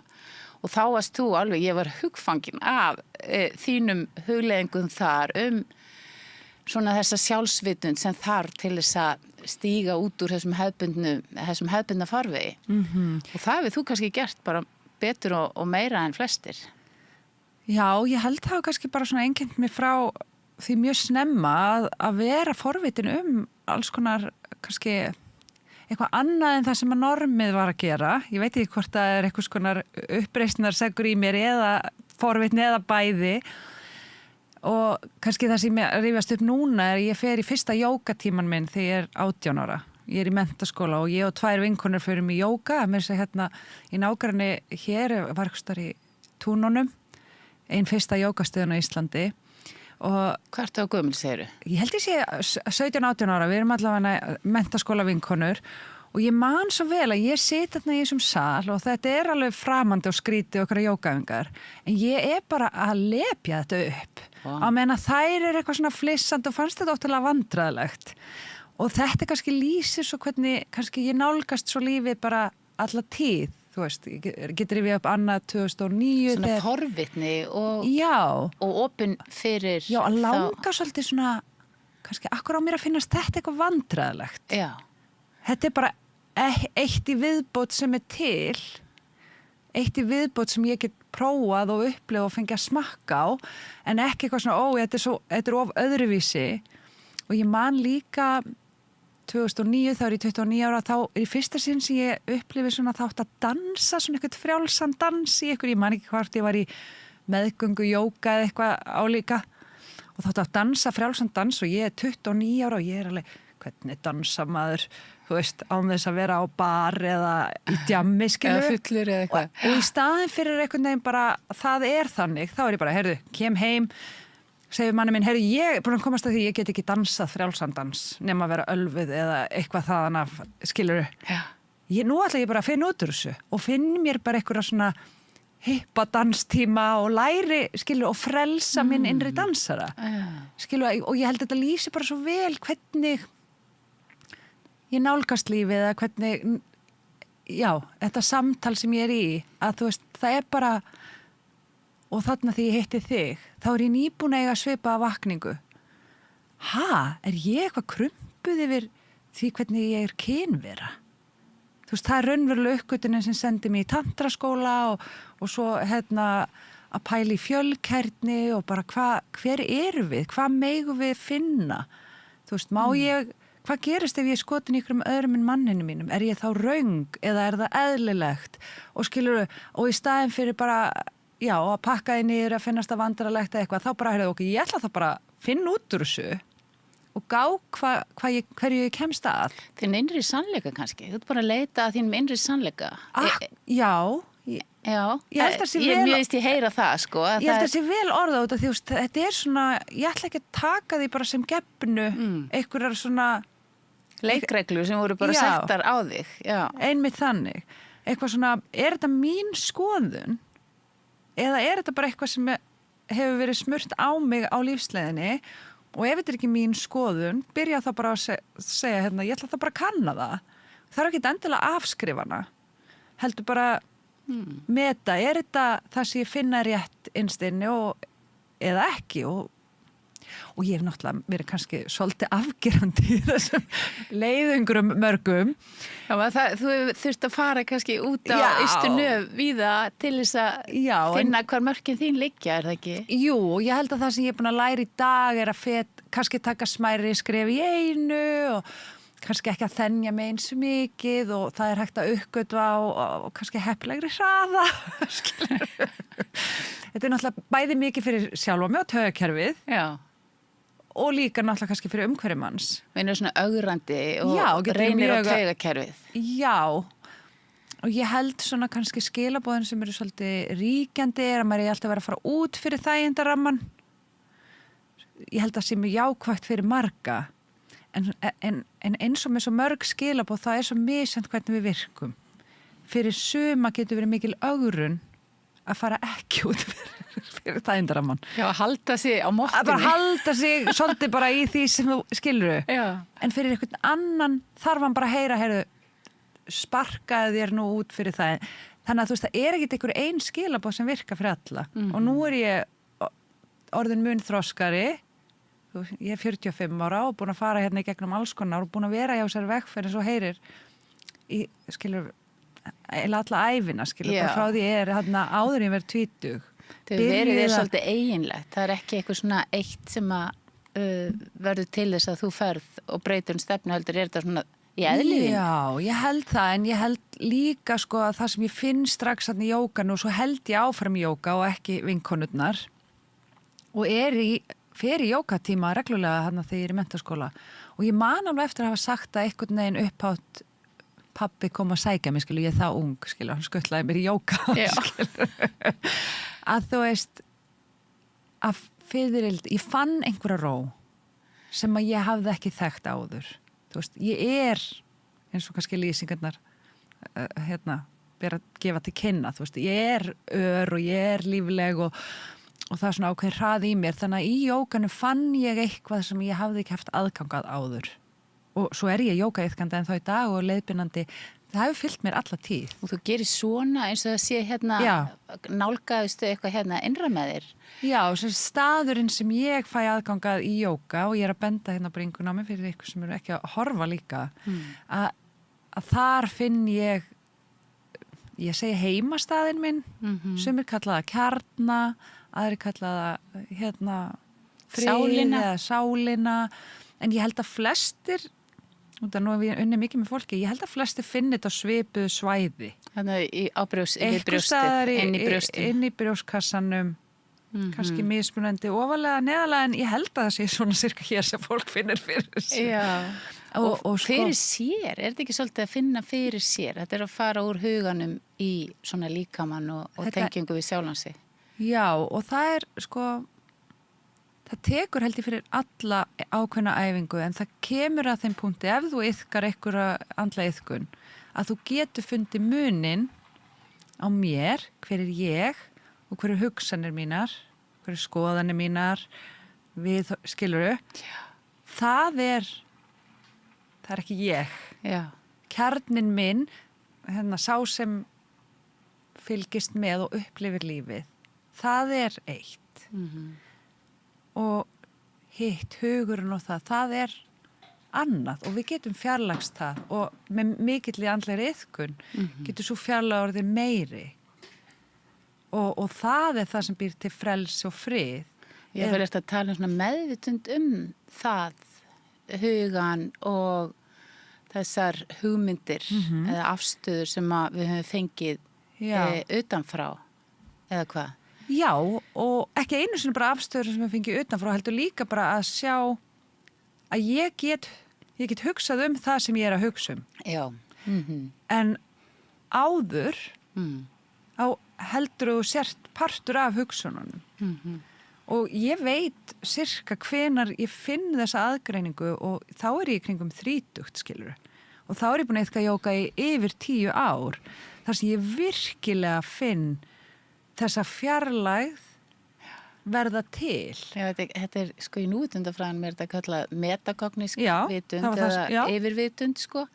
Þar sem maður getur fylgst með huganum og upplifun sinni af sjálfum sér og umhverfinu. Já, þetta er akkurat orðið sem ég vildi nota, metacognition. Það er hugtakið og það er mikilvægt fyrir mig að rifja alltaf reglulega upp að þetta tók ákveð átak og ég var orðin 30 þegar ég komst þangað og þetta stundum gleymi ég að það hafa alls ekki allir aðgang að þessu. Þeir eru samofnir hugsunum sínum. Skilur, þeir sjá ekki aðgreininguna. Ég man eftir þessu. Ég ger alltaf svona bendingar. Þeir sem eru bara að hlusta eru kannski að missa af þessu líflega tákmáli sem fer hérna fram. En það er það er þessi, þetta er svolítið áhugavert sem þetta að segja að þú ert þarna 30 þegar þú svona kemst á þennan stað að geta áttaði á þér, kemst út úr þessum huga og ég man svo vel eftir þessu, mér finnst þetta merkilegasta upplifun lífsmíns því ég áttaði mig á því að ég væri ekki hugurinn minn. Akkurat. Og hugsanir mínar væri ekki sannleikur. Akkurat. Heldur bara eitthvað bull forrit sem voru keyrð þarna áfram og voru sko ekkert skemmtileg mörg hver. Bara alls ekki og mjög ofta bara áleitnar hugsanir sem að maður kannski tekur sem sannleika og telur að sé sannleikurinn hver ég er. Já. Og það er rosalega íþyngjandi. Og segðu mér svo, ef við bara rekjum þína sög, þú ert þarna 30 þegar þú ert að gera þessa merkilegu uppgötvun. Og það er í gegnum... Og þá ertu orðin verkfræðingur, ertu að vinna við það. Já, turnilífinu. Gift og tveggja barna móðir. Já, cirka. Já. Já, reyndar, eitt barn, annað á leiðinni cirka. Og ég sérst held áfram minni jógaiðkun rosalega, þetta er alvöru, sko. Þú veist, þegar ég tala jógaiðkun, ég iðkaði jóga á hverjum degi. Sem þýðir að ég stoppaði allt annað sem ég var að gera, steiga á jógadínu og var með sjálfur mér í hálftíma til 1,5 tíma að beita athygli minni að líkama og andadrætti.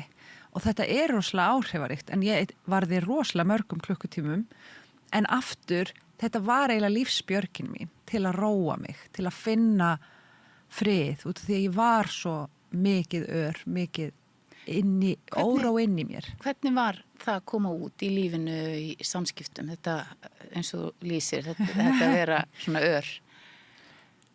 Sko, það er miklu auðveldar að sjá það í baksinni speklinum.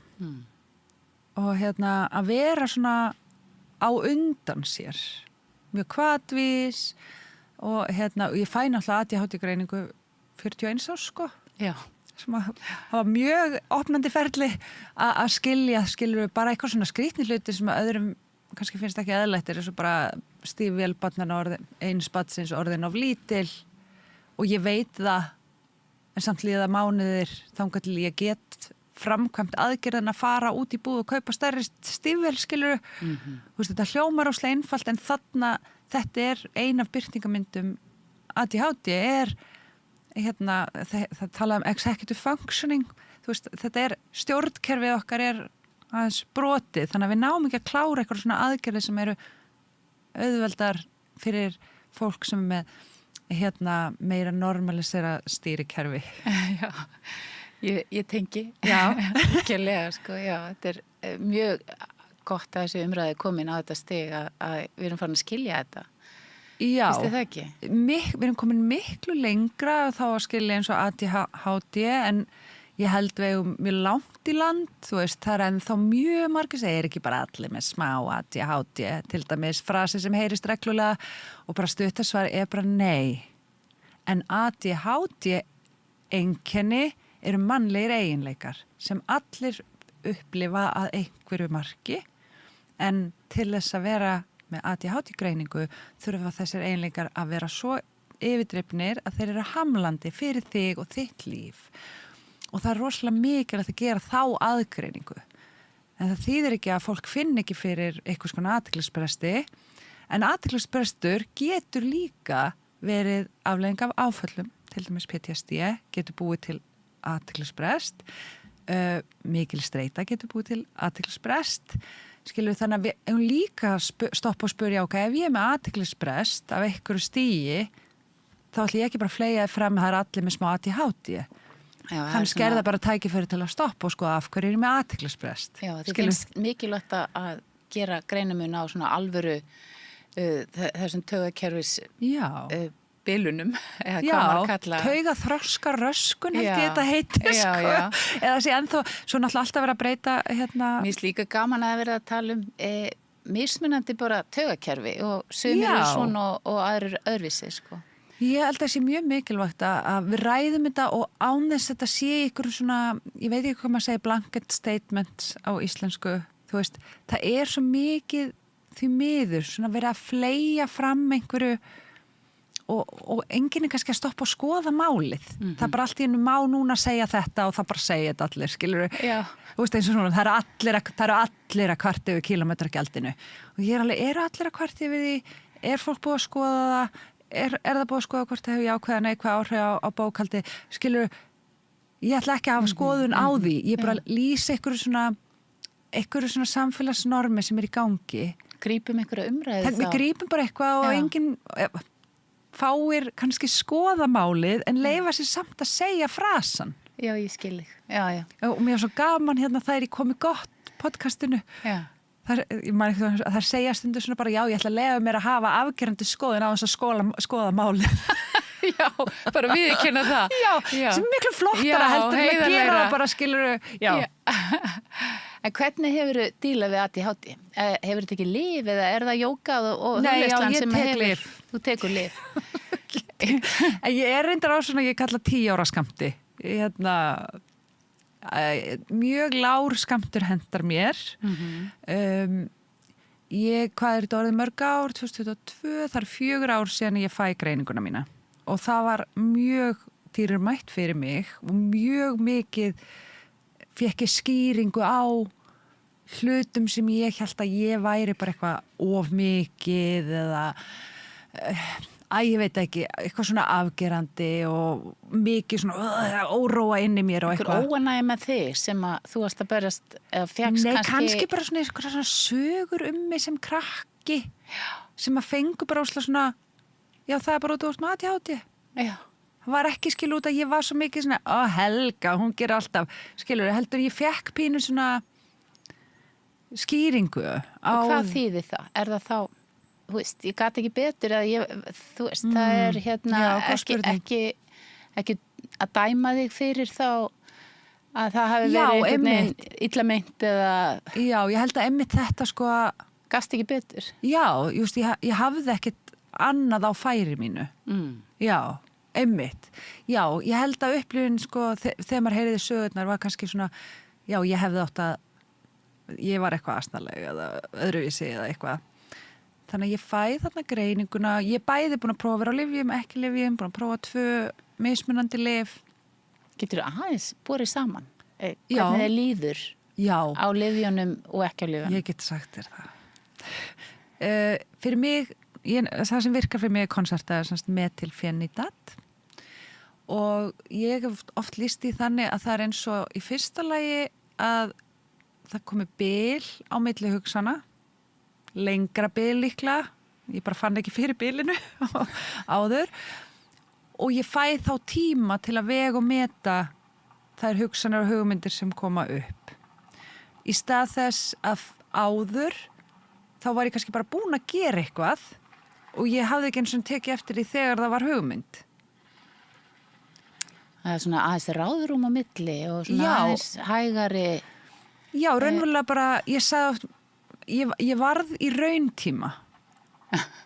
Í staðin fyrir 7 skrefum á undan sjálfur mér. Já, vá. En ég get líka sagt að sko, svo þegar ég var komin á aðeins stærri skammti en ég í dag, að þá leiði mér sko eins og væri búið ít á mute. Og ég var bara pínu frosin og ég var kannski, ég var að hugsa eitthvað og svona, nú myndi mér kannski langa að segja eitthvað en var bara svona og þegar ég trappa mig semst niður af þeim skammti þá varði ég aftur svona eins og ég þekki mig svolítið svona affíblast og hérna út af því að það er náttúrulega líka stór partur af hver ég þú veist, þessi sem maður getur sagt hvatvís sem maður getur líka sagt bara hérna skemmtileg eða líflega, spontant, já, þannig að þú veist, ég fór að grínast aftur, þannig að eins og núna þá fæ ég stuðning við athyglisbrestinum og hvatvísinu að þú veist, fá að vega og meta aðeins skrefin og svona, en held í hérna, hvernig ég finn fyrir mér eins og ég þekki mig. Sem að þá er kannski þá meiri ánægja lífinu já, fyrir þig. En samt get ég keypt nýstífvél, handabatnari mínu eða þarf en svo kemur sko lyfin eru eitt svo er náttúrulega sálfræði meðferð ég fekk hérna í beinu framaldi af greiningunum mínu fór ég í sálfræði meðferð alveg 10 tíma og svo náttúrulega fræða sem ADHD skoða söguna sína með nýjum glerugum þú veist, púsla sér pínlítið saman aftur með nýja þekkingu skilja hvernig ég virka þú veist, svo kemur jóga og hugleiðsla sem bara risa púsl þú veist, allt pláss sem ég get búið til með því að vera með andlega iðkun býr líka til pláss á milli hugsana skilu, eitt dæmi hvernig ADHD mitt virkar ég talaði vinkonu í sími morgun henni finnst hérna eitt svona æfingakerfi ósla sniðugt það heitir The Class, ég samanlega þetta sniðugt ég var að spá ég skrá mig í kennaranámið í þessu og verða aðal The Class kennarinn á Íslandi skilur, og svo er ég bara eitthvað ég hef ekki prófað svona tíma Ásdís veist hvað ég meina já.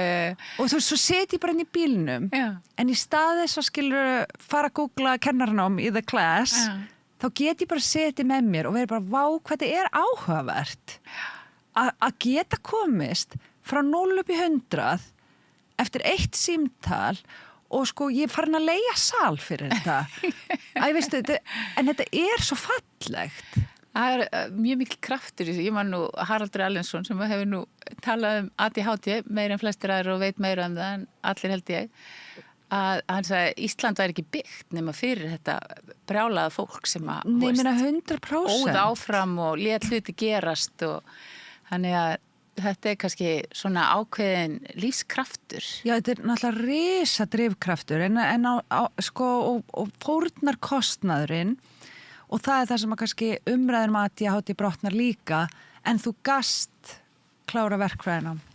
Þú gast fengi þessa vinnu, þú gast komist í stjórnunarstöðu, þú gast skiluru en hver var fórnarkostnaðurinn? Hver er að spurja því?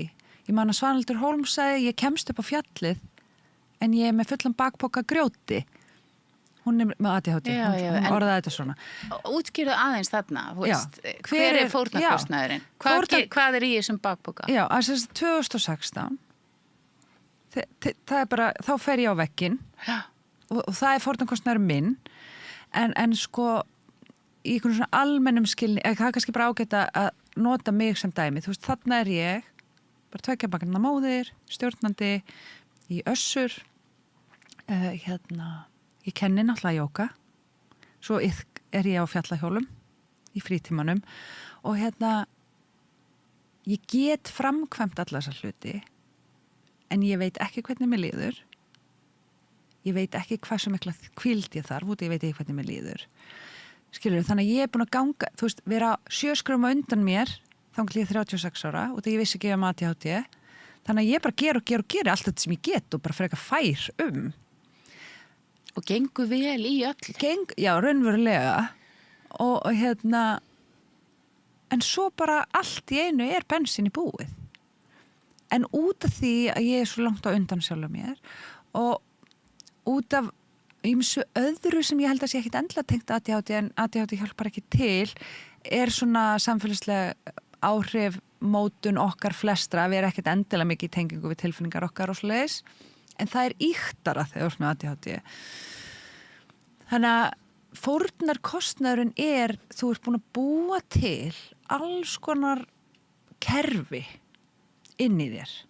Til þess að lifa af. Já, til þess að vera ekki að klúðra og vera ekki að gleyma að kaupa stífvél eða skilur, og ég var svona hýperskipulögð. Þú veist, það var gert grína mér þegar átt að skipulegja eitthvað í vinahópni, þá var ég komið Excel-skjal það. Og hýperskipulagning eina birtingamyndum ADHD. Til þess að reyna út að þú ert að overcompensata. Já, og þarf einhvern veginn að reyna að halda utanum þetta allt saman. Þetta mikið í gangi. Já. Og alltaf kannski þá eins og þú segir nokkrum skrifum að undan þér. Mér finnst þetta mjög, en þitt dæmi nefnilega svo skýrt og gott, það líka, og kannski út í að þú ert með þessa einstöku meðvitund þig, huganðinn, sjálfan þig og getur, og svona auðmýkt að geta talað það, lausu skömmina og óttan við að vera ekki nóg. Þannig að þú getur talað þetta á svo skýran og aðgengilegan hátt. Þannig að ég veit svolítið forvitin þennan fórnarkostnað og því ég held að það séu svo margir sem ekki meðvitaður þennan þessa fórn sem þá, eins og þú segir, nokkur skruma undan sér og þú ert ekki meðvituð hvernig þið líður. Þannig að þú ert í rauninni ekki að upplifa heldur allt þetta skemmtilega líf sem þú alls ekki. Og vá, þegar þú segir þetta, ég var með þetta taka að myndasafn á dögunum og hvað við vorum duglega að gera alls konar með þessum 2 litlu börnum okkar sem urðu svo reyndar 3 eftir þetta burnout, en ég var ekki mjög mikið með í öllu þessu dásamlega ríka lífi sem við áttum og eigum en gjöfin að fara í burnout að þú færð að endur með þetta stöðuna og núna fær maður að upplega gjafirnar en fórnarkostnaðurinn ég sá nú bara, og það mjög algengt á samfélagsmiðlum eins og Instagram, þú veist bara eitthvað svona ADHD skatturinn sem bara eitthvað, þú veist, að gleyma að segja upp subscriptions, að gleyma gera skattaskýrsluna, að tína öllum hlutunum þínum, skilur það, og þannig verið að tala fullorðna einstaklinga. Já, bara hvað þetta kostnar. Það kostar óslega mikið að vera, þú veist, og alltaf með allt í raskati og þú veist, gera alltaf á síðustu stundu og þú veist, þá þarfst að borga meira út af því að þú varst ekki búin aðeins að vera með eitthvað fyrirhyggju. En svona, mér finnst miklu meira spennandi að skoða þennan innri fórnarkostnað og langflesti með ADHD eru einhvern tímapunkti greindi með kvíða eða þunglindi út af því að þeir eru orðnir svo hrættir að klúðura, skilur hvenar, þú veist, það bara svona bíða eftir því að næsta klúður komi. Svo eru margir með, erfitt, svona höfnunartilfinningar og slag íkt. Hún íktari hjá ADHD heldur en öðrum? Já, og það náttúrulega enn annað sem við tala allt og lítið með ADHD það sem við tala emotional dysregulation sem stór partur af ADHD að þú ert ekki bara með ofvirkar hugsanir, þú ert með ofvirkar tilfinningar. Þú veist, ég vissi ekki að maður fara að tala ADHD, ég sé að þetta stór partur af þinni sög og þessi ferðalagi þínu. Og það kviknar svo margar spurningar hjá mér. Til dæmis ég svolítið forritunum, veistu hverju svona margir ADHD á Íslandi? Ég veit að það viðkvæmt að tala það, en þetta eins og þú segir, yfirleitt út af einhverjum áföllum í æsku og einhverju slíku, það ekki? Gabor Mate, hann tekur þetta þaðan, að þetta sé áföll í æsku. Ég ekki alveg á þeirri línu, Ég út af því að það líka svo mikið erfðafræðileg tenging. Þú veist, margir sérfræðingar segja bara, þú veist, ef þú ert með ADHD barn, þá þarftu bara að segja með hvort foreldri með ADHD. Ef að hvorugt með ADHD þá bara eitthvað, þetta barn rángfæðrað, skilur. Að ganga það langt að segja og þess vegna, þú veist, ég búin að skoða þetta náttúrulega mjög vítt og breytt.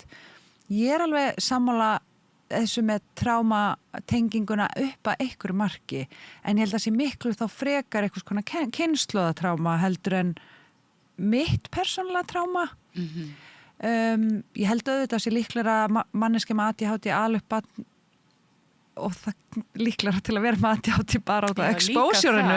Þannig ég veit ekki alveg, þetta svolítið hænan og eggið, sko. Ég held að sé enginn sem getur sagt annarkvort þetta bara gena eða bara nurture eða skiluru. Og ég held að það hjálpa ekkert endilega umræðinni. Nei, það skiptir kannski engu máli Ég held að það skipti ekki öllu máli. Ég held að það skipti meira máli að segja það engin óskar sem verður með ADHD. Ef þú ert komið með ADHD greiningu þá mun það í mörgum tilfellum bara hjálpa þér, skilja sjálfa þig, þú munt fá fleiri tækifæri til þess að nota þau tól sem í boði og þá ég alls ekki bara að tala lyf, heldur bara líka einhvers konar iðkun, hver sem hún göngutúrar eða jóka, whatever, sko. Ég held að það sé miklu mikilvægir að segja bara það engin að biðja með ADHD. Við skulum þá bara mæta fólkinu þar og bjóða því þann stuðning sem það þarf. Og sama tíma ég segi þetta, þá finnst mér ég sem manneskja með ADHD, sem orðin fullorðin, ég ber ábyrgð á mínum takmörkunum, ég get deilt því með þeim sem ég til dæmis vinn með, ég get sagt þeim, stundum þarf ég auka hnepp út af því að, en það ekki á þeirra ábyrgð, skilur, að nálgast mig eitthvað allt öðruvísi. Sem ég finnst stundum umræðinu komin aðeins og langt þangað að hinir allt inn að fara að taka ábyrgð á, skilur. Þér.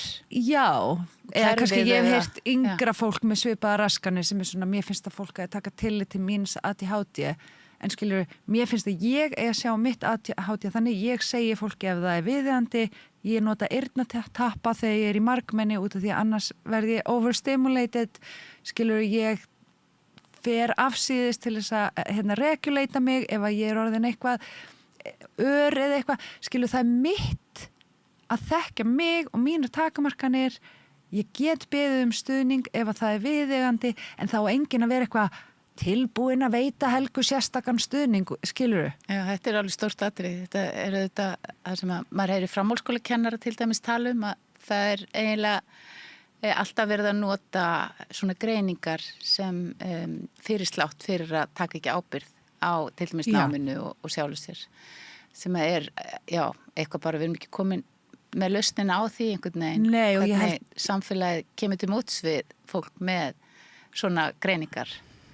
Nei, og bara ég held við langt í land og það allt í lagi bara að segja líka það þá. Skilur, við vitum ekki svörin ennþá, en ég finn eins og dóttir mín í menntaskóla og þar finnst mér orðræðan vera eins og þú ert að segja. Þú veist, mér finnst mjög verið að ýta að nemandanum, segja, heyrðu, hér það sem við bjóðum upp á þér til stuðnings. Það ekki verið einhvern veginn að reyna, ég veit ekki, að verða of svona. Já, það ekki, meinir að vera að taka ábyrðina þar. Af þeim? Nei. Og þetta með ábyrðina, mér finnst það svolítið áhugavert, þessi sjálfsábyrgð, þú talar svolítið það. Og það kannski svona, þín leið öll mótuð af því að þú ert alltaf að taka ábyrgð á þér og einhvern veginn finna út úr þér og þínu lífi. Já, en mér finnst það rosalega erfitt, sko. Mér finnst það rosalega vesen að þurfa að taka ábyrgð á mér. Ég stundum hugsa, eitthvað til ég ætlaði mig. Nei, ég sver það, sko. En þarna kemur aftur, sko, ég held að maður mun aldrei sleppa frá þessu að stundum hugsa, akkur getur ekki bara eitthvað vita hvað ég þarf og skilur að frekar en eitthvað að bæja því frá að segja, ok, núna ég að hugsa þetta, skilur núna ég að hugsa þetta, af hverju finnst mér svona erfitt að taka ábyrgð mér í dag, þú veist, en þá þarftu að vera búin að hægja dálítið mikið á út af því að í hraðanum og þar sem ég var og þar sem mjög margir eru að þeir eru komin hérna, akkur ekki ykkur að hugsa mig og þeir fara að hnýta í makan, skilur, minnst þú svo leiðilegur eða eitthvað, út af því að hann ekki búin að vera eitthvað neina bregðast við einhverju innri þörfum mínu sem ég veit ekki eins og hverjar eru, skilur. En þetta sem þú gerir svo fallega líka og lýsir hérna að biðja skilning og kannski að biðja þar sem þú þarft ef það auðvelt að veita það með einhverjum hætti, gerur það ekki eins og gagnvart þínu nánustu? Algjörlega. Geta tjáð sig, geta vita hvað maður þar og sagt það, hlýtur að vera mjög stórt skref. Það rosalega stórt skref og minnst ekki neitt auðvelt svar hér, sko, þú veist, það þú veist, eins og mér finnst þetta meðvirknis,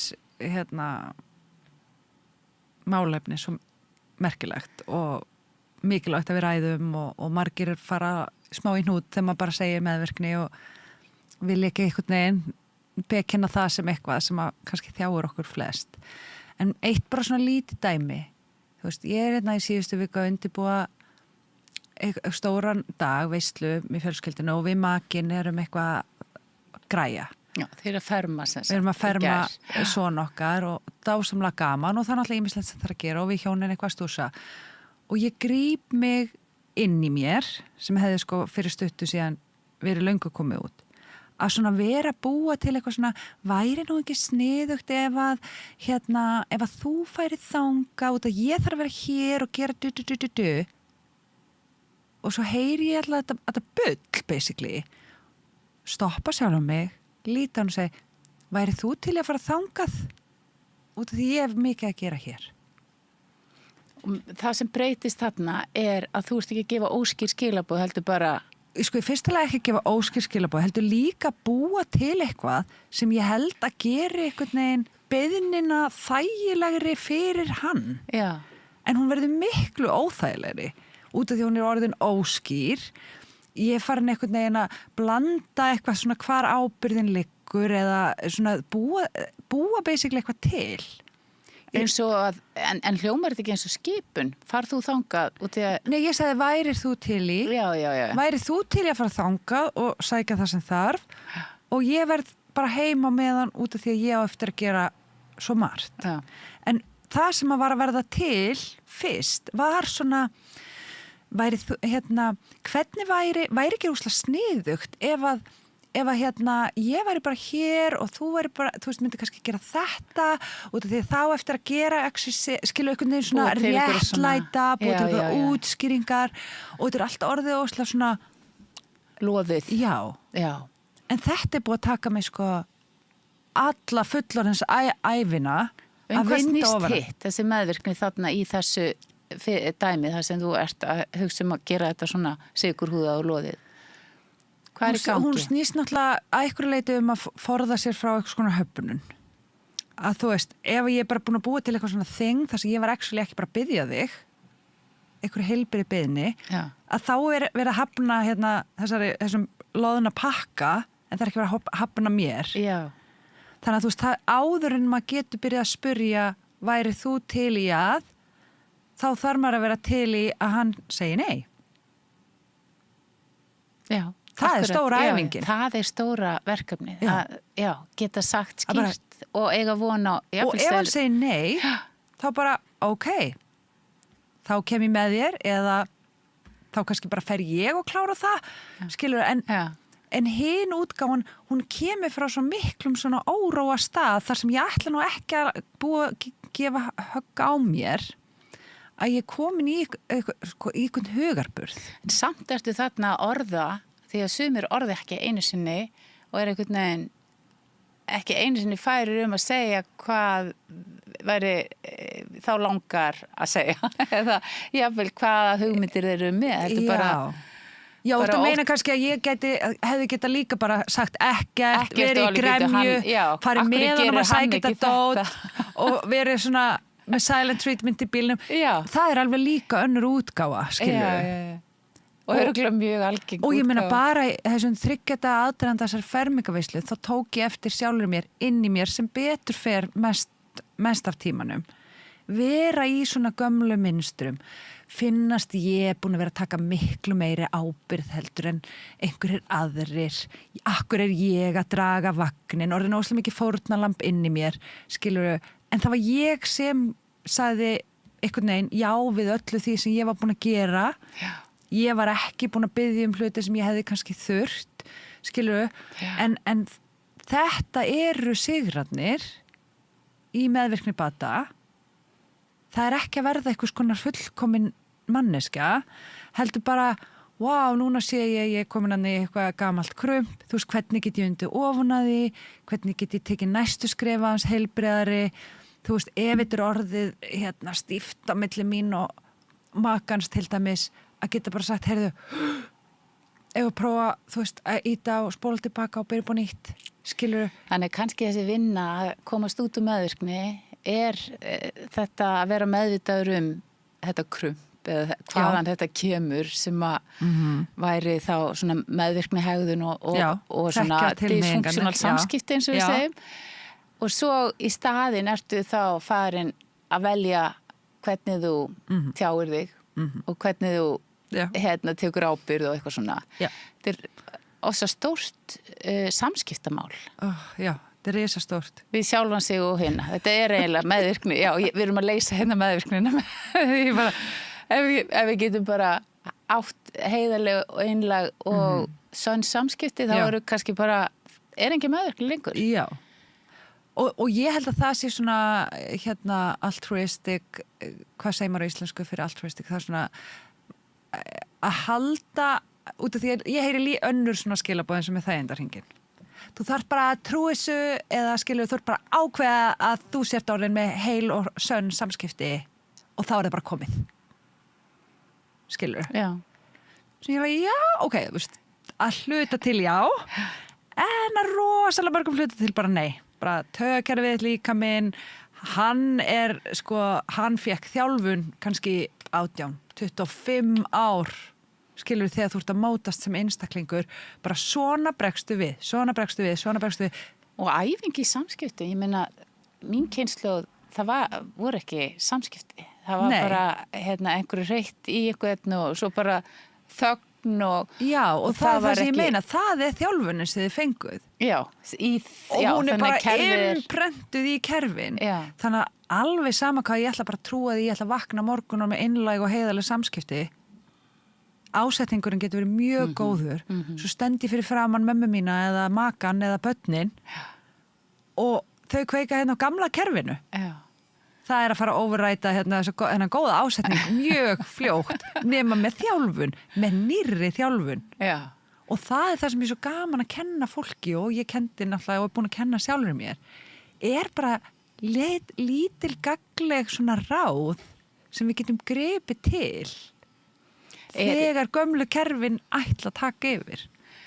Getur þú lýst muninum eins og í samskiptum við börnin, mannin, móðina, hvað er breytt við það að verða svona meðvituð og ábyrg?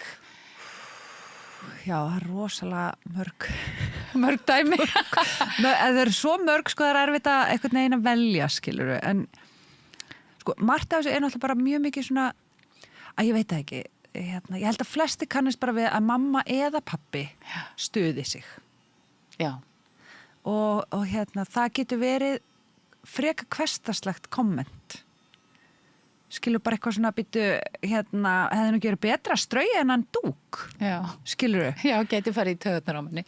Og þú veist, og munurinn notum við þetta bara dæmi. Mamma segir, akkur tíma strauja dúk, sorry mamma, þetta er samt svona almennt dæmi, skilur þau. Og þetta er ekki raunverulegt dæmi, og ég krumpast inn í mér. Og mögulega hreyta einhverju í hérna. Þú upplifir þetta sem gagnrýni á þig. Já, og ég bara svona... Hún er ekki að treysta þér. Og ég finn bara kreisting inn í mér, kannski í hálsinum eða maganum. Alltaf verið að hnýti í eitthvað. Bara, ég var hérna með 2 börn og skipla ekki heilt ammali og drullum hennan dúk, skilur. Já. Og ég leyfi þessu atriði, þessu kommenti sem er hennar að taka friðin minn eða ég leyfi henni ekki einu sinni, hann bara hverfur frá mér og ég er komin í ónota tilfinningu, jafnvel vont skap, jafnvel skap sem að kannski eyðilegur daginn og þetta er út af því að hún sagði eina setningu.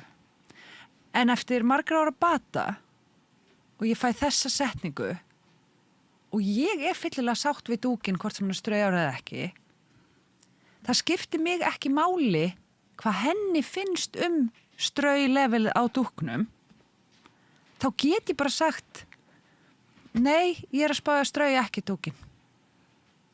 Já, og engar meiningar ekkert og ég ekki að taka því, skilur, kerfi mitt er búin að fá heilun, þannig að það bregst ekki við. Þú þarft ekki að segja, mamma, mér líkar ekki við svona afskiptasemi. Þú þarft ekki að segja það. Þú þarft ekki að segja það. Nei. Þú getur gert það, skilur, í öðru samhengi. Segjum að þetta sé bara í upphafi á barnaafmæli, út að ég get alveg ímyndað mér að margir eiga svona móment í upphafi á barnaafmæli. Skilur, mamma eða pabbi segja eitthvað sem er stuðandi og og þarna liggur munurinn í fyrsta lagi, í fyrra dæminu er ég að taka óslega mikið mark á þessari mannesku. Ég er að taka meira mark á henni heldur en mér. Því sem ég er búin að ákveða í heildarsamhenginu með þetta barnaafmæli. Þar sem ég er búin að taka margar miljón ákvarðanir, einaðin var að strauja ekki dúkin.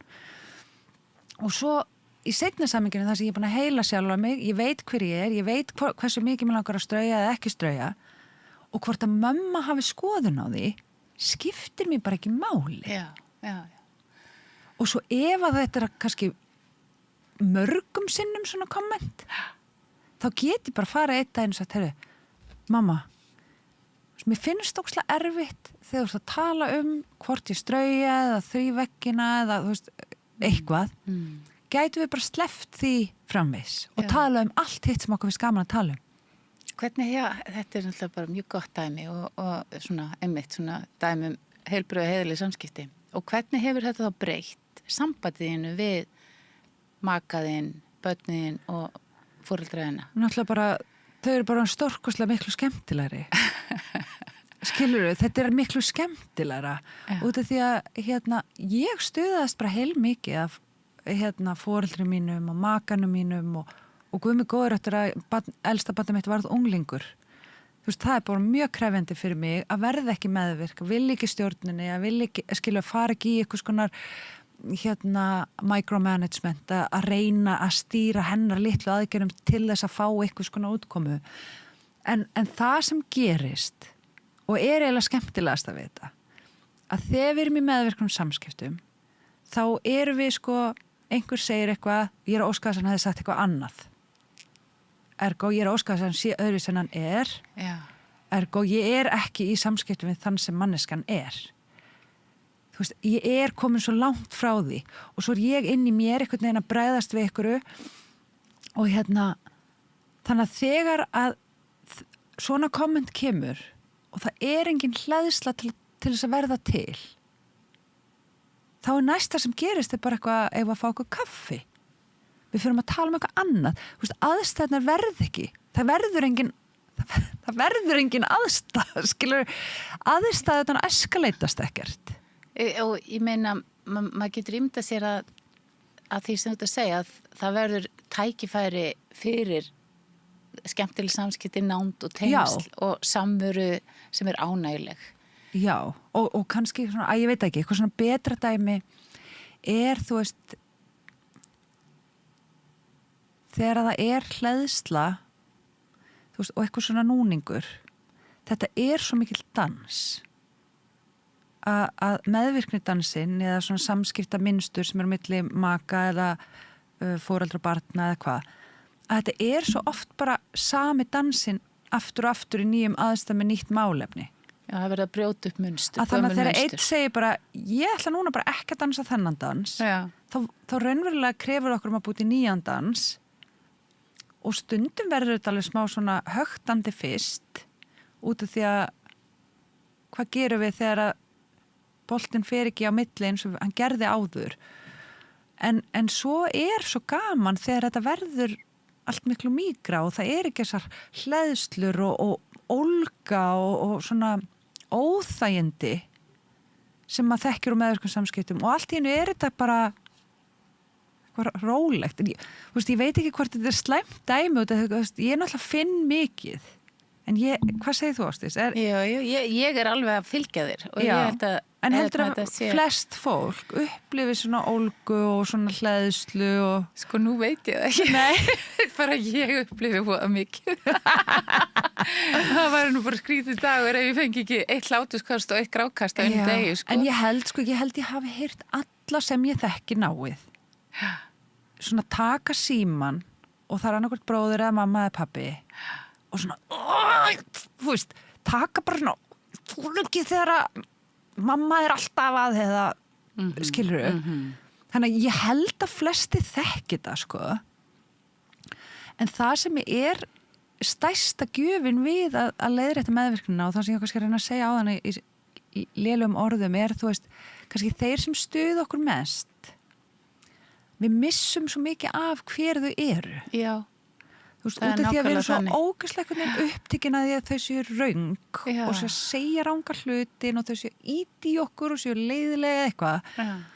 En svo þegar mann leiðrétti það, þá fær maður að sjá viðkomandi. Já, ég hugsa þessi opna forvitni sem að mér finnst svo falleg og ég er svo áhuga sem partafræði núna og mér finnst svo áhugavert þegar að maður finnur að maður getur verið í þessu hlutleysi og þessu sjálfi sem er bara forvitið og spennt og áhugasamt og ekki með svo mikla skoðanir. Það nú eitt af því sem væri mjög þægilegt að svona víkja sér frá.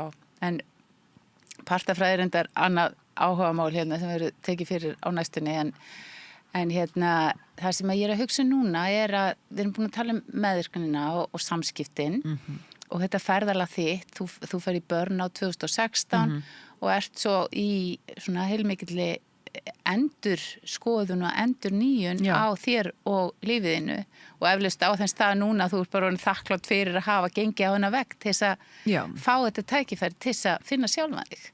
Já, ég held ég varð mjög fljótt þakklátt fyrir að lenda á þessum vegg. Ég sá rosalega fljótt að það sem var búið að vera var óheilbrigt og ég hef alltaf þakkað jóga, iðkunar og hugleistunni fyrir það. Ég hafði svona ákveði rými til þess að sjá gjöfina sem að ég var að fá þó þetta væri rosalega óþægilegt ferli og þetta er ömurlegt að lenda í þessu og ég þreytist ekki á hvetja fólk að stoppa, staldra við áður en það komi alveg á þennan stað og svo náttúrulega geri ég risa breytingar og eiginlega brenn út aftur 2021. Þetta verður eiginlega bara burnout og svo örmögnun og það er ekki fyrir 2022 sem ég byrja að ná í alvörunni bata og það er hérna ADHD-greiningin og svo fekk ég rétta læknisaðstoð og fleira sem komir á fætur. Þú tala er hérna hugvíkandi efni, hafa þau haft einhver áhrif á þetta ferðalag þitt? Já, 2019 þá fer ég og með 6 mánaða millibili í svona heilandi hugvíkandi ferðir.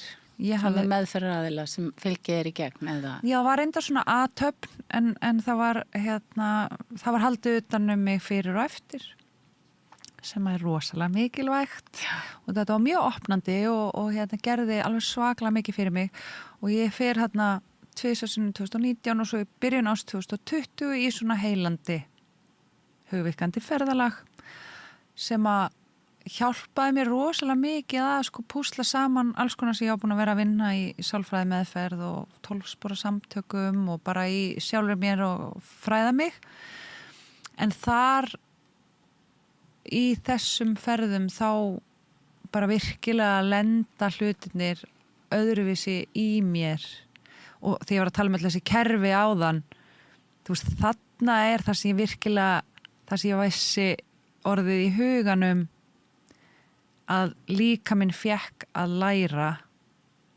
og bara þú veist sérstaklega í einni ferðinni ég fekk bara að sitja í 4 klukkutíma þar sem að hugvíkandi efnið var að sýna mér eða ég fekk að sjá eða þú veist það er svona alls konar frasar í þessu en ég raunverulega fekk í 4 klukkutíma að finna hvernig það er að vera bara í líkamanum vera auðmjúkur og vera ekki með skoðanir skilja allir eru jafnir skilur eitthvað sem að kannski ég hefði sagt vitsmunalega en líkaminn á mér var alls ekki á sömu blaðsíðu. Sko hér, þetta er svo áhugavert að heyra þið segja þetta núna út frá þessum nýju áhugaveru kenningum um partana og að við séum í rauninu öll með þennan sálarkjarna, honum er lýst nákvæmlega svona. Hann er auðmjúkur, hann situr í sér, allir eru jafnir, það er bara kærleikur, sátt, friður, samþykki og forvitni. Ég trúi því að það er þessi partur sem við vorum að tala um í upphæði viðtalsins. Það er að tengja sálinni. þú færð að sjá, færð að vera, allavega eins og ég upplifi hugvíkandi efni, þú færð að vera sápartur og einmitt þú sjálf, þú sjálf, já.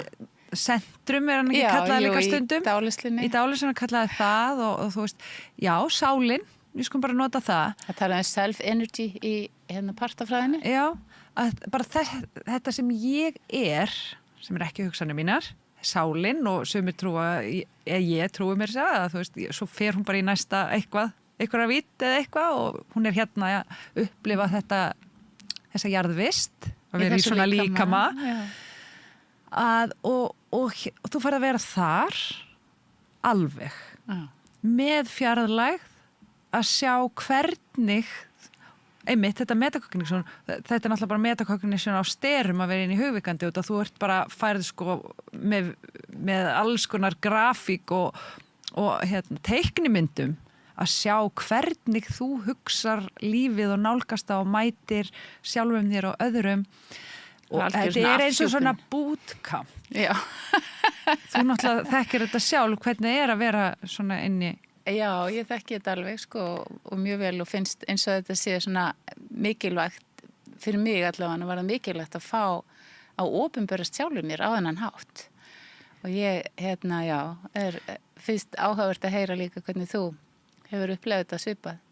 Já, og fyrir mig myndi ég segja að voru þarna þessar 3 heilandi ferðir með 6 mánaða millibili sem að bara svona það var svona eins og að moka fjósið eða það skilur þú veist, það var bara, ég var bara svona klára að hreins út alls konar drasl og ég ekki að segja þessi búin, ég bara segja þú veist, ég ekkit í mörgum hugvíkandi athöfnum í dag, skilur þú veist, ég nota hugvíkandi bara svona minn persónulega hátt og sitt með til dæmis svefnum reglulega, en veist, ég að tala með mjög litlu magni yfirleitt og það þá til að huglega að vera út í náttúrunni eða skilur að tengjast mér með hjálp eins og svefnsins sem rosalega magnaður en svo það líka sko fyrir mig að taka 0,3 grömm af svepp sem svona aðeins meira heldur en mikrodós sem að fólk á ekki beint að finna fyrir eða fara inn einar hugrænar breytingar. Fyrir mig það bara alveg mikil upplifun. Já. En ég get ímyndað mér eitthvað sem hefur kannski aldrei farið inn í svepp eða sjaldan og með yfirspennt taugakerfi gæti þurft miklu meira eða jafnvel fundið ekkert þó að væri orðið 0,5 gramm eða eitthvað skiluru. Þú veist bara það næm fyrir. Já, en ég held ekki að sagt að flestir sem að hafa eitthvað samband við sveppin eða aðrar sveppi eða aðrar jurtir að hugkvæmt efni að þegar líkaminn og taugakerfið þekkir efnið það allt öðru vísi og ég veit mér sem fólk sem situr kannski bara með 1 svepp í lóanum, skilur bara finnur bara orkuna, skilur Þú hefur greiður náttúrulega aðgang að því sem að hann opnaði ég veit á sínu tíma sem náttúrulega bara sannleikurinn sem þú ert að segja, skilur að að á einhvern tímapunkti ef þú ert að sinna þér vel þá þarftu kannski ekki efnin til einmitt að fara á þennan stað þar sem þú hvílir alveg í þér og ert bara auðmjúk og ástrygg manneskja og það ekki að þvælast fyrir þér einhverjar skoðanir eða einhverjar, hvað segir maður, svona flokkadrættir eða þessi betur en hinn og þessi merkilegur en annar og það bara ekki til á þessum stað. Þetta svolítið merkild eins og þú lýstir þessu, það svona eins og fari öll þessi forritun, allar þessar hugmyndir og hugmyndakerfi sem að við fengum í uppvextinum. Og hugsaðu sko hvað það mikið friður og frelsi sko að maður sér fegurðina svo vel eiginlega í öllum. Þú veist, að geta mætt, ég ætla bara að segja eiginlega öllum, þó að mér finnst að vera öllum, skilurðu, ég veit að ég er brigðul og breysk, skilurðu, en að geta bara mætt eiginlega öllum og sé, vá, sko, hvað allir eru fallegir. Og þó það sé eitthvað svona stuðandi aðili eða einhver sem bara, þú veist, alltaf pínu skakkur eða taktlaus, skiptir að öllum máli.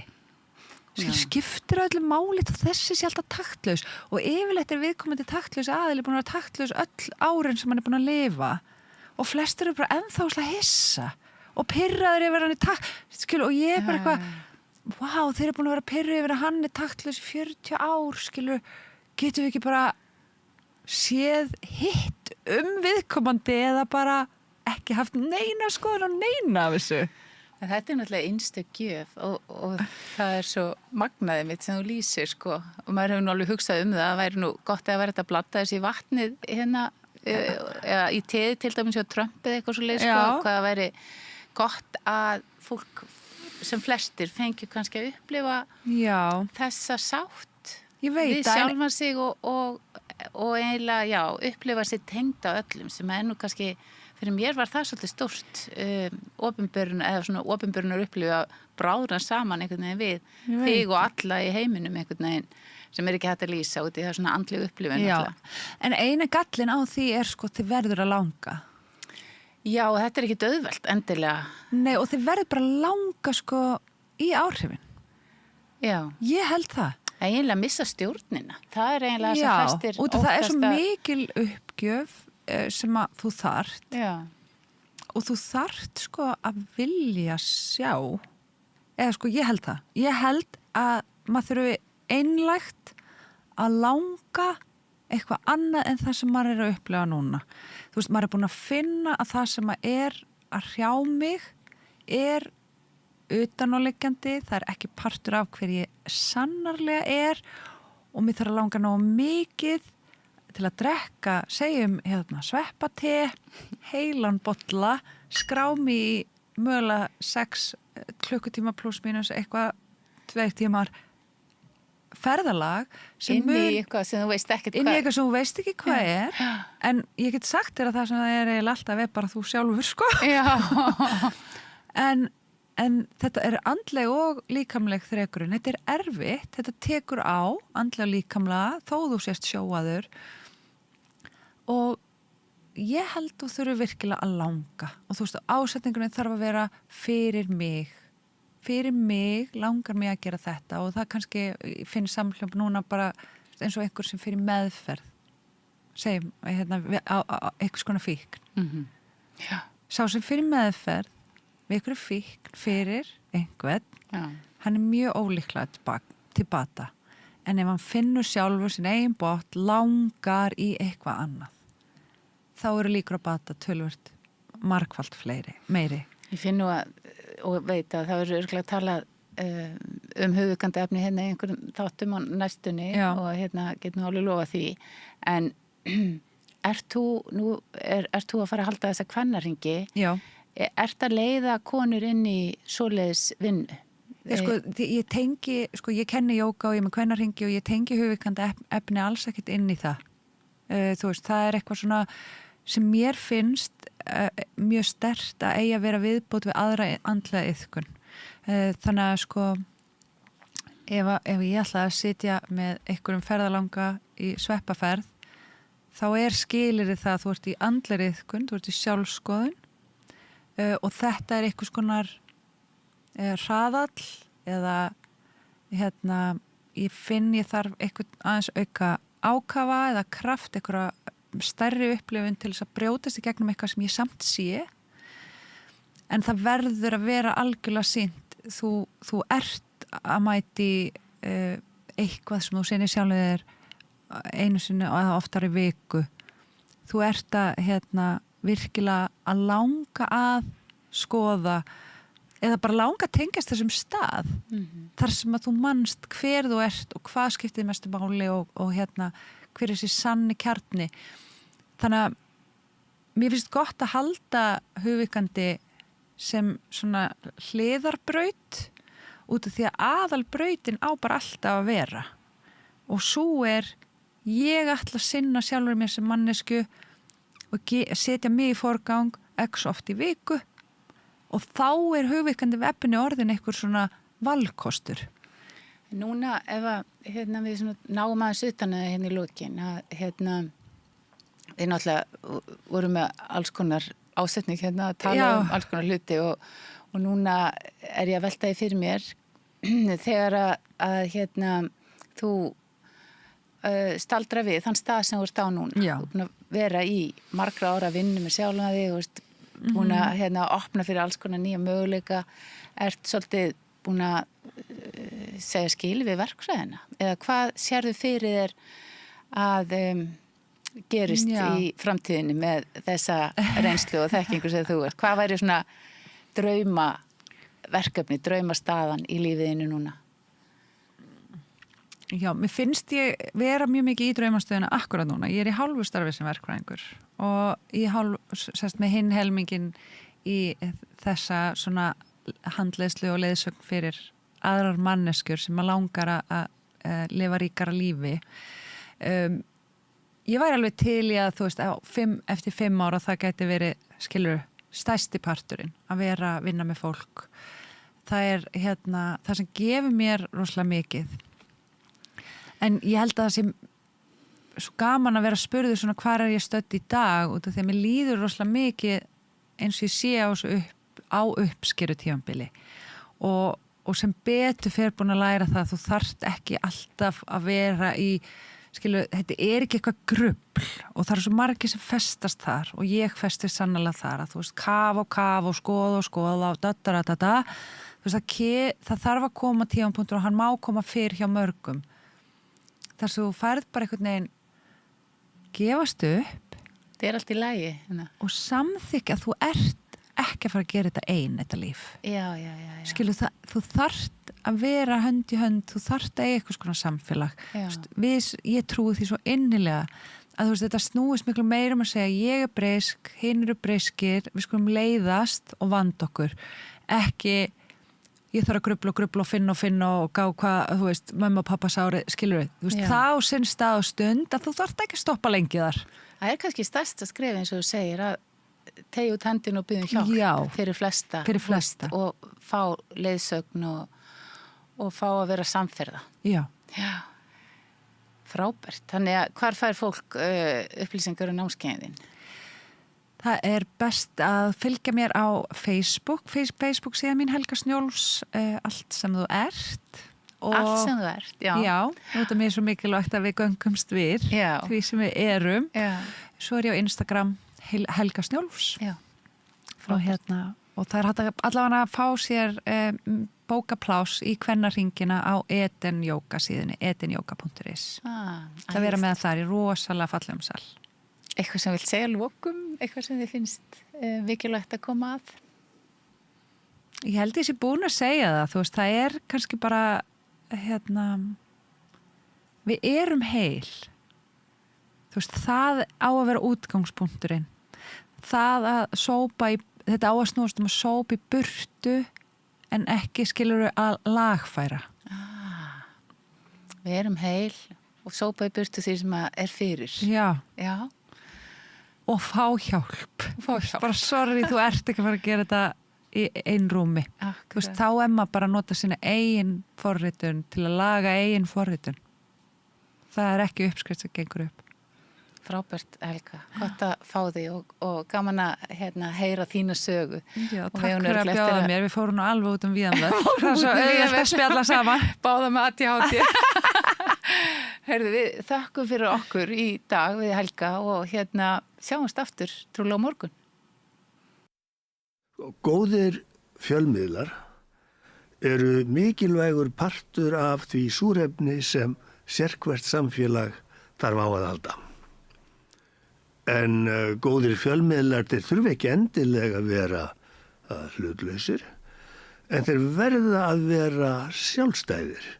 Alveg eins og góðir háskólar og traustir dómstólar þurfa að vera sjálfstæðir. Þeir þurfa að þjóna fólkinu, ekki valdinu. Ég heiti Þorvaldur Gylfason og ég styð samstöðina.